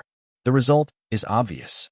Tong Duo was well known for her sharp tongue, and this was when she was already being generous to the Aurora clan and Ping clan. Lazaha was very smug, but Chief Evaluator Ding Qingrui frowned and asked, Duo, is there really no need to do a proper evaluation? Tong Duo smiled and shook her head. Patriarch Peng Xiaowu was very calm. His clan, which had always been the weakest of the 3 major clans, had no plans on fighting with the Laz and Aurora, but Wistful Hyzus felt very sullen. He had taken out everything his clan had, but Tong Duo did not even bother to look at them. This was just too hurtful. The three evaluators began to talk. With nothing to do, Ping Xiaowu stood next to the window and admired the blooming plum blossoms. He was a side character regardless, so he was particularly relaxed. Smiling, Lazaha came up to Wistful Hyzus and bowed. "Brother Hyzus, let me congratulate you." Wistful Hyzus was startled, asking, "Patriarch Laz, what is there to congratulate me about?" Lazaha looked around, and then he softly whispered, "Patriarch Hyzus, do you still not know? Our guard 83 only has one second-tier spot. Your Aurora clan will fall into the third-tier clan circle. Isn't this something worth congratulating about?" Such an insidious and petty person. Lazaha narrowed his eyes. His scornful attitude and petty expression was something that no ordinary person could stand. Crack! Wistful Hyzus clenched a fist, the joints cracking, and his eyes instantly turned cold and harsh. As a member of a clan known for being good people, Wistful Hyzus rarely got angry. As the patriarch, he should be the most refined member of the clan. The Aurora clan had never revered martial strength, and it chose only the best behaved of its descendants to be patriarchs. But Wistful Hyzus's attitude just now seemed to be slightly different from how the patriarchs of the past acted. Lazaha cared only about his little victory and failed to notice this detail. He continued to jeer. "Are you unhappy? Everything has already been settled, though. Are you going to bite me?" Zing! His eyes spitting flames. Wistful Hyzus had truly gotten angry this time. In the Aurora clan, anger was something extremely rare. It was so rare that even Lazaha felt surprised. He had interacted with Wistful Hyzus no small number of times, and in each of those instances, he had always been quiet and polite. He had never imagined that this man would also have a savage side. Suddenly, a loud voice came from outside. Logistics Manager Wistful Northgaze of the Aurora clan requests an audience for an urgent matter. The three conversing evaluators raised their heads. Ding Qingrui asked, "What's so urgent? Why come now?" Wistful Northgaze responded, "The soul weapons that the Aurora clan had sent out for repair were done and are now waiting outside." Everyone was surprised. In only a few days, the 200 or so soul weapons had all been repaired. It seemed like that spiritualist had a pretty good cultivation. Li Jindo frowned, worried about this unforeseen development. "Elder Ding, Duo, the testing time has passed. Isn't sending over more soul weapons at this point against the rules?" Ding Qingrui frowned. He himself had said that he would give the three clans 30 minutes to prepare, but before the time was up, he had begun the evaluation. Moreover, the evaluation had also ended quickly, with Tong Duo deciding things with a glance. It truly was hard to accept additional soul weapons at this point. This truly won't do. Adding more soul weapons after the evaluation time has passed is unfair to the other two clans, Tong Duo said. Though she was a woman, she was extremely sharp when it came to reading people and immediately voiced what was on Ding Qingrui's mind. Suddenly, Lazaha chuckled and said, "Lady and gentlemen, I think that it's best to accept the Wist family's request, or else they won't be able to accept the result." Ding Qingrui found this amusing, asking, "So you're saying that you don't mind the Aurora clan adding more soul weapons after the fact?" Lazaha nodded. It would be quite interesting if the Aurora Shao clan could turn the tables like this. I truly want to see what else the Aurora Wist can take out. Patriarch Hyzus, please don't disappoint me and the evaluators. Lazaha already knew everything that the Aurora clan had. He had agreed to allow Wistful Northgaze to bring in the soul weapons so that Wistful Hyzus would accept his loss. Lazaha had been made very unhappy by Wistful Hyzus's brief show of anger. For so many years, the Aurora clan had beaten down the Laz clan, and now that the Aurora clan was about to die, Lazaha was happy to dance on the body. Li Jindo's face turned cold as he mentally cursed Lazaha for bringing himself trouble, and Lazaha shivered and did not dare to look directly at him. As for Ping Xiaowu, he did not care about the result, so after some brief discussion, the Aurora clan was allowed to bring in the soul weapons. Interesting. Very interesting. Ding Qingrui stroked his beard and said, "All right, take out your remaining soul weapons and let Duo have a look." The Aurora clan soon added 200 some soul weapons to the treasure rack. They were extremely ordinary in both grade and form, but for some reason, when these soul weapons were taken out, the room became filled with a warmth that everyone could sense. Lazaha frowned and looked at Tong Duo, whose eyes were getting brighter and brighter, her jaw dropping so far as to reveal her canines. This is a soul weapon of your Aurora clan. Tong Duo trembled in shock as she asked in a raised voice. This is a soul weapon of your Aurora clan. Tong Duo trembled in shock as she asked with a raised voice. Everyone was stunned. Being from a clan that collected soul weapons, Tong Duo had seen all kinds of soul weapons growing up, so why was she suddenly so surprised? I guess, replied wistful Hyzus with a touch of uncertainty. He had also noticed the strange mood in the room, which had not been here before. It was clearly entirely because of that soul weapon. Wistful Hyzus took out his list and looked it over. Finally, he pointed at a golden 8-spiked hammer and said, "Yes, this truly is one of our Aurora clan's inherited soul weapons. Its name is the Golden Gavel." The Golden Gavel was a very unsophisticated name, and its appearance matched, yet to everyone's surprise, this seemingly lousy soul weapon had drawn the attention of a famous soul weapon collector, Tong Duo. "Patriarch Xiao, I want this Golden Gavel. I will use 3, no 5 grade 4 soul weapons to trade with you," Tong Duo said swiftly. Whoa! Everyone gasped. This was truly the Tong clan, a top-class soul weapon collector family. Their starting offer was already 5 grade 4 soul weapons. Was this unsophisticated Golden Gavel really worth that much, though? Wistful Hyzus was startled, but Tong Duo took this pause as his dissatisfaction with the price, so she gritted her teeth and said, "Till also add a grade 5 soul vessel, the 4 C's Celestial Pearl." A grade 5 soul vessel. Among the 3 clans, only the Laz clan had taken out a single grade 4 soul weapon, the Twin Swallow Caltrip, and in actuality, this spinning caltrip had been borrowed from someone else. As for the Aurora clan and Ping clan, they did not have a single one at that grade. However, Tong Duo had immediately offered 5 grade 4 soul weapons, and then she even added a grade 5 soul vessel.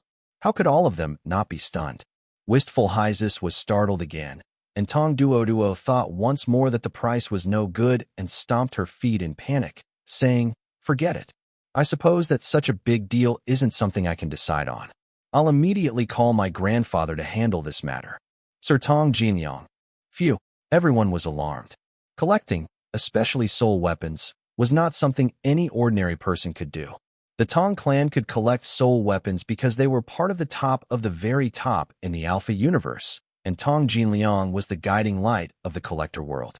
He should not be looked down on just because he was a collector, for he was also a big shot who could take your life. Where did all those things the Tong clan collected go? To the hands of powerful soul hunters, of course. While the Tong clan had a collecting hobby, it had a social network on par with the spiritualists.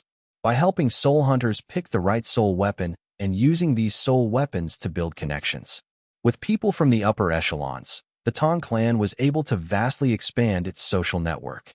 Now, Tong Duo was going to call her grandfather, Tong Jinliang, the man known as Three-Eyed Tong, all for this little golden gavel. Everyone was dumbfounded. Where did this odd-looking golden gavel come from? Hee. Duo, we still have our assignment. As for asking old Master Tong, that should wait until after we finish judging, said Ding Qingrui with a smile. He was the chief evaluator, and while he was surprised, he had not forgotten his assignment.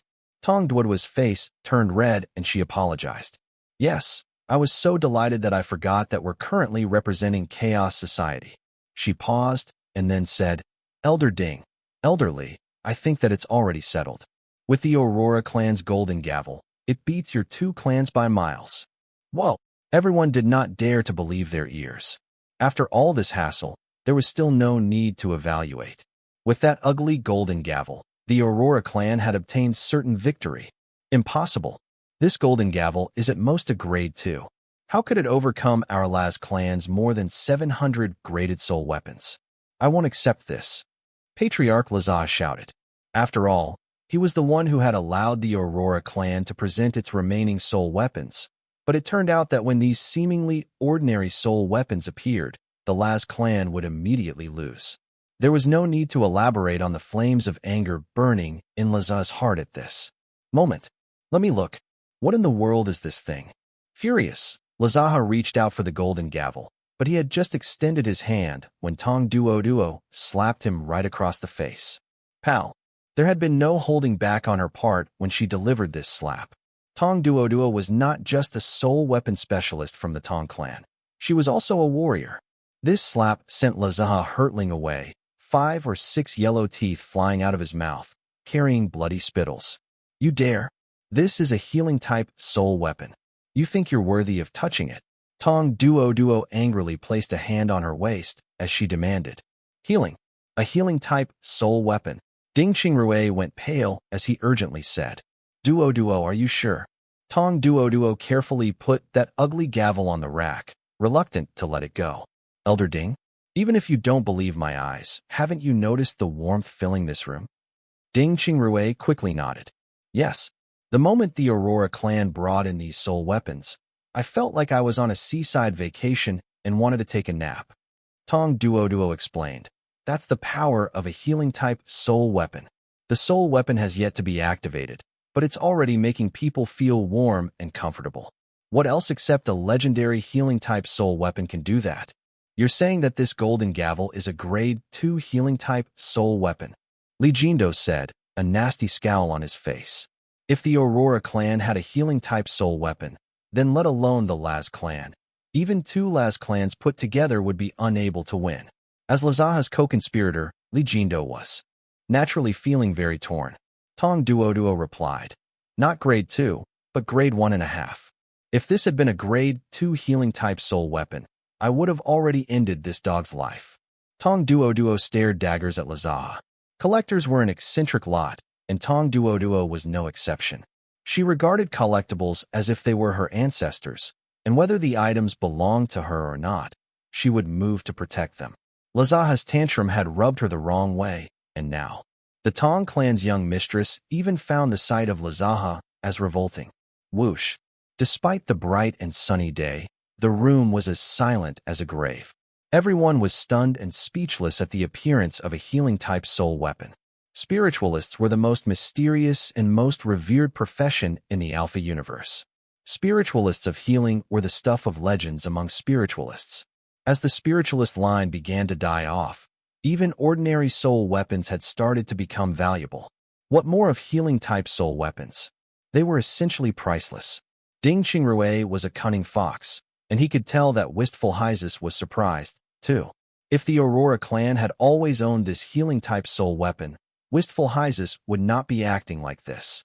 Could it be that even he did not know how the golden gavel had become like this? Realizing this, he asked wistful Hyzus with a smile. Patriarch Hyzus, it is truly wonderful that your noble clan possess a healing-type soul weapon. In this evaluation, it's only proper that you receive the best grade. But which spiritualist made the golden gavel? Also, are they still around? Wistful Hyzus was not used to lying, and so he shook his head and explained, this golden gavel was originally just an ordinary soul weapon, and a damaged one at that. But after Heavenly Treasure repaired it, it suddenly became a healing-type soul weapon. Even I am unsure of what's happening here. Whoosh! Everyone was stunned. This was understandable, as the appearance of a healing-type soul weapon was a heaven-shaking incident. It turned out that there were many twists and turns to this soul weapon story. Everyone was entranced by this. Heavenly Treasure. Heavenly Treasure has a spiritualist of healing in their employment. Everyone had very exaggerated expressions. The 4 leading trading firms had power and money, but they were not considered great powers. The reason was that the Alpha universe cared more about fighting power, and a clan that only had money and no warriors was not much respected. Of course, any spiritualists, even if they lacked combat power, would be more respected than everyone else. Everyone understood what this news meant. The golden gavel had been recently modified, meaning that there was a living spiritualist of healing in the Alpha universe. In this day and age, if even interacting with an ordinary spiritualist was difficult, what more of a legendary spiritualist of healing? Tong Duo nodded. It seems that an honored spiritualist of healing personally intervened and modified this golden gavel, turning it into an authentic healing-type soul weapon. Even the other approximately 200 weapons have a slight healing aura radiating from them. Zing! Ding Qingrui could no longer sit still, saying, Hurry up and call over the head of Heavenly Treasures Guard 83 branch. No, we'll go ourselves. At this time, the head of Chaos Society's Guard 83 branch, learned treasure, scratched his head and said, Sir, Miss Suzu of Heavenly Treasure is in our compound. She came with the Aurora clan's people.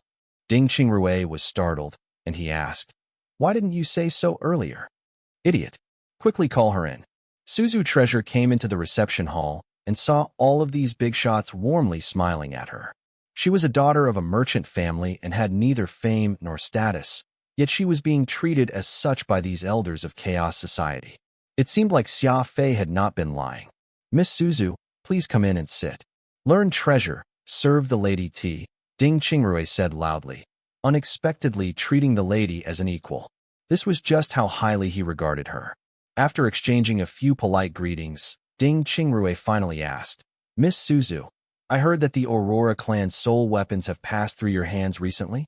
Bao Xiuzhu smiled. It can't be called that. It's a friend of mine who took care of things. I merely served as a go-between for my friend. A friend? Ding Qingrui was startled. Suzu Treasure was actually friends with a spiritualist of healing? Was that not incredible? Everyone in the room instantly looked at her with eyes that burned with enthusiasm and interest. Then where is this friend of yours now? Can we be allowed to meet them? Ding Qingrui asked softly. Suzu did not respond, looking at the people around her. Ding Qingrui immediately had Lum Treasure and the others exit the room, leaving only the three big shots. There's no one else present, Miss Suzu, so please speak freely, Ding Qingrui politely said. Suzu Treasure put down her teacup and lightly said, To tell the truth, I also didn't know that honored individual before. He just came to find me one day and said that the Aurora clan would need some soul weapons repaired. He wanted me to take the job, saying that it would be very advantageous to me. Suzu dubiously took the Aurora clan's job, but after only a few days, all the soul weapons were repaired and sent back, and they're already like this, clearly having gone through an astonishing transformation. Everyone's eyes widened as they closely listened. 'Twas naturally shocked, so I asked them, what was going on with these soul weapons? To my surprise, that honored individual gave me this. As Suzu spoke, she reached into her spatial ring. Li Jindo, what's going on here? After Ding Qingrui finished looking at the items Suzu Treasure had taken out, he turned pale and questioned Li Jindo in a loud voice. This item was a recording of the conversation between Li Jindo and Lazaha on the day when they colluded to bring down the Aurora clan. As colleagues, Ding Qingrui often affectionately called Li Jindo Old Li, but today, he had called the other by his full name, clearly drawing a line between them. Not just Ding Qingrui. Tong Duo, the other member of the team, also shot Li Jindo a hostile gaze. Li Jindo began to sweat. Though he wanted to explain, no words would come out of his mouth. After all, this evidence was absolutely authentic, and there was no way he could claim that he was unrelated to it. By colluding with outsiders, you've completely humiliated Chaos Society, Ding Qingrui thunderously said. Somebody, bring Li Jindo back to the ship. Without my order, no one is allowed to approach him. Li Jindo, who had gone very pale in the face at this point, challenged. Ding Qingrui, even if you're the team leader, you don't have the authority to put me under house arrest, yes? Nonsense. The old-fashioned Ding Qingrui was furious that Li Jindo had broken the rules of Chaos Society and cursed at him. Team member? I'm stripping you of your status as a team member. I don't have the authority. Once I report back to headquarters, just see if I don't have the authority. Li Jindo gritted his teeth, secretly cursing Ding Qingrui for his viciousness. In truth, Ding Qingrui was willing to be so ruthless in dealing with Li Jindo not because he had broken the rules, but because Suzu Treasure was sitting across from him, and this lady's will was her spiritualist of healing backer's will. If a mysterious spiritualist of healing had not been watching from the shadows, the crime of Li Jindo colluding with Lazaha to bring down the Aurora clan would have at most resulted in Li Jindo being handled through internal measures, perhaps being sent to some remote branch to weather the storm. However, today was different. The evidence had been provided by none other than that mysterious spiritualist. Clearly, he was applying pressure to Chaos Society, forcing them to deal with Li Jindo and Lazaha. Who was more important, Li Jindo or a legendary spiritualist of healing? Ding Qingrui knew the answer, as did all the big shots of Chaos Society, and so did the entire Alpha universe. Upon thinking of this, Ding Qingrui made up his mind to put on a show for that spiritualist. Moreover, Li Jindo was part of his team, and so he had also failed in his duty by allowing the other to collude with an outsider without him noticing it. If he handled this poorly, his superiors might decide to dispose of them together. Thus, Ding Qingrui was anxious to turn against Li Jindo. Li Jindo quickly understood the reason. With a spiritualist of healing watching, if he were in Ding Qingrui's position, he would probably be even more brutal. After all, they could not afford to offend spiritualists. Coldly laughing, Li Jindo stood up and followed two Chaos Society warriors out. Suddenly, he thrust out his hands and released two soul arts, instantly killing the two warriors. After which, he disappeared. The people out in the front hall still did not know what was going on. They only saw Li Jindo rushing in and grabbing the confused Lazaha. Following all that, the people of Chaos Society began to panic. In a narrow alley several blocks away from Chaos Society, Lazaha looked with a touch of uncertainty at Li Jindo. "Grand Ancestor, what happened?" asked Lazaha frantically. "We were discovered. Our conversation that night was all recorded, and Ding Qingrui has gotten hold of evidence." Li Jindo gnashed his teeth as he spoke grimly. Lazaha felt dizzy. That night, not only did they discuss how they would get rid of the Aurora clan, they also discussed other matters, which could not come to light. If that video ever got published, the Laz clan would be finished. "Uncle Li, what do we do now? You took so much money from me, so you must have an idea, right?" asked Lazaha in a panic. Li Jindo went pale, and he slapped Lazaha on the face as he angrily said, "If not for your idiocy, you think I'd fall this far? For you to have been secretly recorded in your own home, what are you doing as patriarch?" Lazaha was no pushover. He held his cheek and replied coldly, "Don't put all the blame on me. You're so formidable, so why didn't you realize anything? Maybe you're working together with the enemies to trick me." Li Jindo had thoroughly been angered by the other at this point. Lazaha was actually suspecting him. Smack, smack. He slapped the other two more times and said angrily, "You ignorant buffoon. What sort of status do you have, and what sort of status do I have? You think I tried framing you? Think with that pig head of yours. Do you think that you're worth it?" The enraged Li Jindo once more moved to strike the other, and in his panic, Lazaha pushed him. There was nothing in his hand at first, but suddenly, there was now a shining silver knife. Plush! The knife plunged into Li Jindo's heart, and blood spurted out. Lazaha froze, his mind going blank. He had no idea where the knife had come from. Had he been so angry that he had inadvertently pulled it out from his spatial ring?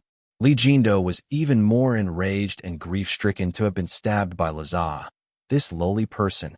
Experts could not die, and though he had fatally been stabbed by a sharp weapon, Li Jindo still had his soul, and he could be reborn thusly, but all of his cultivation would be as good as gone. This was even more painful than losing his life. Plush! Before dying, Li Jindo attacked Lazaha with all his might. He even used a soul art. Those struck by this attack could not be reborn. In a nearby and well-hidden corner, Xia Fei watched Li Jindo and Lazaha take down each other with a cold smile. Whoosh whoosh whoosh. This place was not hard to find, so Chaos Society soon had it surrounded, but by this time, Xia Fei had already disappeared. Arriving at a tea house, he ordered a few snacks. He then lit a cigarette and leisurely puffed away. It was not long before Fuchen arrived. Xia Fei let Fuchen sit on his seat and said softly, "Thanks for this time." Fuchen chuckled. "It's so hard to hear the word thanks from you. I've been so busy lately that I practically went crazy, but to hear your thanks instantly fills me with energy." Xia Fei put a mung bean cake in his mouth and smiled. "You can't be sure about that. Starting from today, I'll thank you 3 times every time we meet, even if we meet in the toilet. You? When you're not serious, you're really not serious." Fuchen laughed as he replied to Xia Fei's sarcastic remark. After a pause, Xia Fei said, "If not for your information, the Aurora clan would have been in trouble. But how's it that you were so busy yet still had time to spy on the Laz clan? You seem to have more energy than most young people." Fuchen smiled wordlessly. Of course, he had not been the one spying on the Laz clan. All of the information came from his exclusive soul servant, Wraith. Fuchen had never introduced his soul servant to Xia Fei for some reason. Even more interesting was that Wraith, who claimed to be from the Yao clan, was very interested in Xia Fei. Whenever Fuchin had him look around the city, he would always keep a watch on those people connected to Xia Fei or those that Xia Fei had quarrels with. What? You still don't feel grateful even after I helped you? Fuchin sipped his tea and smiled. Xia Fei blew out a smoke ring. I'm naturally grateful. After this incident, the Aurora clan probably won't have any problems, so we can now carry on with our business in peace. Fuchin was startled, looking at Xia Fei and saying, well then, there really are some people in this world who can do good without needing to make it known. It seems like you don't plan to make the people of the Aurora clan grateful to you. They don't need to thank me. Everything I've done is for that deceased grandfather whom I didn't even get a chance to meet. Without this connection, I would never care about the Aurora clan's fate. A clan with that personality will be doomed sooner or later. There's just no saving it. Fuchin shook his head. It seems like you don't know why the Aurora clan has managed to live this long despite its personality. Why? Xia Fei asked curiously. In his view, the Aurora clan, which had never fought against anything and was always struck back with a gentle hand, was an existence that could wholly be ignored. This universe had always been about the person with the most vicious methods living the longest. Fuchin smiled. If you are so keen to learn why don't you return to the Aurora clan? Return? Are you sure? Xia Fei was stunned. Putting aside the fact that I can't stand their attitude, if that woman finds me, there's bound to be big trouble. Fuchin casually said, it's precisely because I'm confident that I'm telling you to return to the Aurora clan. Or else how can we draw that woman out? If we can't draw her out, how can we ensure that this problem is pulled out of its roots? Xia Fei began to think. It seemed like Fuchin was absolutely confident that he could help him remove that major source of concern. Why do you want to help me? Xia Fei asked coldly. Fuchin replied, soul weapons, healing-type soul weapons specifically. I can't get them from anyone else except you. That's simple. Xia Fei asked. Fuchin chuckled and stared at Xia Fei. You're not scared of going back to the Aurora clan, are you? Well, I can't blame you. Your personality is far too different from its other members. Even if you go, it'll be hard to avoid conflict. Xia Fei bitterly smiled. I can't say that I'm afraid, but I really don't like these nice guys. Life is short, so it's best to just close your eyes when you can. Other than the people you care about, the rest can all die for all I care. It's not a big deal. Isn't it a pain in the butt to act so nicely in front of everyone? Fuchin smiled as he watched Xia Fei vent. To tell the truth, as he worked with him, Fuchin found himself liking Xia Fei's personality more and more. He was someone who would have the upper hand wherever he went, never suffering a loss. This was particularly the case with Xia Fei's unreasonable outsider theory.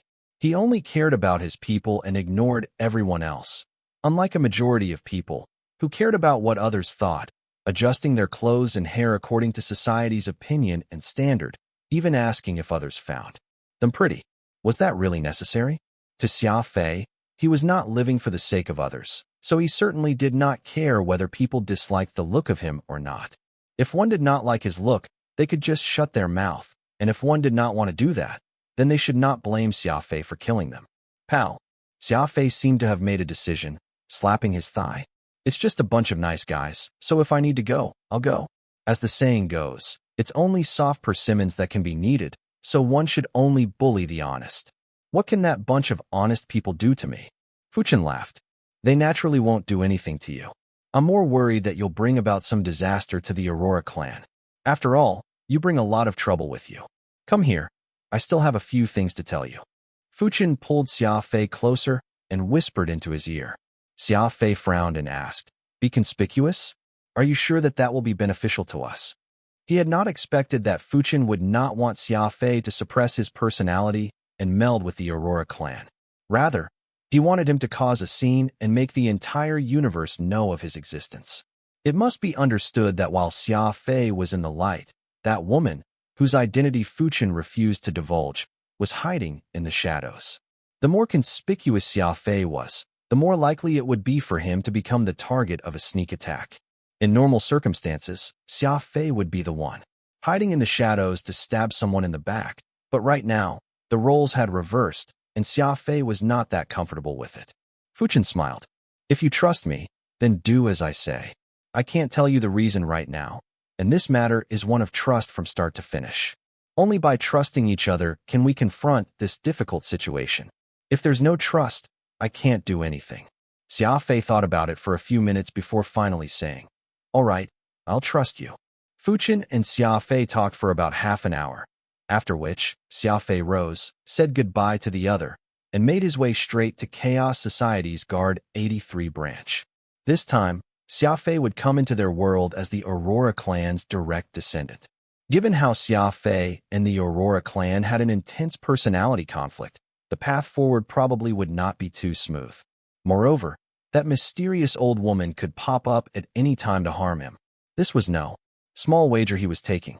However, there were some things that must be done despite them being challenging and fraught with danger. While it was safe to be in the shadows, Xia Fei could not keep hiding forever. Fuchen, that mysterious man, a successor of the orthodox spiritualist path, how reliable were his guarantees? Xia Fei was unable to find out, but this was not important. What was important was that Xia Fei had decided to trust Fuchen.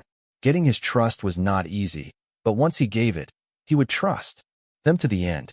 As Fuchen watched Xia Fei leave, he stroked his beard and smiled contentedly. Wraith chose this moment to appear, saying, "Xia Fei is quite the daring person, but if this continues, you'll really have to fight with that witch to the death." Fuchen nonchalantly smiled, appearing very relaxed. "What about it? That lad trusts me, so I naturally trust in him. I couldn't complete the mission of reviving the orthodox spiritualist lineage, nor could my two incompetent disciples, but I feel like Xia Fei might be able to do what we couldn't." Wraith was very surprised, and he said in a hurry, "You think of him that highly? In other words, you truly intend to take him in as your final disciple? No. If you take him under your wing, he won't just be your last disciple. He'll be the successor of the orthodox spiritualist path." Fuchen glanced at Wraith and chuckled. "What? Are you surprised? You don't trust my eyes?" Wraith did not reply. Glancing at Xia Fei as he disappeared into the streets, he muttered, "You said the same thing when you took Basalt and Ling Xing." Fuchen was speechless, an embarrassed look on his face. The door of Chaos Society was pushed open, and Xia Fei confidently strode in. "Who are you looking for?" "This is Chaos Society. Those unaffiliated with it aren't permitted entry. Stop right there, or else we'll have to use force." Chaos Society's security hurried to stop Xia Fei, their attitude unfriendly. At this moment, Wistful North Gaze, who was waiting in the courtyard, spotted Xia Fei and quickly came over. "Everyone, this is my Aurora clan's kinsman. It's not a problem at all. Even a member of your family can't be this rude. It's not like your clan runs Chaos Society. After all, Chaos Society had a much higher status than the Aurora clan." Thus, the guards not only refused to hear out Wistful North Gaze, they even grumbled about it. There was nothing Wistful North Gaze could do except to shoot a glance at Xia Fei, trying to hint at him that he should follow the rules. At the same time, he continued smiling and seeking leniency for Xia Fei, in hopes that the guards would not make much trouble for the young man. Xia Fei suddenly felt rather moved. Wistful North Gaze did not know that he was his great-grandson, but he still risked defending Chaos Society to help him get out of this sticky situation. He truly was a nice guy. "Pal." Upon thinking this, Xia Fei got down on one knee and said, "Honored great-grandfather, your great-grandson, Xia Fei, pays his respects." Wistful North Gaze was startled, asking, "You? What did you say?" Xia Fei said solemnly, "Wistful Valley is my grandfather." Those words caused Wistful North Gaze to shudder. He had felt some affection towards Xia Fei from the very start, finding him to be rather similar to his son, but he could not have imagined that Xia Fei was actually his great-grandson. At this moment, Chaos Society guards could not keep watching. Of them, the one with a slanted left eye grabbed Wistful North Gaze by the collar and viciously said, "This is Chaos Society. If you've got something to say, go back to your Aurora clan and say it." The threat seemingly was not enough. This guard even raised his hand to strike Wistful North Gaze. Suddenly, there was a silver flash of light. The fiendish blade, Nirvana, sliced down and cut off the man's arm. "You dare to touch my people, and I'll kill you." Xia Fei glared as he said this viciously. Everyone paled in shock. No one had expected the rather inconspicuous Xia Fei to be so ruthless. "Seize him!" The man with the severed arm shouted, 2 streaks of cold sweat running down his face. Whoosh, whoosh, whoosh. 8 people immediately surrounded Xia Fei, ready to seize him. Rumble. The 13-bladed peacock blue appeared. The giant blades of grass instantly filled the courtyard. Waving around, they were shocking to behold. Furball growled, a savage glint in his little eyes. "See Xia Fei? Did anyone ask his fierce friends about that? Hurry and get Lord Ding and Lady Tong." Lu Bao shouted. The fiendish blade Nirvana, an immemorial mystical armament, and the holy beast Shatterstar, not one of them was easy to deal with. Lu Bao instantly felt an immense pressure after Xia Fei revealed his trump cards, the scent of blood filling his nostrils. It was clear that this seemingly ordinary young man was not ordinary at all. The men he had probably would be unable to restrain him, so he quickly called for Ding Qingrui and Tong Duoduo's assistance. Perhaps because Xia Fei's precious companions were too terrifying, Chaos Society guards did not dare to attack him, only choosing to surround him. "You're really my great-grandson." At this moment, Wistful Northgaze began to weep. There was a huge smile plastered on his face. He did not recognize anything else, but he did recognize Peacock Blue. Peacock Blue was one of the reasons Wistful Valley had been driven out of the Aurora clan. On a sudden impulse, Wistful Valley, his son, stole a few things from that mysterious old woman, and those included the immemorial mystical armaments and the strange law of primal chaos. Xia Fei had an immemorial mystical armament and was similar to the son, whom he had missed dearly. Wistful Northgaze finally believed that Xia Fei was his great-grandson. "Great-grandfather." Xia Fei frowned and sternly said, "For various reasons, I had to hide the truth. Please forgive me for this sin." "No worries. It's fine as long as you're back. It's fine. Hurry up and come home with me. Your grandmother is so worried she's almost gone blind from crying." Wistful Northgaze's words were rather garbled, the mixture of various emotions like joy, sorrow, and anger leaving him somewhat unable to speak. "After hurting my people, where do you think you're going?" "Surround them. Wait for our 2 superiors to get here." Lu Bao spat. Wistful Northgaze nervously stood in front of Xia Fei, a faint darkness appearing on his kind face. Presumably, he was on the verge of exploding. It was said that everyone in the Aurora clan had a good temper, but this did not mean that they had no temper. It was just that the Aurora clan understood how to endure and rarely had emotional outbursts. Xia Fei continued to hold his head high, casually looking around. The ruthlessness of a death god could be gleamed in his eyes, which caused all of Chaos Society's guards to step back unconsciously. Everyone found it hard to understand how someone as young as Xia Fei could have such a murderous aura. Such grave and somber eyes could only be possessed by someone who had clambered out of a pile of corpses. It was not long before the people in the room came out, and they included Tong Duoduo, Ding Qingrui, and Aurora clan patriarch Wistful Hyzus. Wistful Hyzus froze the moment he spotted Xia Fei. He was among those who had objected to driving out Wistful Valley. Alas, he wielded little influence then and could not fight back against those old men from the Elder Court. So many years had passed, and now Xia Fei, who looked rather similar to Wistful Valley, had appeared. Wistful Hyzus could not help but think back to the past, becoming a little absent-minded. "What's going on here?" Ding Qingrui roared. Li Jindo's collusion with someone had just been revealed, and Ding Qingrui was in a terrible mood. Lu Bao reported in haste. "This man claims to be from the Aurora clan. He barged into Chaos Society and hurt one of our brothers." Ding Qingrui frowned. The Aurora clan was clearly being looked after by a spiritualist, but it still should not act so brazenly because of that. Injuring one of his people was slapping Chaos Society in the face. Behind Ding Qingrui, Suzu was startled. She had not expected Xia Fei to appear here so suddenly. She originally surmised that Xia Fei had made her take the stage precisely because he did not want to reveal himself, but for some reason, Xia Fei had changed his mind and paid a personal visit. Ding Qingrui angrily glared at Xia Fei and was just about to rebuke him. Suzu had sharp eyes, and she knew that this would probably lead to Xia Fei quarreling with Chaos Society, which would benefit no one. Thus, Suzu pulled on Ding Qingrui and whispered into his ear. "Really?" Ding Qingrui went pale.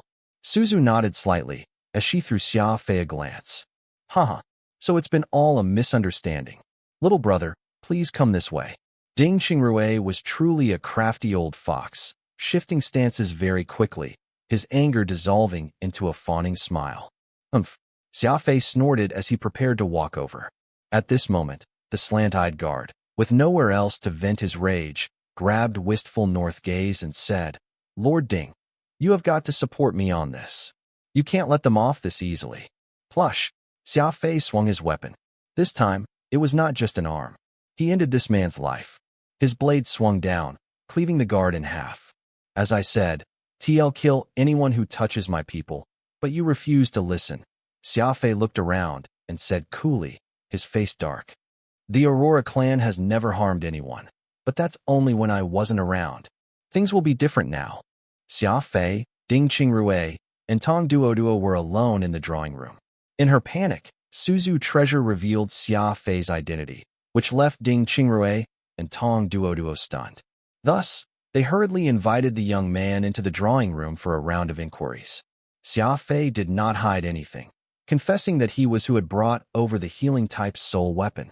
But Xia Fei did not admit to being a spiritualist of healing. Instead, he conferred that title to Fuchen.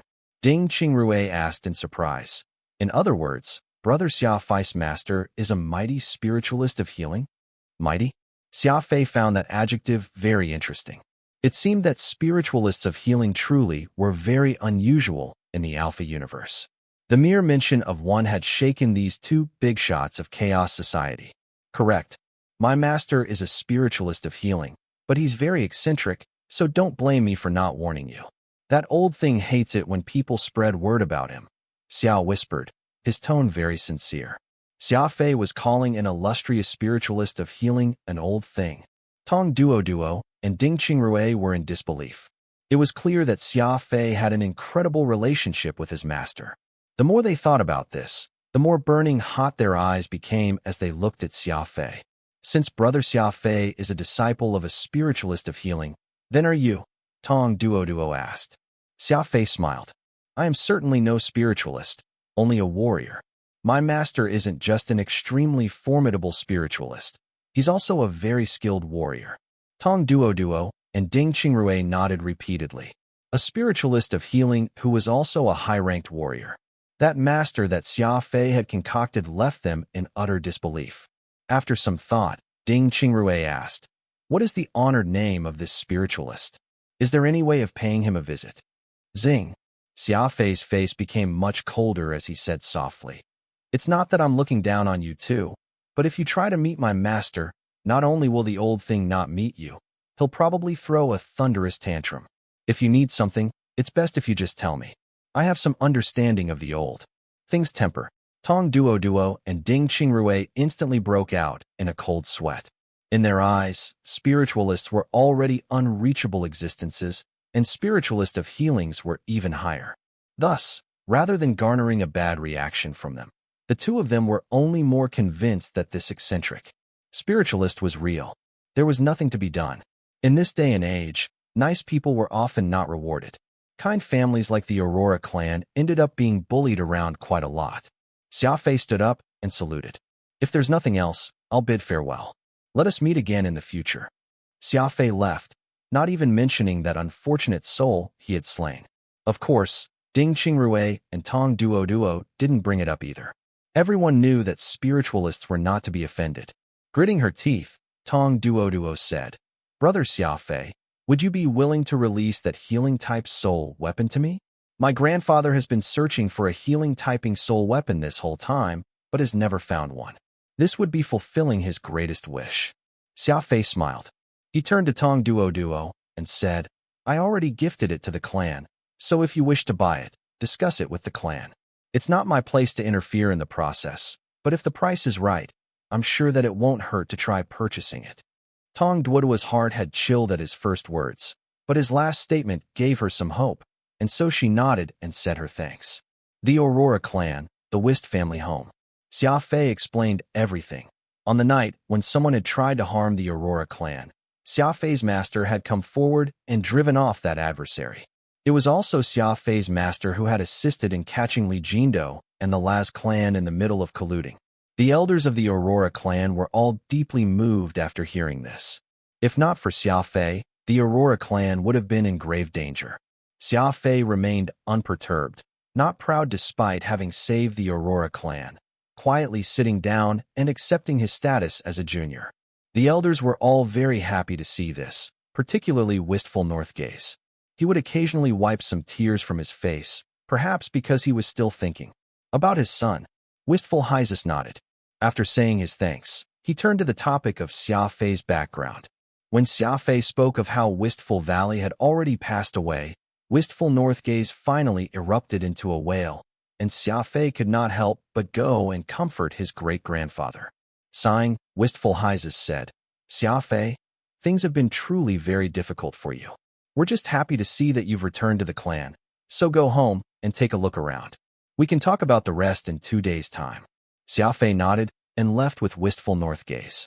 The elders left in the conference room all sighed at the changing nature of the world. Everyone knew about how Wistful Valley had been driven out of the Aurora clan all those years ago, and none of them had ever imagined that Wistful Valley's descendants would return to save the clan.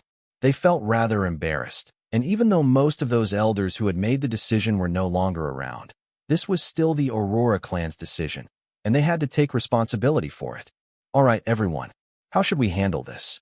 Wistful Hyzus asked softly. After a moment of silence, the manager of the clan's storehouse, Wistful Blue, spoke. "Patriarch, Xia Fei has been utterly faithful to us. Take that healing-type soul weapon as an example. The Tong clan's grandmaster has just made a personal phone call, offering an astronomical price for it." Xia Fei agreed. "If we can exchange that healing-type soul weapon for several high-grade soul weapons, our clan's storehouse will be given a huge boost." Wistful Hyzus nodded and said, "So you agree to Xia Fei acknowledging his ancestry and returning to the clan?" Wistful Blue replied, "Correct. I can think of no reason to refuse a descendant from returning to the clan. In fact, I don't even understand why we need to discuss it." Wistful Hyzus let out a long sigh. "I'm sure that everyone knows about the curse, yes?" Everyone turned solemn instantly, their brows creasing. Although it had been a long time ago, the memories of that mysterious woman wreaking havoc in the Aurora clan were so fresh to everyone that it seemed like everything happened just yesterday. At the time, the Aurora clan had mobilized all of its power, including those grand ancestors who had been in seclusion and had barely managed to draw with their foe. As they thought back to it, they understood that the situation had truly been perilous. Wistful Hyzus paused a moment before adding, "Even if we all agree, it's not like there will be no opposition.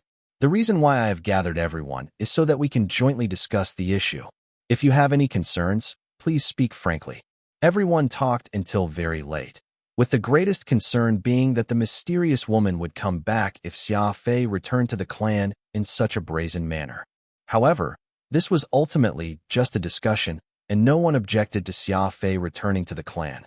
Moreover, Xia Fei had a spiritualist of healing as his master, so things were different from the past. Anyone who pushed Xia Fei away would be offending that spiritualist, and even an incompetent spiritualist could very likely decide the fate of a clan.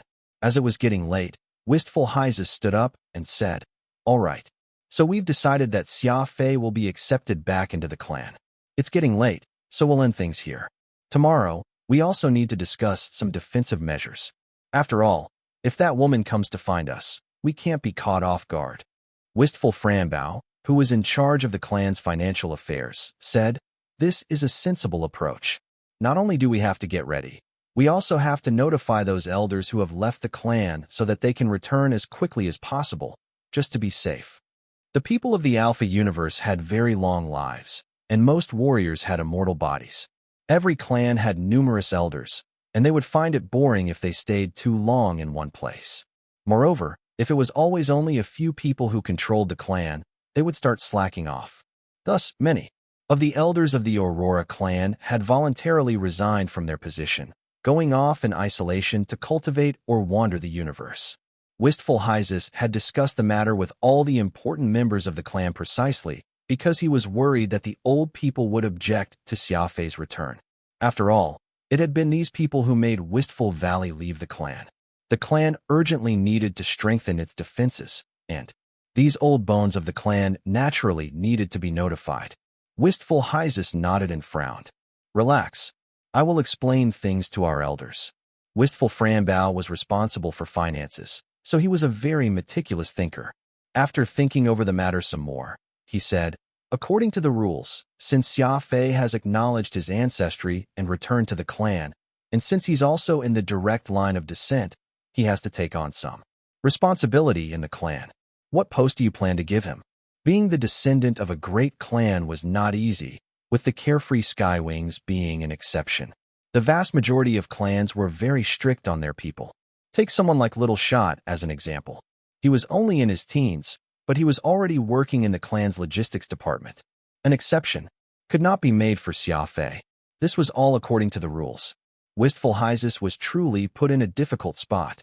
He had seen Xia Fei's personality today, taking a life at the slightest disagreement.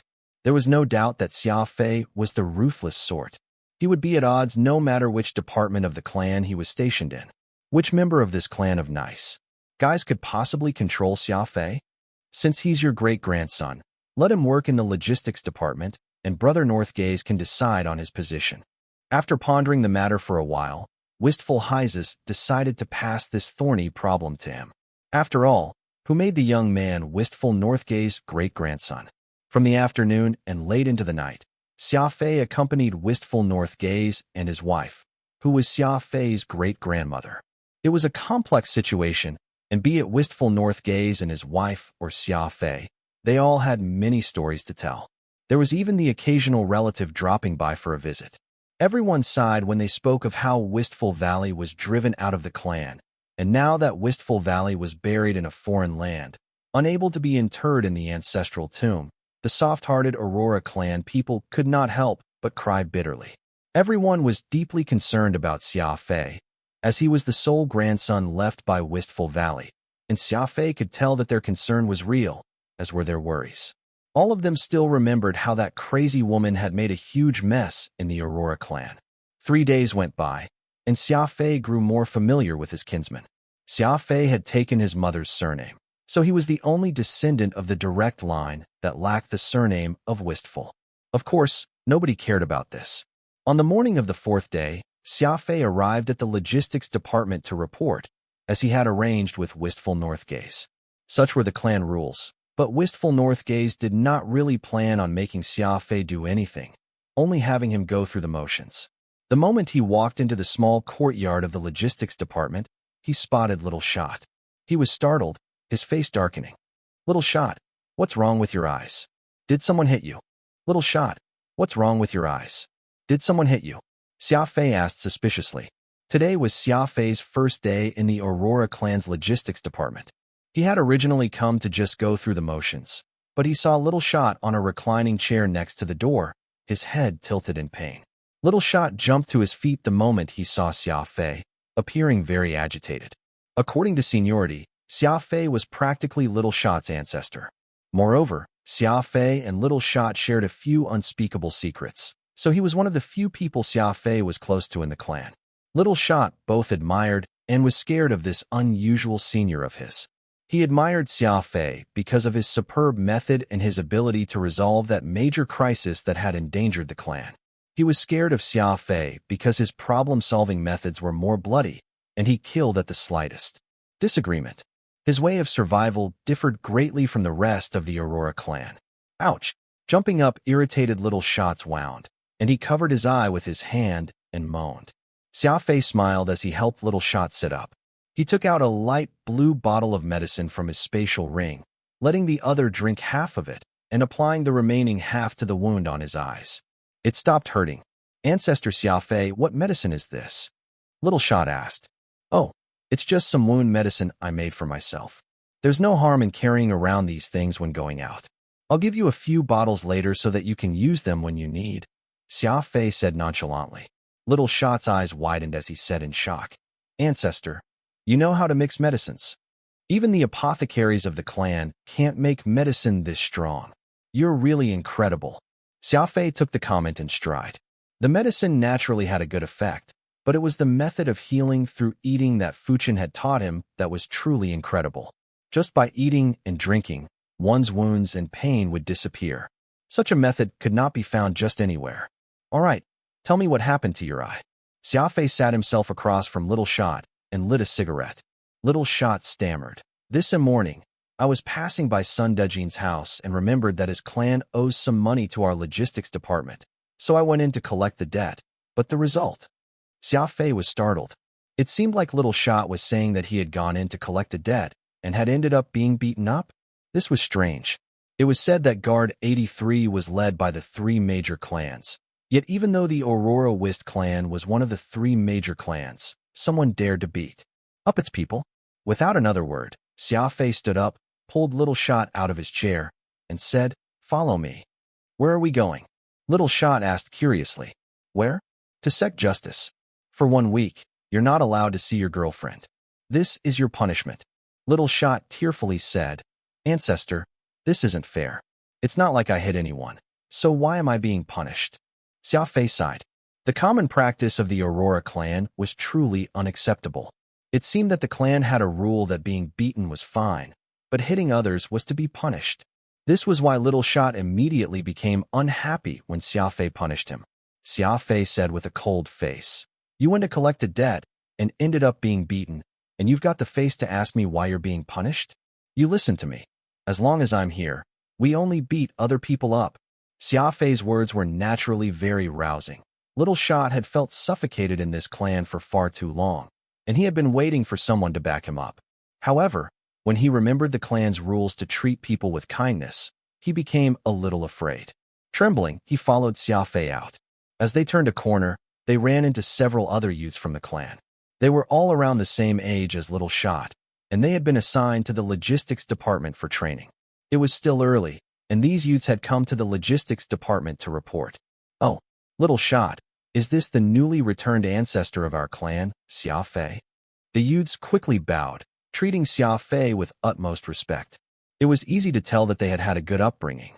Xia Fei was rather young, but his seniority was greater, so it was not like it was unacceptable for him to be called their ancestor.